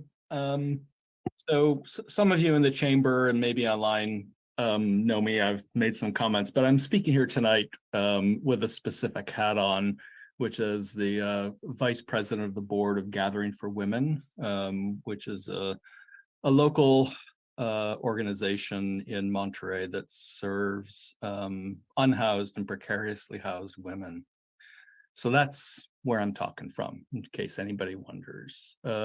First off, man, thanks Kim and the team for all of the information in this packet, the historical information and all of the documentation of the many conversations that have happened in this council chamber over the last few years. Just really, really useful. I really found it useful. So just a couple of things. First off, the surge is happening. What surge? The surge of people getting kicked out of where they live. And we know that at Gathering for Women, because our numbers of precariously housed and unhoused women has gone up tremendously in the last 3 or 4 months.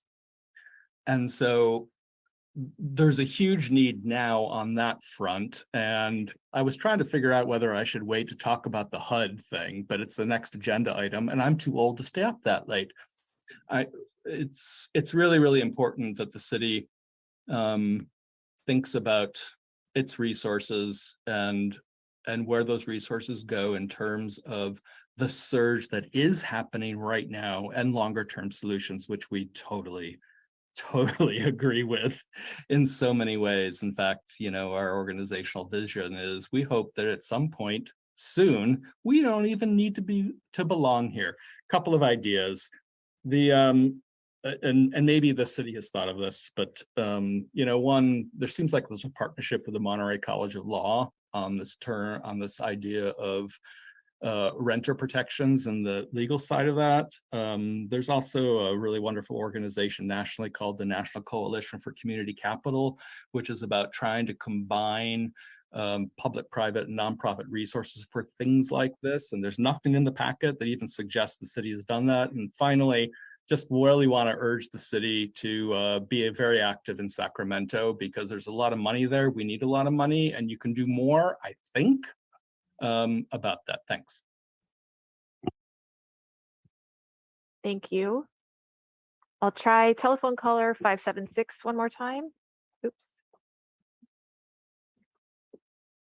So telephone caller 576, if you could, there you go, and try speaking, please.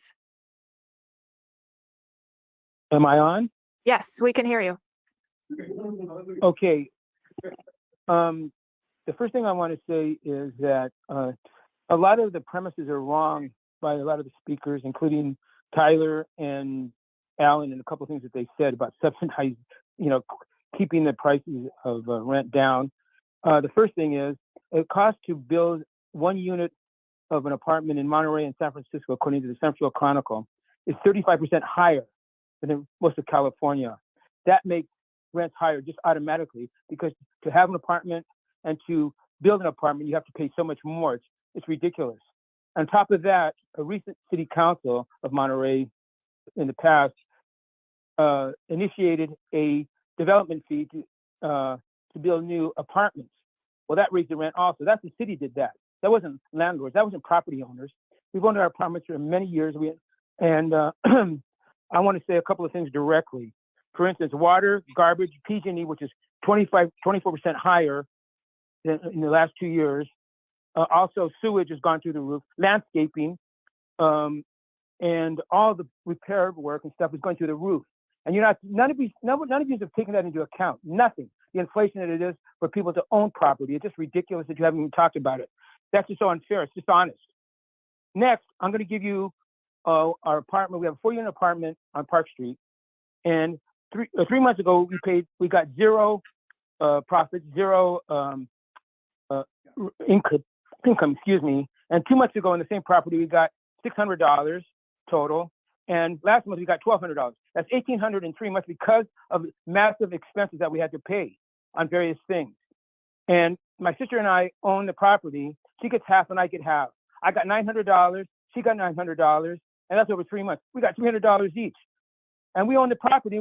That you can't live on that. Nobody can, and we own the property because the costs are so high of expenses, and property taxes are through the roof. You increase it, you don't lower those, and insurance is getting higher. We have a mortgage that we pay every single month, and you don't talk about that. None of you talk about us being customers of a bank.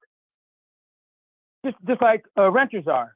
The young people have to hear this that are in this room. You got to know what we're going through. Massive. We're not making a lot of money, and this is what we live on. I'm 72. My sister's 82, and we live here permanently. A lot of the renters are going to come and go, but we live here permanently, trying to make a living. We provide a service and a product, which is the units for people, and you're unfair to us. And I emailed Alan often about it, and he's never responded to me in the right way. He's never even talked to me about it. And Tyler doesn't even listen. Tyler told me one time in an email that the comments he made about property owners was was wrong, and he mistreated us with his words. And I don't believe that I believe that he said those things that what the Herald said. And the last thing I want to say is we keep our properties up all the time, and we make sure that you have good houses, Sir, good units. Okay, and this is the last thing. and we have a telephone caller with the last three digits 800.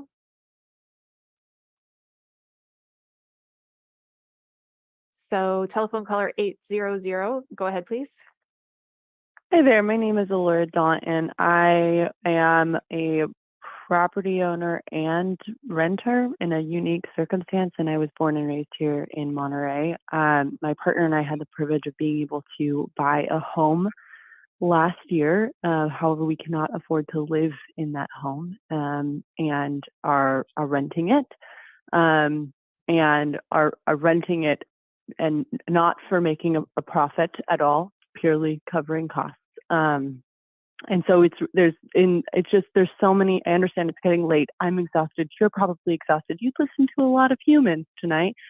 And I just really want to thank each and every one of you for putting a lot of thought and care into this, all of the various different nuances that are present. There's no easy one solution, and this challenge is going to take a lot of different layers to think about. So thank you for your time and consideration in doing that. And then also just want to put out there that the reason why I've heard a lot of this evening of people not being able to stay here, and I am one of the few that has the privilege of being able to stay here because I rent from my parents. And my parents have an ADU that my partner and I are able to live in. And I recognize that we are in a minority of having that privilege, and just want to share that experience and that acknowledgement of like, I get to live here where I grew up, and not because of that. And as our family circumstances changes and grows, like who knows what the future holds. But I definitely am in support of a vacancy tax. As a landlord, I'm like, as long as the experience of being a part of a rental registry is easeful. It is a lot of work being a landlord, particularly being of a smaller and not having a property management company doing all the stuff for you. Just keep in mind that for every choice that there are so many different stakeholders that go into that will have a different experience, and there will be people who are for whatever policies you make, people who are against. But really appreciate that you're taking all of these different perspectives into account. And so thank you so much for your time and all of the effort that you're putting into this very complex problem. Thank you. And Jean Rash is our next speaker. Go ahead, Jean. Thank you. This is a real tough one. I'm Jean Rash. I live in Monterey. I'm a homeowner. I'm also a landlord, and I have, of course, been a tenant, but not in a long time.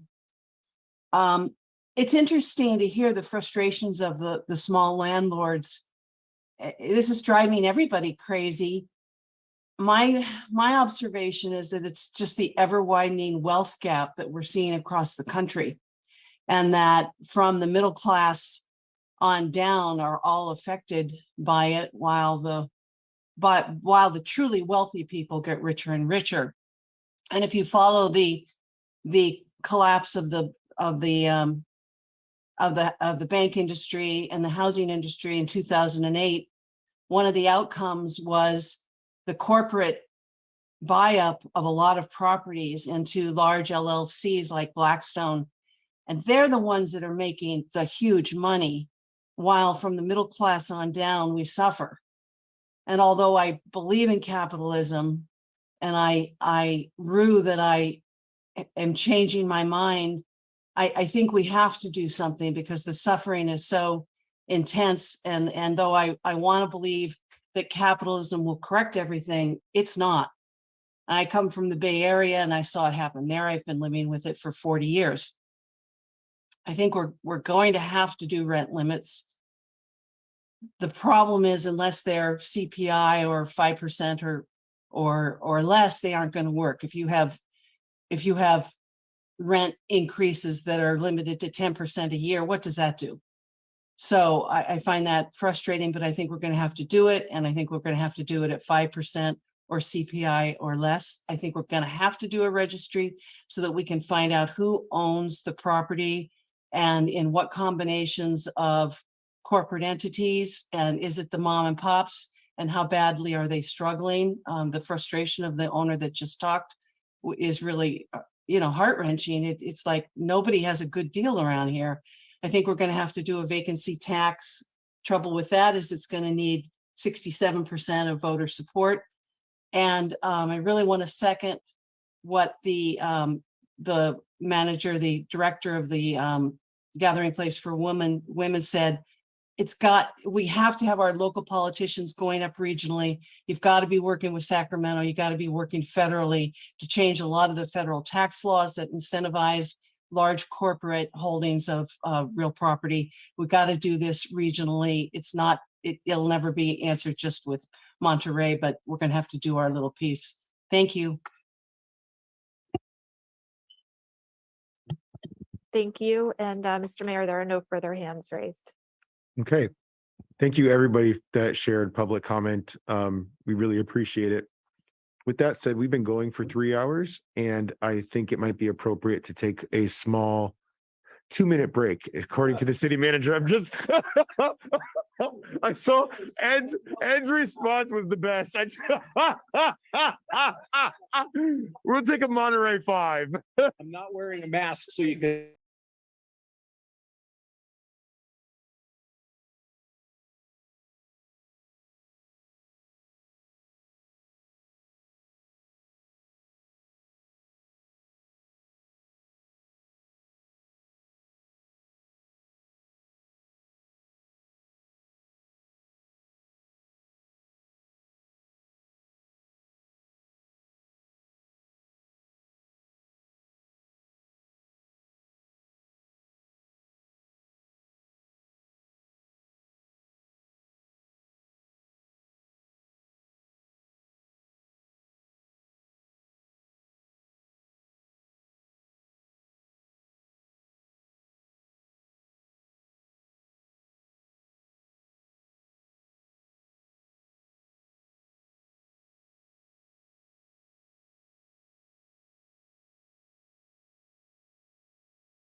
Okay, welcome back to our like 5 people in the audience here.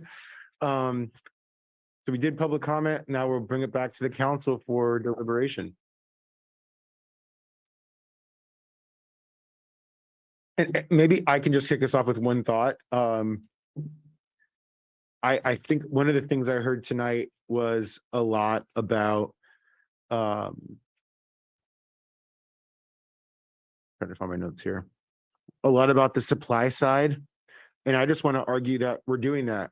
We're looking at updating our housing element to make sure that we can comply with the new RANA requirements that go along with all the state requirements.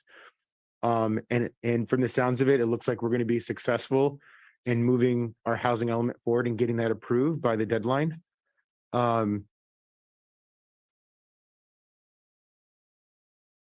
There was other comments made about there being no other solution. I agree that there's no other option than to move forward with increasing our housing supply. But I think as many other speakers spoke of tonight, there's also an understanding or an acknowledgement that the supply side conversation of this, the supplied side of this conversation is going to take years in order to address this. When I hear concerns from folks now, and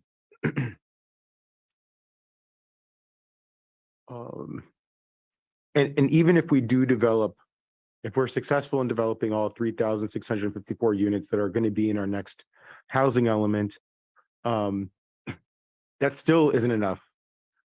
We have decades of pent-up demand where housing wasn't developed. We heard a speaker say earlier, I think it was Kevin, say earlier how we developed only 130 some odd or something like that units out of our 650 unit requirement.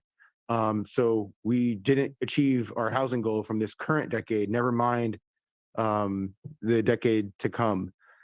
And then my last point about this, and then I'm going to open it up, is I hope that all those that came out tonight emphasizing the need for us to do more on the supply side show up when we have those discussions, because we're going to need those voices. You know that there's going to be those that don't want us to move forward in those spaces, and we're going to need your voice in those at those times as well to be successful at that. So I think I gave everybody enough time to find your notes. Okay, we'll start off with Dr. Barber. So first, I know they're not here now, but I want to acknowledge all the students that came out. I was excited to hear Miss Student, another student, another student. I just applaud all the students that come out. I applaud everybody that came out, but I really applaud the students for taking time to really invest in their city. And I want them to know that it's your city, so continue to keep investing and coming out. So I applaud you for that. And thank you for all the work that the staff has done in getting that. The presentation was awesome. One of the things I was noticing on the business license fee was that there was 48 in 2021, which was 1,330 units, which was $112,300, but it was 49 that were currently no licenses that were for 10 or more units. So that's possibly a total of possibly 232,000, which would be almost half of what they're talking about for the rental registry. So I'm just curious about, maybe even utilizing those funds to be able to do some more things. I think it's a lot of different things that we can look at. Rental registry, I think, is really one of the first stops that we should do in just getting the data that we need and being able to move forward on some of those items of knowing what we have and how and what we can do with, because I think I think the money can be found in some of these pieces that I just mentioned. I think being able to go back and look at the rental assistance. Some people were talking about the emergency rental assistance. I think it was Gabe, I think, was talking about the emergency rental assistance and being able to go back and see about getting more funding with that and being able to help with the rental assistance as it is now. Also, I think the vacancy tax is a good way to actually generate funds, especially when you're talking about supply and demand, because a vacant home is not helping us in our housing element. It's not helping us in our supply and demand for rent. It's not helping in any kind of way. So I feel like the vacancy rate, the vacancy tax is a good way to start. And if we look at something like 6 months consistent or more, pretty much that would be able to bring in a sizable funds of the different, and you heard the different people talking even tonight. Even I think Del Monte area that's saying that they have tons of vacancies that they're coming up with. And it doesn't mean that if you're not using it at all and not coming in, but if you have 6 months, to me, that's consistent and where you're not using it at all for no reason, there should be a vacancy rate that you're paying. Because then that helps us to mitigate some of the housing elements and housing issues that we have here. So that's kind of where I'm standing right now. I've got a couple questions. Yeah, a couple questions that I think I want to double back to because we didn't quite get a chance to get those conclusions. I think there's one that I'd ask our planning and housing economic development director, Kim. So she has that question. And I also want to ask a little more about the housing, eco housing, and what their responsibility is in the city of Monterey. Because a couple of the speakers talked about eco housing, and there was a couple speakers that talked about disputes with their landlords and their properties. And I want to make some statements about what the recourse is for people to seek help who are in that position where they don't feel that they have alternatives, but to stay, quiet. So I want to touch on the eco housing opportunity. So two things, eco housing and the survey. Well, I'll go ahead and start with eco housing. Later this evening, you'll be considering the community development block grant budget, and the city for several years has funded eco housing through that program for fair housing services. So if the city planning or housing office receives a complaint, we refer them to eco fair housing. And the types of services that they provide is they will contact the landlord and work with the tenant and try to resolve landlord-tenant disputes. The other thing I heard tonight, though, was that people are afraid to make that call to the city because there might be retribution. And so if we never get the referral, that can be challenging because we don't know that particular situation exists. Mm-hmm. They have also done fair housing, I'll call it a survey, where they'll go out and pose as a tenant. They will submit their application, and they will, if they find unfair housing practices in the rental procedure, they will meet with the landlord, they will counsel the landlord, and they can ultimately file reports with various housing agencies about their noncompliance with federal housing law. So they do that as well. And they haven't done it recently, at least a couple years ago, as the eviction situation was occurring during COVID, and the new laws were coming in and tenant protections. They did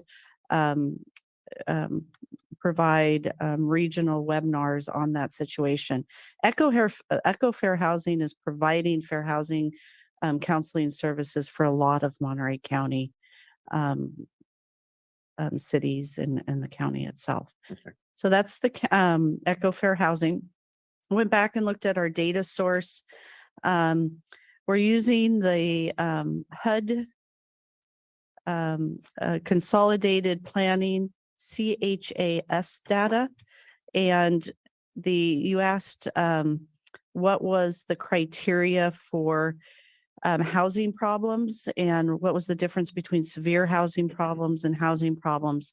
So both of those include incomplete kitchen facilities, incomplete plumbing facilities, more than one person per room. And the difference between housing problems and severe is a cost burden greater than 30% is a housing problem. If it's greater than 50%, so if you're 50% of your income is being designated towards housing, then that's considered a severe housing problem. And so that's reported for every census designated place and city based on HUD data. Okay, do we have any idea how many were included in that survey? Because I'm sure there's a lot of declines, but there's also those that did respond to this census. So they show the housing problems overview were 11,870 What I'm not seeing, oh, it says households. So that was 11,870 households. I can share this table with you in a link later if you'd like to see it. So out of 13,000 plus Housing units. housing units, that's 11,000 households or persons living in a house. So a household is considered an occupied housing unit. So a household can contain one person, or it can contain 5 people in a household. But the basic understanding is a household is an occupied housing unit. Okay, so that's why I have a problem with the data, because if we're talking about 13,000 and plus housing units, we have a whole lot of residential units that are owned. So if we've got that high of a number that are saying they have a severe housing issue, that means property owners are reporting they have a significant problem with their structure. Maybe my wife answered this and our structure's got a problem. I don't think so, but So they do provide data. The 11,870 is income by housing problems, owners and renters combined.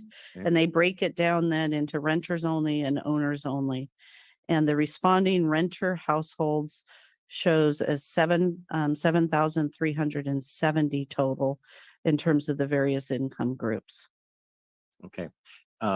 Thank you. And I don't want to make this about the data. I want to move to a couple other comments, and looking for the sweet spot in deciding a policy is always very difficult. We heard tonight from a mixed group, from all gamuts of the population, former students, current students, renters, property owners, some business organizations.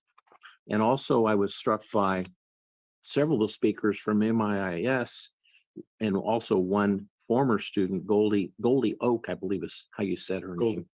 Golden Oak. I thought she spoke very, very eloquently, and actually was making a compelling argument about being careful with doing rental registry. Gabe also from MIS spoke about the concerns about, and I think layering the bureaucracy, and he identified that the supply of housing is really the issue. And I think that's the theme of tonight, is how we define the problem. And if we are defining the problem as housing supply, then this conversation would really be about how strongly are we supporting sustainable water? How strongly are we supporting trying to drive down costs of utilities on property owners that then pass it on? A variety of cause and effect things that happen in our economy here. So I'm having a hard time defining how a rental registry gets us closer to solving what the real problem is, which is housing supply in a community that is restricted with the lack of water. And I think the stats bear out that since 95-10 with the cease and desist order, that essentially it's not a surprise that our last housing cycle, in the 5th RENA cycle, the city of Monterey was able to achieve 139 over 7 years, overlaid with the fact that we had no ability to get a new water permit on properties. So I think that is the core of our issue, is the fact that we can't build. Those that have the ability to build are not building because they don't have water. They can't get an expansion if they do have water. And we've had many properties that have come up for review that we were encouraging folks to partner with us and take some of the water we had. The restrictions of building more units has been totally economic for water. So if that's the identified problem, I fail to see how layering this with some bureaucratic rules and regulations is going to solve the problem. And I fear about the unintended consequences of having one more example of how government's getting involved. 2 or 3 employees, yes, you have a point. You could raise some money, you can have the taxes, and you can probably fund the employees, and gather the data. But still, that does not address the root identified problem. It's not an appropriate solution for the problem. I'm really concerned about anything else that would add another dollar to a tenant's bill. And when you look at what's happened in the last 3 years, 2 bond measures from MPUSD had the rights to do it. It was voted in, it applied, but it applied to the property owners, and our property taxes went up. Sewer went up, water rates went up, PG&E went up, and all of those things are out of control of the city of Monterey.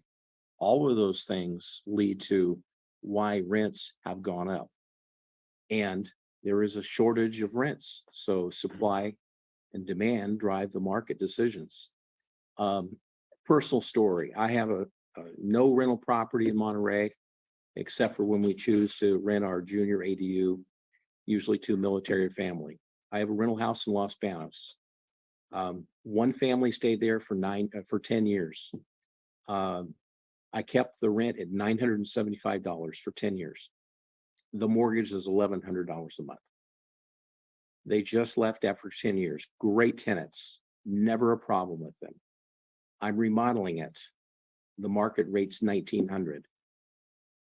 I hear a lot of these stories that homeowners are renting and they have a good relationship with their tenants, and they choose to take less and not raise the rents every time. So I think that there's a balance here in our community with a lot of folks that have good relationships. I got an email from somebody today, and I think it's worth highlighting just a couple of points. I got several emails today, as you all did as well, and several phone calls. This person is Carol Dawson, and she asked me, she couldn't be here tonight, and she asked if I could highlight some of her points. I currently have an exemplary long-term tenant who take good care of the property, and their rent is well below market rate, as I just shared my personal story. Not all landlords are money-grubbing, greedy people. I believe that most landlords are responsible and want to maintain quality rents that they can be proud of. I skipped through her comments. Also, with rent control, apartment buildings don't pencil, so property owners will often convert to condominiums, thus taking rentals off the market altogether. There would be unintended consequences that would be harmful to both the landlord and the tenant. And she's talking about rental registry and or ultimately rent control. Referring to San Francisco, which has had rent control for years. It's very unaffordable. And if rent control works so well, why is San Francisco so expensive?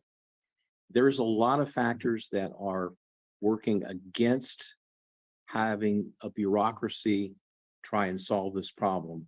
And I fear that we should not try and craft something that's going to make this overly regulatory, cumbersome, adverse, negative.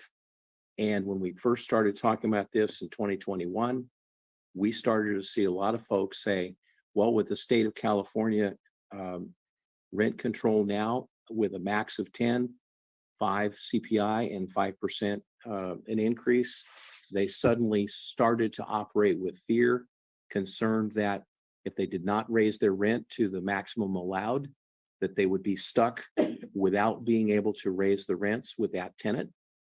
And so conversations in communities like us and Salinas actually work against and make the problem worse, because landlords start to look at opportunities where they feel forced that they better act, otherwise they fall behind. And so they are not able to take care of the maintenance on the property. So I think that we should stay out of this business and let the market rate work its due course. And I don't think bureaucracy and more government regulations solves the problem. All set?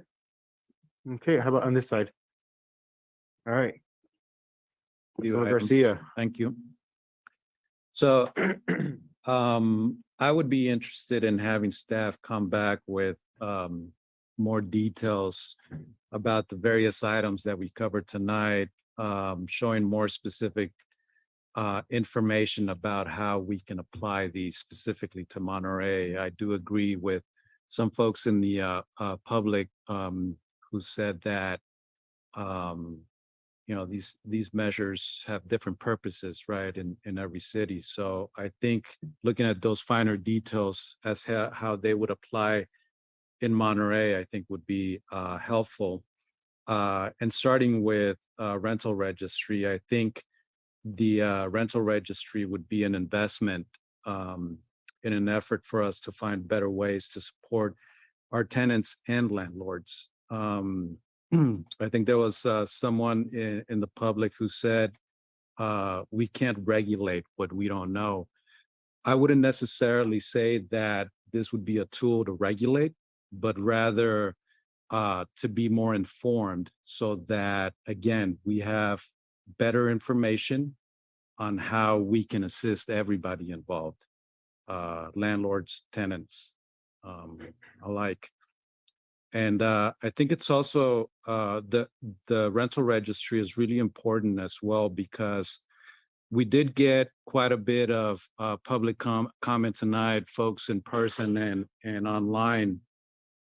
But I think it's important to elevate the equity piece on this as well, that many of the folks who would be impacted by all this are probably working this very moment, and they couldn't make it to this meeting or couldn't call in for that very reason, right? So we have a lot of folks who, you know, are busy working 2-3 jobs, as it was mentioned, to try to make ends meet. And for those folks, I mean, we also need to make sure that we are acting and representing that segment of the population as well. I agree with the idea that not one individual tool is the solution.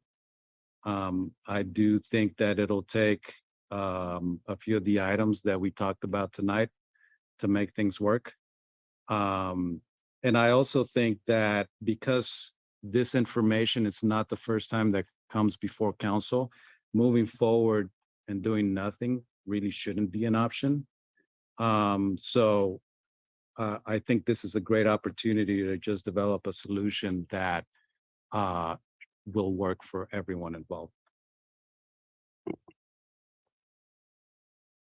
First of all, thank you all for your comments. Well, there's a lot here to digest and think about. There are philosophical questions in terms of kind of economic theory and social justice theory and equity. There's also just the sort of practical realities of these various policy proposals and what will they actually do in the long term and the short term. I think I want to just start by saying, you know, and it's been said before, but it merits saying again, we have a large population of renters in this city. 2/3 of our residents are renters, and they're communicating to us that they have a serious problem, which is why I think I agree with Councilmember Garcia that sort of just doing nothing or just saying, well, we're going to build more housing, which of course we've been trying to do and will continue to try to do. I don't think that cuts it. We need to show those residents that we care about them, that we understand their concerns. And those concerns have both long-term and short-term implications. So some of these solutions are more long-term focused, some of them are more short-term focused. And you know, I think we need to try to address both. So of course, we're going to continue to work on our housing supply. Hopefully, the water purchase agreement will help free up water. But even if we had the spigots wide open today, it would take years for us to build enough housing supply to really create market conditions where the market would self-regulate.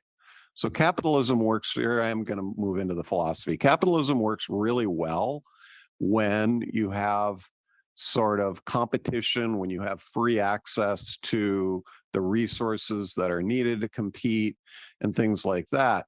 It doesn't work really well when you have a restricted kind of resource environment, which is what we have. And I don't see any other, I don't think it's just the water, because I don't see other communities in coastal California that are like us that have affordable housing costs.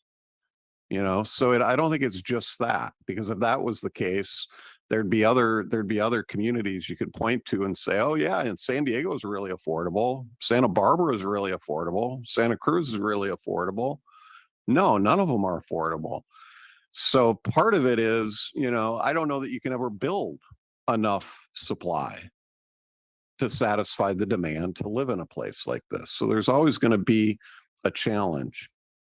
Anyhow, I think we have to do something. So I'm looking at some of the things we talked about.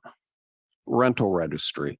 I have to say that I've had my doubts about a rental registry simply because it wasn't clear to me how it would actually help renters.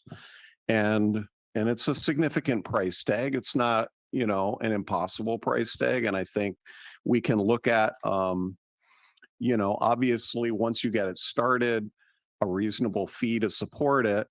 And I think there are other possible revenue sources to get it started. So it's not impossible, but it's not insignificant. $400,000 is not insignificant. So I want to know, what am I going to get for that? And I think I heard tonight from our consultant enough to make me think that it is probably a good investment, that it would be, you know, first of all, there's just a lot of confusion about the data, you know, in terms of how impacted are people and what's driving, you know, I'd love to know what is driving the increases, you know, and I think, and is it a few property owners? Because it's not the Ed Smiths. I know that, you know, I'm sure Ed Smith is a good landlord, and I'm sure that the woman whose letter you read is as well. And I'm sure a lot of the people who spoke tonight are, but I'm also pretty sure there's some out there who aren't. Otherwise, we wouldn't have a problem, because I don't think the problem is all cost driven. First of all, a lot of those costs are tax deductible. If your insurance goes up, that's tax deductible. If your property taxes go up, that's tax deductible. If you got it, even if you have to make an improvement in your property, it's tax deductible. There's a lot of really good tax incentives to own rental property. There's a lot of caps on those too. There are, but I don't think that's what's driving 10% increases. I don't think that's driving 10% increases. So there's something else going on there. And I'd like to see the data to figure out, is it a few big property owners who are driving this? I don't know. So I do think there's benefit in the rental registry. And I think we also heard from a property owner could potentially benefit them as well. So I'm interested in looking at that. Mediation, I think, you know, it's an important service. I'm not convinced that the $10,000 we spend on Echo is really going to give us the service we need. I mean, that's not a lot of money, folks. I mean, that's not a lot of money to expect a person to be able to deal with all of the potential rental conflicts in our city. So, you know, either we'd need to augment that, or maybe, you know, maybe that's something that could come in conjunction with the rental registry, that, you know, one of those staff people could be tasked with doing some of that work of mediation. And that benefits landlords and it benefits renters. I think that's a positive thing. The rental assistance wasn't included in the presentation, but I think it's one of the best things this council has done. And I think we need to find a way to continue that. Just cause protection, that was really interesting for me to hear a lot of that information. That was kind of new information for me. And I think there's a lot that we could do to kind of build on the state law to provide a better just cause protection. And again, I don't think a good landlord would would have a problem with that, because you're talking about just cause. You're not talking about tenants who are trashing their property and not paying their rent and all of that. Those people wouldn't qualify. You're talking about good tenants. And so I think just cause protections, if we can augment that, that makes a lot of sense. And in terms of rent stabilization, we're not talking about rent control. Rent control is where like rents are frozen. And that's where we've seen a lot of problems in some of the larger cities that have had those kinds of programs. It's great for the people who get it, but for the people who don't, it does drive up rents. We're talking about rent stabilization, which means rents can still go up. They just can't go up an infinite amount. And so it seems to me that 10% is too high. It doesn't seem like it's working. And so I would be open to a conversation of us having a lower limit than that. So vacancy tax, I guess that's the last one. You know, it didn't pass in Santa Cruz. I don't think it's going to pass here, if I'm being honest. I think it makes sense in a lot of ways. You know, if we have a limited housing supply, right? We all know that. We know it's difficult to expand that housing supply. If you have X amount of that housing supply that is somebody's second or third home and they're not even using it, that's less housing supply. So, I mean, it just stands to reason if you have a lot of those vacant homes, and that's going to affect rental rates as well as home purchase rates and drive both up. On the other hand, it sounds like it could potentially be really complicated to enforce, and there's a lawsuit out there against San Francisco.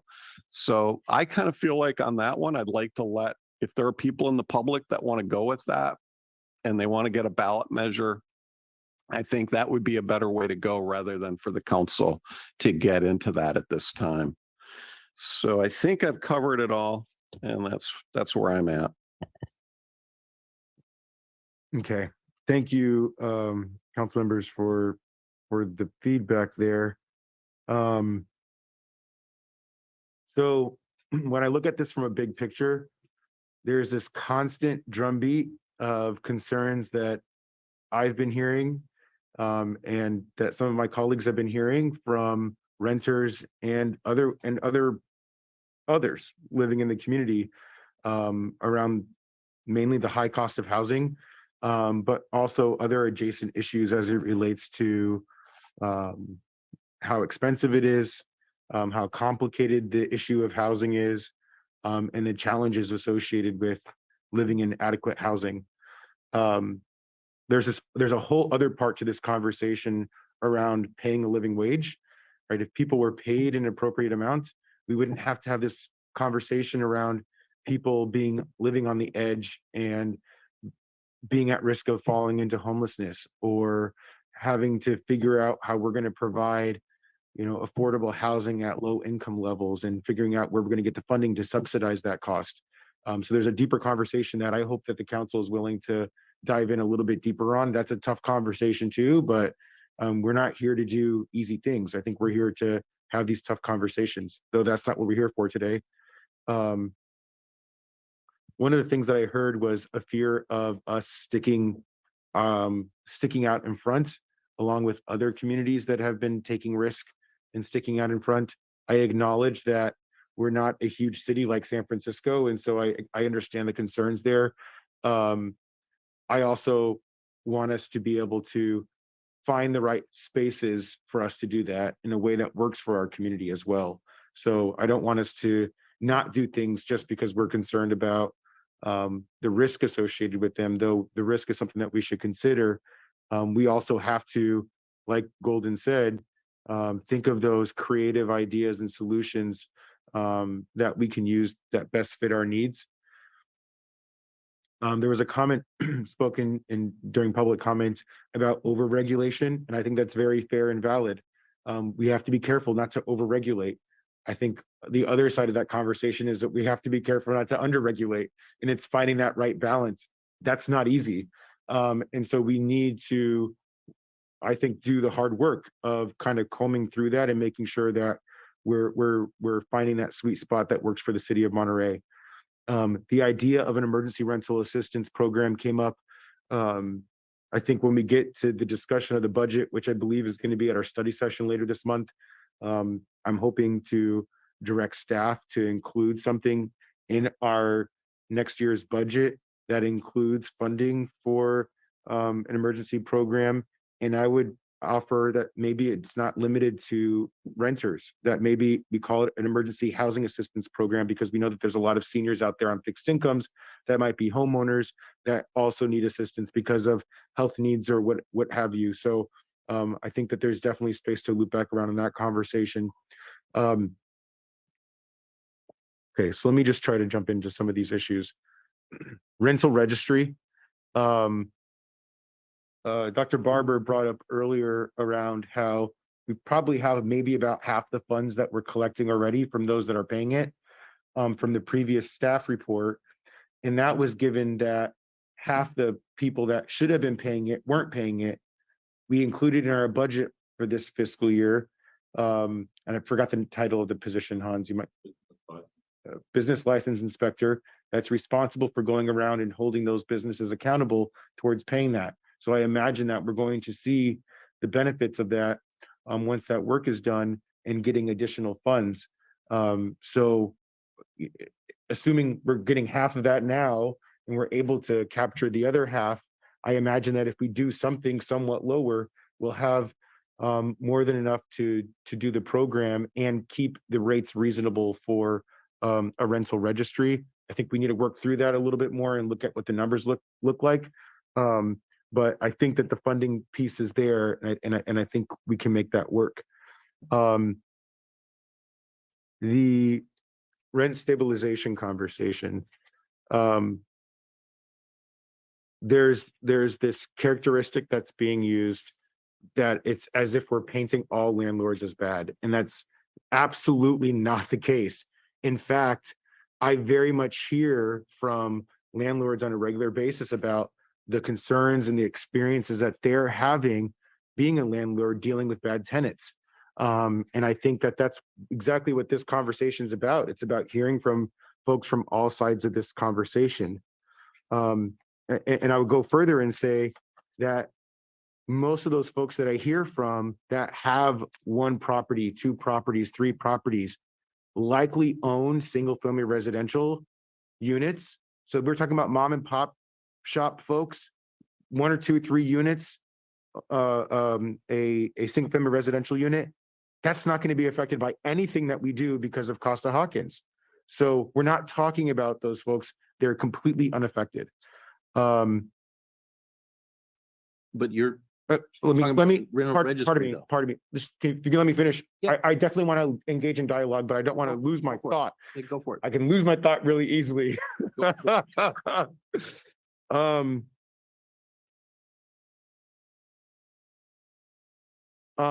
think one of the things that we need to think about is the relationship that exists between a landlord and a tenant.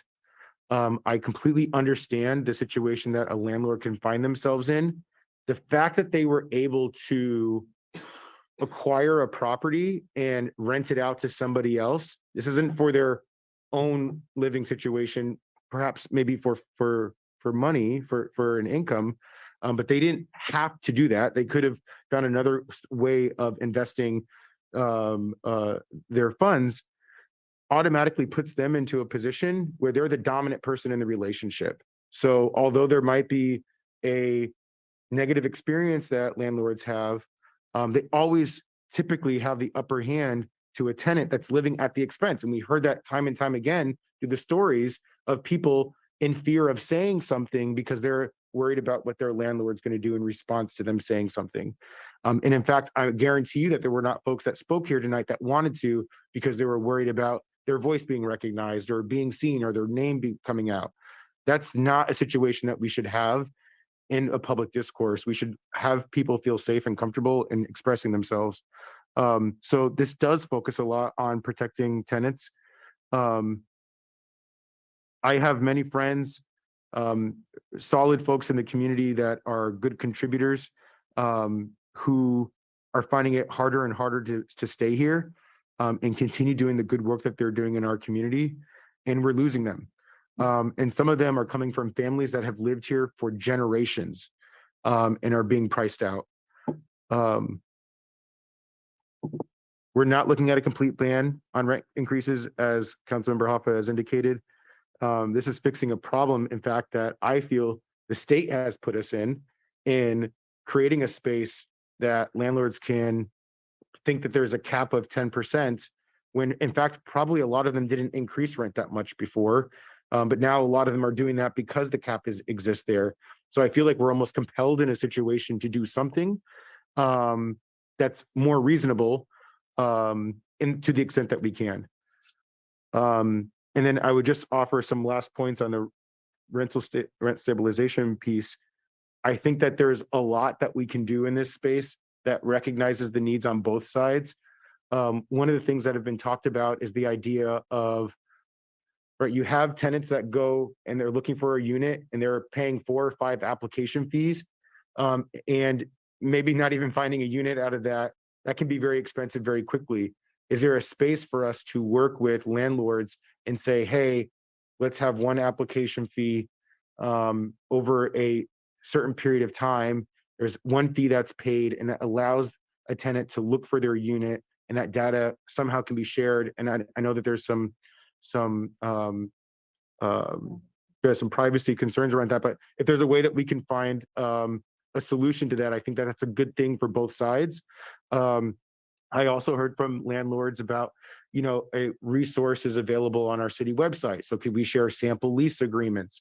I think the mediation services, I hear you, Alan, in regards to your concerns with that. But I think that when a landlord's concerned about a way that a tenant is behaving, it also creates a space for them to say, hey, let's use the mediation services. Maybe I'm not looking at this in the right way. Again, most landlords, as we are claiming, are good. They are well-intended. And so if we can create a system that gives them that reassurance and gives them the support that they need, I think that's a win. I'm not going to claim to know all, but I'll make a point at the end in regards to how I feel like next steps look like for that and other topics. I want to speak on the vacancy tax next. There's 2, I think, benefits of a vacancy tax. One is it's a moral issue. How can we disincentivize people from keeping units vacant on our property when we're having this larger conversation around supply, and we're taking that supply off the market for people that probably have greater wealth than most in our community? That's taking away from the people that live here, the people that are in our community. And so how can we make sure on the other side of this topic that we're providing funding for locals, for people that live here, in order to create more affordable housing, create an emergency housing assistance program, whatever that is, around our housing needs. The funding that we can get from that doesn't even reach the amount of loss that our community gets from those units staying vacant in the city. And I'll just bring up one final point on this. I'm not sure if it's something that the city can do, but I think it's worth us having the discussion. And even if we don't go to the point of saying, yes, let's put it on the ballot, we could get it enough of the way there to say, hey, if there's community members out there interested in putting it on the ballot, you have something to work with here, where we've had a discussion, we've used our staff to be able to have some legal analysis done and really get it to a place where it might be an easier lift for community members to take it across the finish line. So to wrap all this up, I think that there is space to move forward on the rental registry piece and the rent stabilization, the cleanup of AB 1482. I think looking at SB 567 as the cleanup bill to AB 1482 is a good starting place for us to look at what that looks like, both on the rent stabilization piece and the just cause eviction side of it as well, as indicated by the consultant. And so I think if we can look at the rental registry and the rent stabilization elements, for now, I think that might be a good start for us. And then it would be nice to bring the vacancy tax back at some point. It doesn't seem as urgent. We have time, but I think getting something by the end of the year back to us so that we can further discuss that. Just might be a great opportunity for us to have that dialogue. And it may not be limited to the vacancy tax and there's other financing options out there. So it might be a larger conversation around what that looks like. And then to me, there was a lot of policies listed that we're not really getting to tonight. And I think this creates a really good launching pad for us to start having greater and deeper dialogue with the community. So I would hope that we can direct staff at coming back with us with the plan, with the roadmap, have that evaluated by the public so that we can get some additional input and feedback in regards to what that looks like moving forward. And then we actually implement that. And we start going out there and listening to all the stakeholders, particularly renters.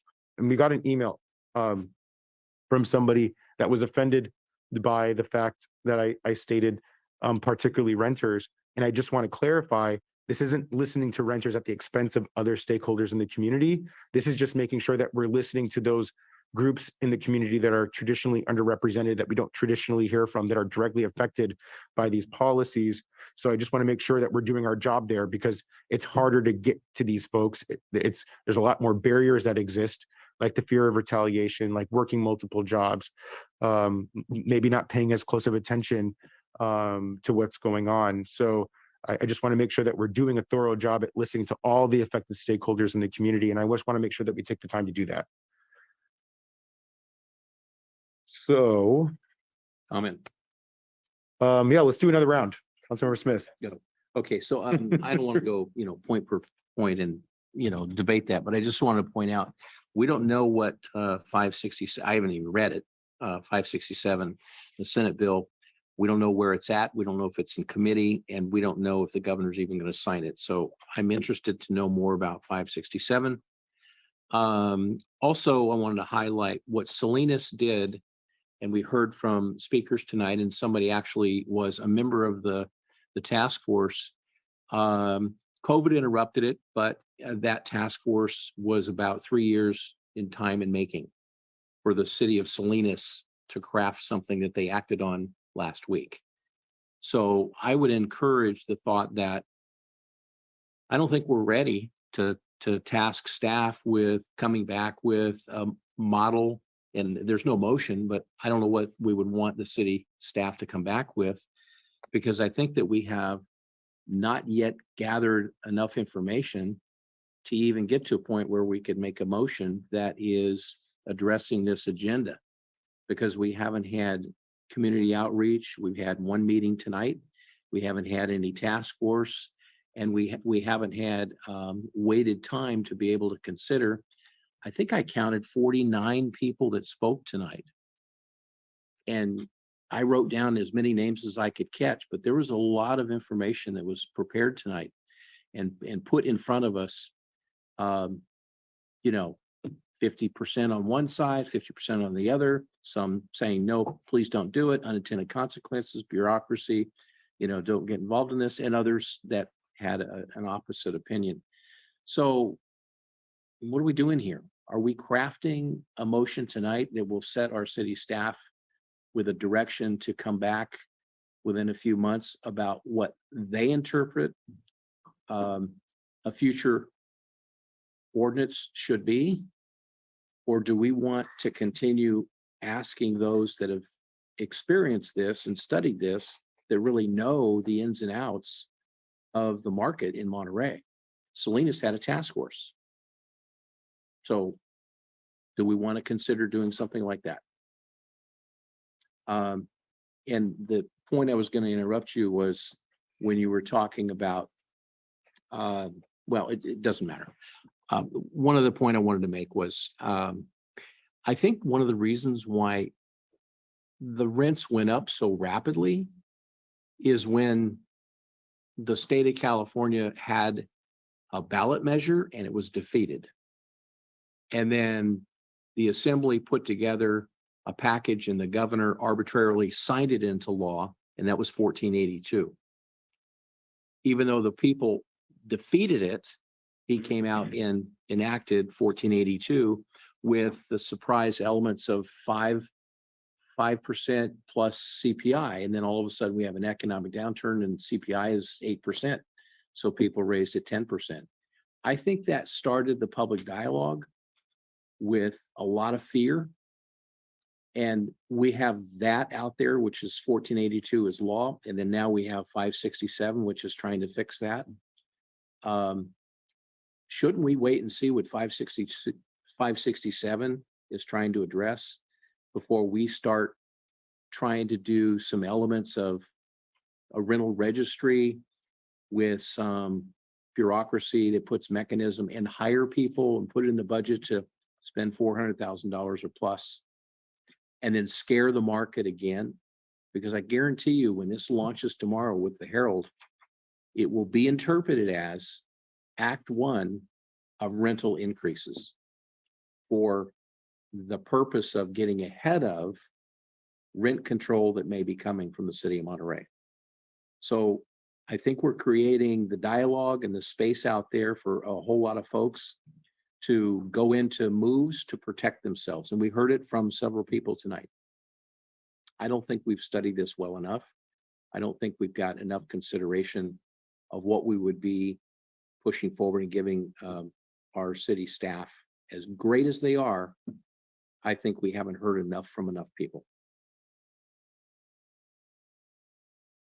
So I hear everything that you're saying, and I understand, because I feel like we need to incentivize, the good landlords that are doing what they're supposed to be doing. And I think there are ways that they can benefit from the rental registry as well.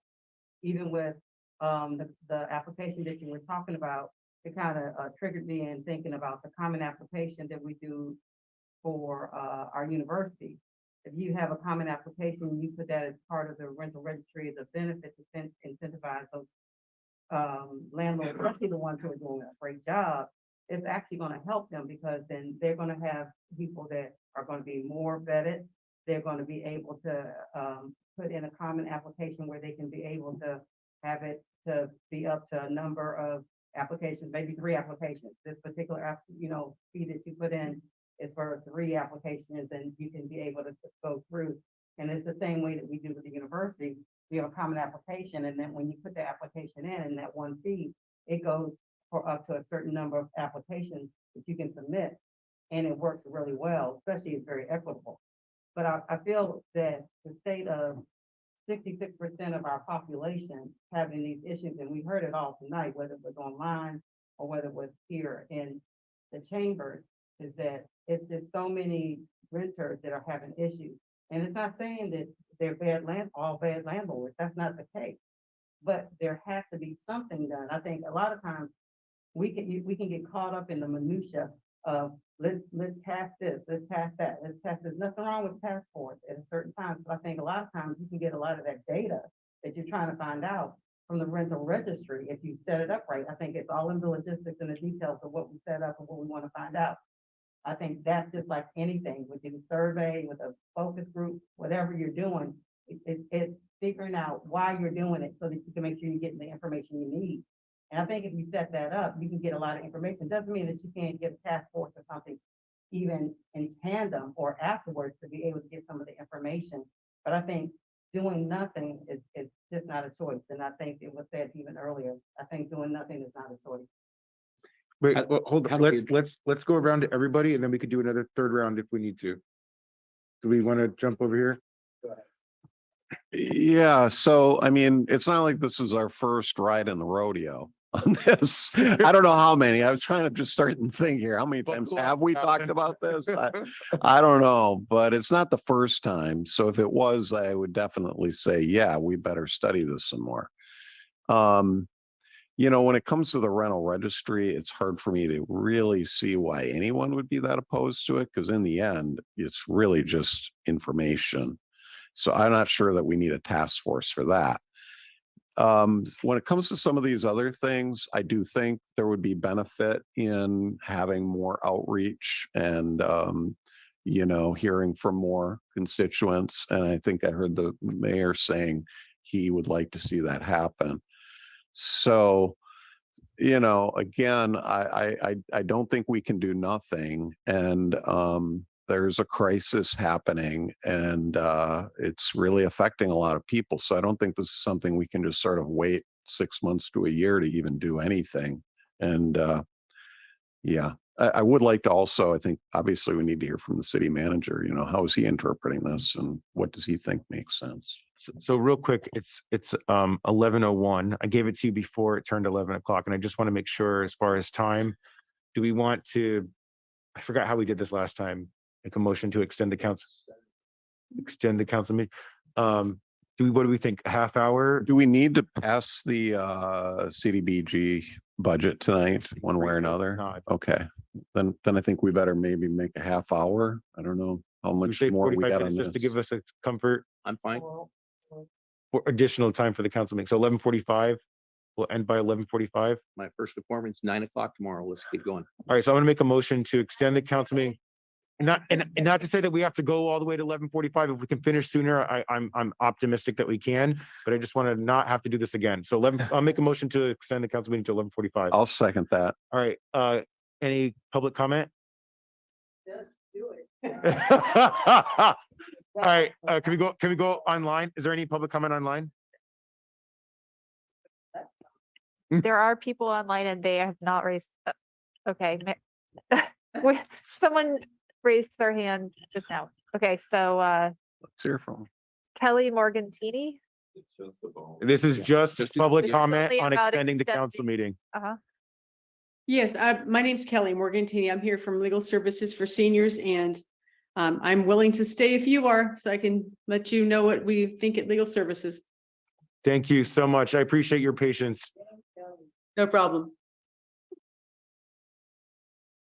Anybody else? Yes, actually, Marianne Boylan, go ahead, please. I'm hanging with you too. Thank you, Marianne. ¿Qué más? Nobody else? No. Okay. Bring it back to the council So vote. for, hey, roll call vote, please. Councilmember Garcia, Yes. Councilmember Smith, Yes. Councilmember Barber, Yes. Member Hoffa, Mayor Williamson. Yes. Okay. And you finished your comments, right, Alan? Okay. It's only 3 times a month. Councilman Garcia? I agree with Kim and Alan, and Alan's last point. I think if this was the first time that we're seeing this information, yeah, maybe, but this information has come to council already in the past, and yeah, I think we need to do something. Okay, so I just wanted to give a quick response. I heard 2 statements from Ed in regards to both of these items. And for the rental registry, I think my colleagues have maybe addressed that in regards to the need for new additional data. I would just ask, maybe let's make that explicit and very clear in regards to what those expectations are from your perspective in order to feel good about moving that forward, because I want to make sure that we're inclusive and including all of those things, that what it is that we're looking for. And it may be a little bit ambiguous, like hearing more from property management companies or whatever that might look like. But I think having a discrete list of things that we can make sure that we include with giving staff direction, I think would be helpful, so that we can help move this along, as opposed to just saying, we need more, let's talk about it later. And then there was, you made a statement about increasing why we might have seen an increase in rent was because the voters denied a ballot initiative, and then the state turned around and passed AB 1482. And what my recollection of it is that there was a ballot initiative to repeal Costa-Hawkins, which is different than what the state did, which was implement AB 1482. And I mean, there might be some nuances in there, but the repeal of Costa-Hawkins wouldn't have actually necessarily implemented statewide rent control. It would have just allowed jurisdictions to do that at the local level if we chose to do it. So I just kind of wanted to provide a point of clarification there. And maybe we can do one last round on the council, but before that, let's go, because I know we wanted to hear from staff. So maybe this might be a good time. Staff can provide some feedback input before we do our last round. My input is I don't want to see it last round. How do you really feel? Well, Okay, we'll make it 2 more rounds. No. You asked me, and I don't think, frankly, that there will be a lot of value listening. But of course, it's the pleasure of the council. But since you asked, so first of all, let me briefly reflect what I heard the council say here to the public when you did your 2 rounds. I think that there was definitely a majority talking about rental registry, getting data, and getting this somewhat launched. And Councilmember Hopper, who I remember what he was saying a year ago or 2 years ago when we had it, sees value in that. And so I think everyone who spoke so my feeling is there is a consensus by the majority of the council to talk about let's get the rental registry launched. The other part that I also heard from council members was and that flies into business license tax and all the other things as well. The other part was rent stabilization. That sounded also that council members were in agreement that, well, we have to do rental registry, but we also have to do something else because the need for some sort of measures is sooner than later. So rent stabilization is another thing that I heard the majority of the council expressing interest. Vacancy tax sounded to me also that there were some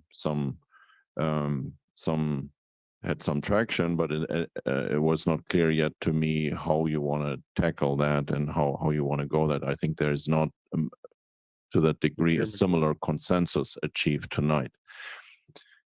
What I need council to understand is we don't have staff for any of those things right now. We have an existing housing office with 3 people, and they administer a CDBG grant.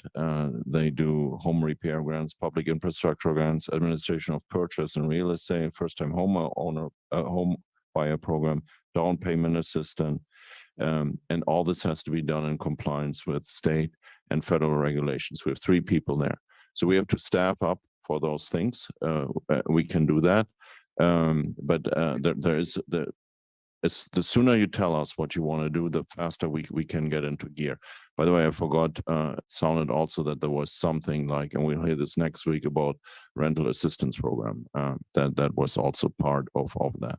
So I would suggest that maybe you give us clearer direction with respect to, okay, give us the roadmap for rental registry, give us the roadmap for rent stabilization, something like that. What do you need from us, Hans? And we will come back to you. And as part of that, we know already what we need for rental registry. We just need to tighten this up. This will take 12 to 18 months to get the rental registry up and running. I would suggest that. And Nazarene was the attorney who did the Salinas rental registry. And I hope we don't go through 38 public meetings like they did. I think we can do it faster. But it will take 12 to 18 months to get it done. Rent stabilization is something that we talked about, and maybe there are some byproducts that like just cause eviction. I think what Councilmember Hafer spoke about, good tenants have no fear about certain things, and so I think there's that. So what I hope you would tell me tonight is, give me clear direction, come back with rental registry, and then make the vote. I suggest maybe come back with rent stabilization if that's where the majority of the council wants to go. And then we take it one step at a time. Next week is budget meeting, 45,000 feet overview over the budget. You can also leave some stakes there in the ground with respect to certain things. We have already quietly budgeted for additional staffing and housing because we anticipated something like that from this council. So it will not surprise us when you come with some of those ideas as well. So that's what I heard. There's a lot more, but that's where I felt there was consensus by a majority of the council. Okay, thank you for that, Hans. I appreciate it. Can I just say one thing quickly here? Is I wonder I wonder if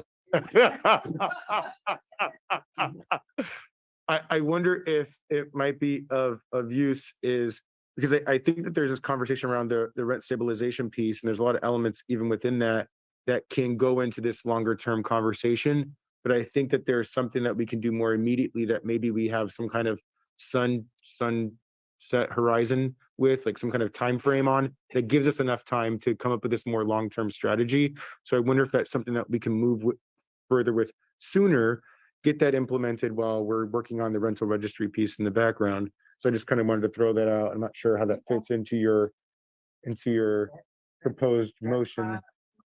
Whatever. Started on the rental registry. To make a motion to give staff direction to get started on the rental registry. Oh, your mic. I'm sorry. I make a motion to give staff direction to get started on the rental registry. And then, as well as getting information on, the rent stabilization and vacancy rate. The vacancy tax? Vacancy tax, sorry, vacancy tax. Okay. Is there a second on the motion?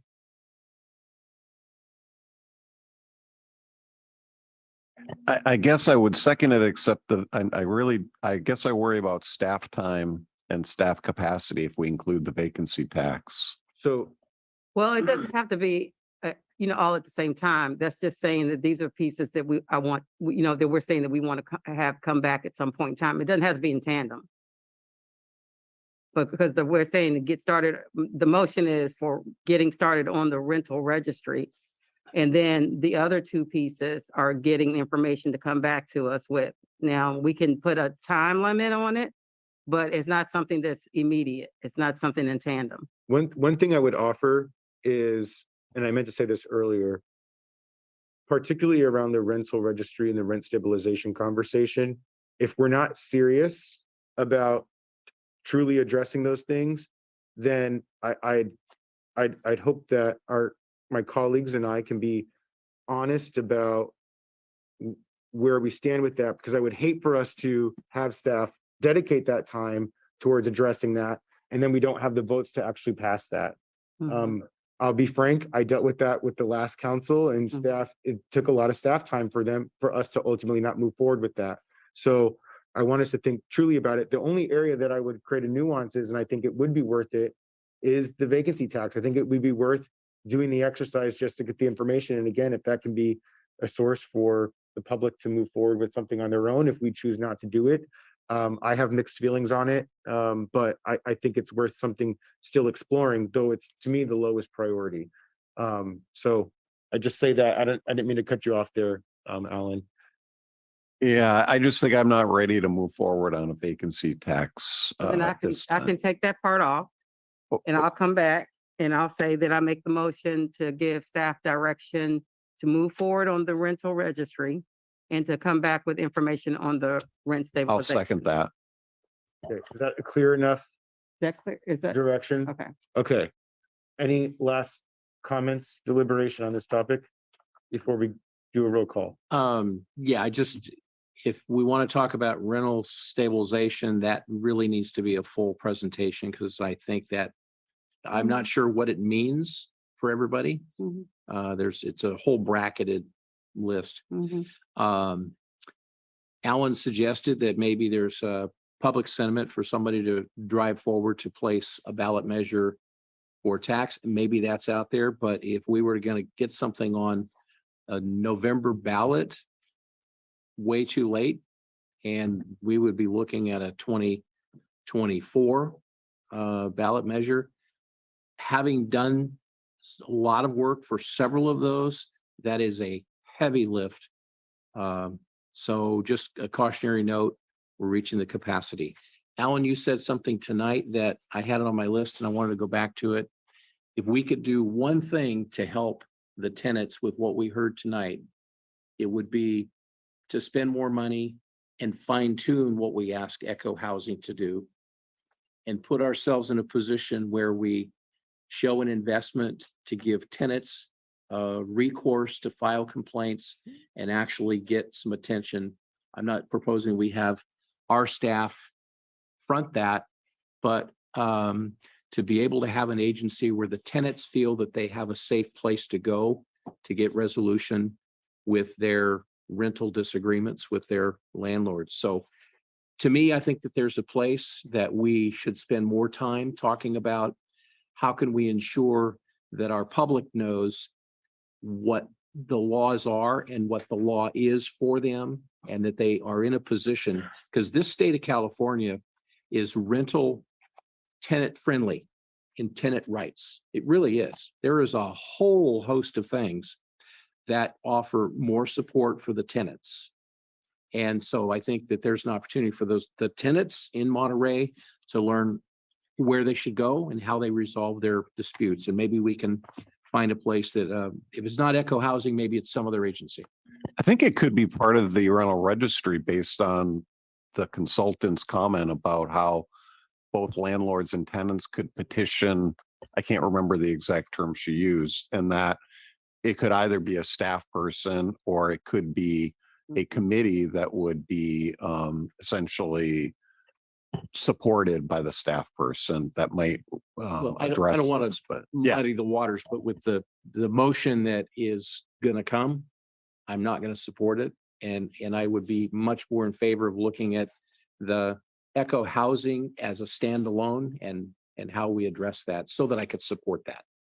Because I think that is meat on the bones that help the tenants faster rather than going down the path of, some of the bureaucracy that I'm just not a guy that believes in more regulations helps the problem. I think the problem's been identified and I just don't agree with the solutions. Okay, Councilmember Barber, do you have any No. last comments? Councilmember Garcia. I'll just conclude this before we do a roll call here. A lot more conversation needs to be had, and hopefully maybe more by consensus that we can look at including in the process what a public outreach process looks like, and we can have something come back so that we can look at things more long-term. And this is about listening to everybody, all the stakeholders involved. So I'm appreciative of the council being bold here and finding a space for us to move forward with doing something, because we really need to start getting to work here. So with that, I will go ahead and ask for a roll call vote, please. Councilmember Smith? Before we vote, could you read the motion, please? Yes, what I have is that the council is directing staff to get started on a rental registry and to return to council in the future with more information on rent stabilization options. No. Okay. Councilmember Barber? Yes. Councilmember Garcia? Yes. Councilmember Hoffa? yes. And Mayor Williamson? And that's a yes for me. All right, now we're gonna go back to item number 8 for the public hearing item. And we're gonna do the CDBG annual action plan. And I'll pass it to Hans for Yeah. staff presentation. Thank you, Mr. Mayor. How much report do you like to have? We have to talk about it publicly, and we'll keep it to 5 minutes, Kim.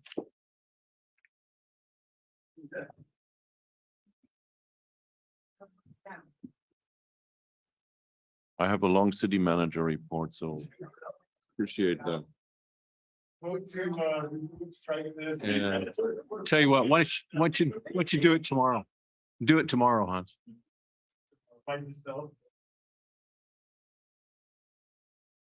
No, we'll just still be here tomorrow.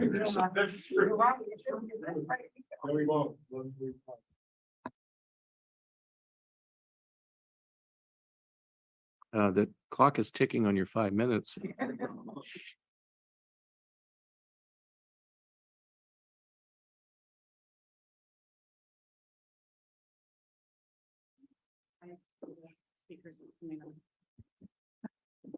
So thank you, council. Today, we're going to look at community development block program. Why CDBG? This is our federal funds to address our low-income households. And this is a photograph of Safe Place, which is our homeless shelter for individuals between the ages of 18 and 24 years old. the CDBG action plan priorities, we have a 5-year plan that the city council adopted. We're in year 4. The city council identified 4 major service or project areas: public service grants, infrastructure improvements, housing preservation, and planning and administration. It's important that you understand there are federal limits for certain categories.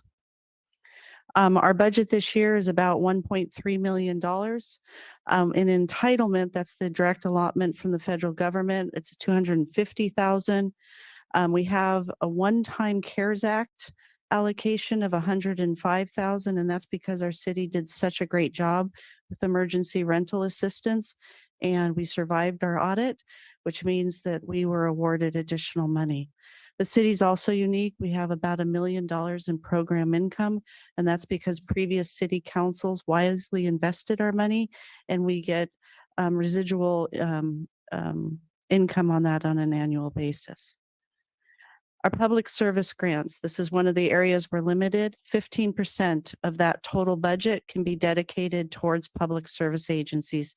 And these are the logos of the agencies that applied this year. I want to just take a moment to share with you. We had a subcommittee, we had a notice of funding availability, a very formal federal process that we go through. Ultimately, the Planning Commission holds a public hearing on this, and this is their recommendation to you. So we have all our social service agencies. There was a heavy concentration this year on homeless services. Casa de Noche Buena, Safe Place, first time funding for Sherman Hart House, Gathering for Women, Interim Incorporated. You see those funded at the $19,400 mark. The Planning Commission actually lowered their allocation from 20 to 19.4 to continue to provide some funding to Josephine Kearns Memorial Pool. So $172,000 that represents our public service grants of $15,000 or 15%. The CDBG CV is that one-time money. We had 2 agencies apply for that one-time money, and it's related to COVID and sort of COVID recovery. Both are food services. So I want to point out to you, next year, you're going to have a real challenge because we have more homeless service agencies providing services than we've had in the past. We're able to cover it this year by using the CDBG CV money. Next year, there's going to be more competition and somebody is going to get less money. And this is just historical if you wanted to look back, but yes. I hear about emergency rental assistance. You could fund emergency rental assistance out of this $172,000. However, it would take away the money from other social service agencies. As staff, we're not really recommending that you do that. We see the services that they provide are critical. We do have some other funding sources potentially for emergency rental assistance, but I'm not going to talk about that tonight.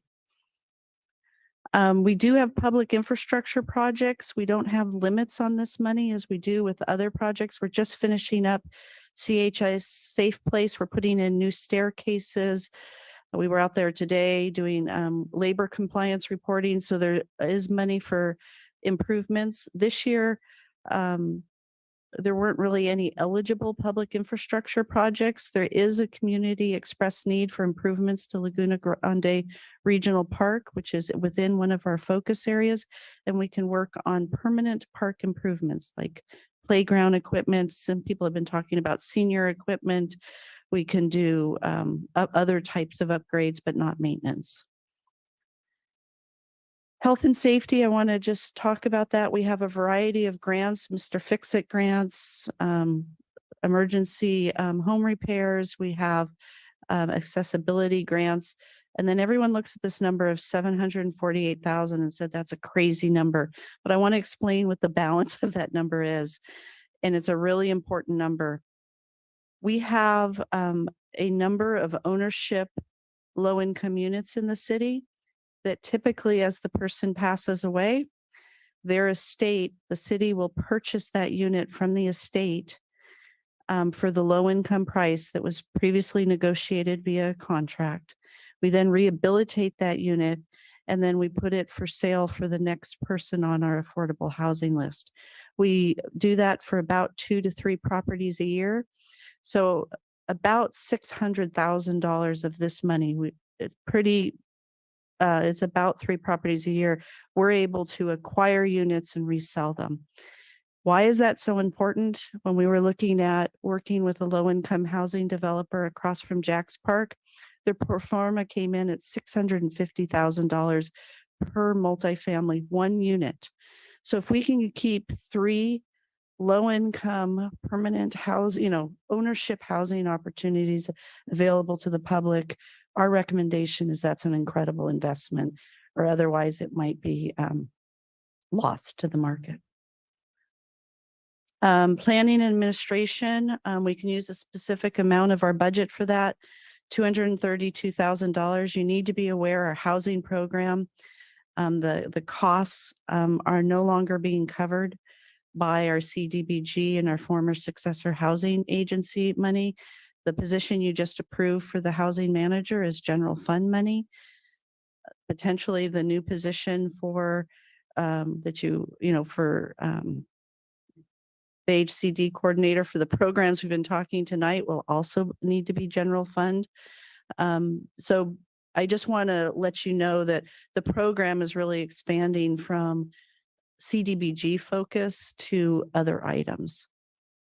And there's a very formal process. Happy to go over this with you in the future with NOFAs and grant workshops and public hearings.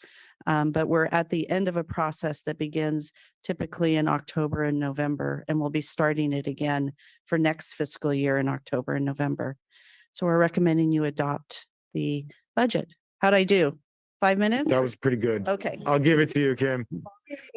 And you did it with such enthusiasm too, which I really appreciate. So, all right. Any questions from the council? Statement of the Echo housing, you saw the number 13.6. All right, let's take it out to the public. Anybody in the chambers wish to make a comment on this item? All right, take it online. Do we have anybody online? Yes, Marianne Boylan. Go Hi, ahead, Marianne. please. Oops, I forgot to undo my hand before. My bad. Maybe because I'm half asleep. I'm not sure. Sorry, that was my bad. All right, anybody else? No other hands raised. All right, we'll bring it back to the council for a motion and deliberation. I'll make a motion to approve. Is there a second? Second. All right, been motioned and seconded. Any other discussion? All right, roll call vote, please. Councilmember Barber, Yes. Councilmember Smith, Yes. Councilmember Hoffa, Yes. Councilmember Garcia, Yes. Mayor Williamson. And that's a yes for me. Thank you again, Kim, for that. Council comments. Pass. Kim? Gino? Alan? Okay. Steve, your comment. Look at him, look at him.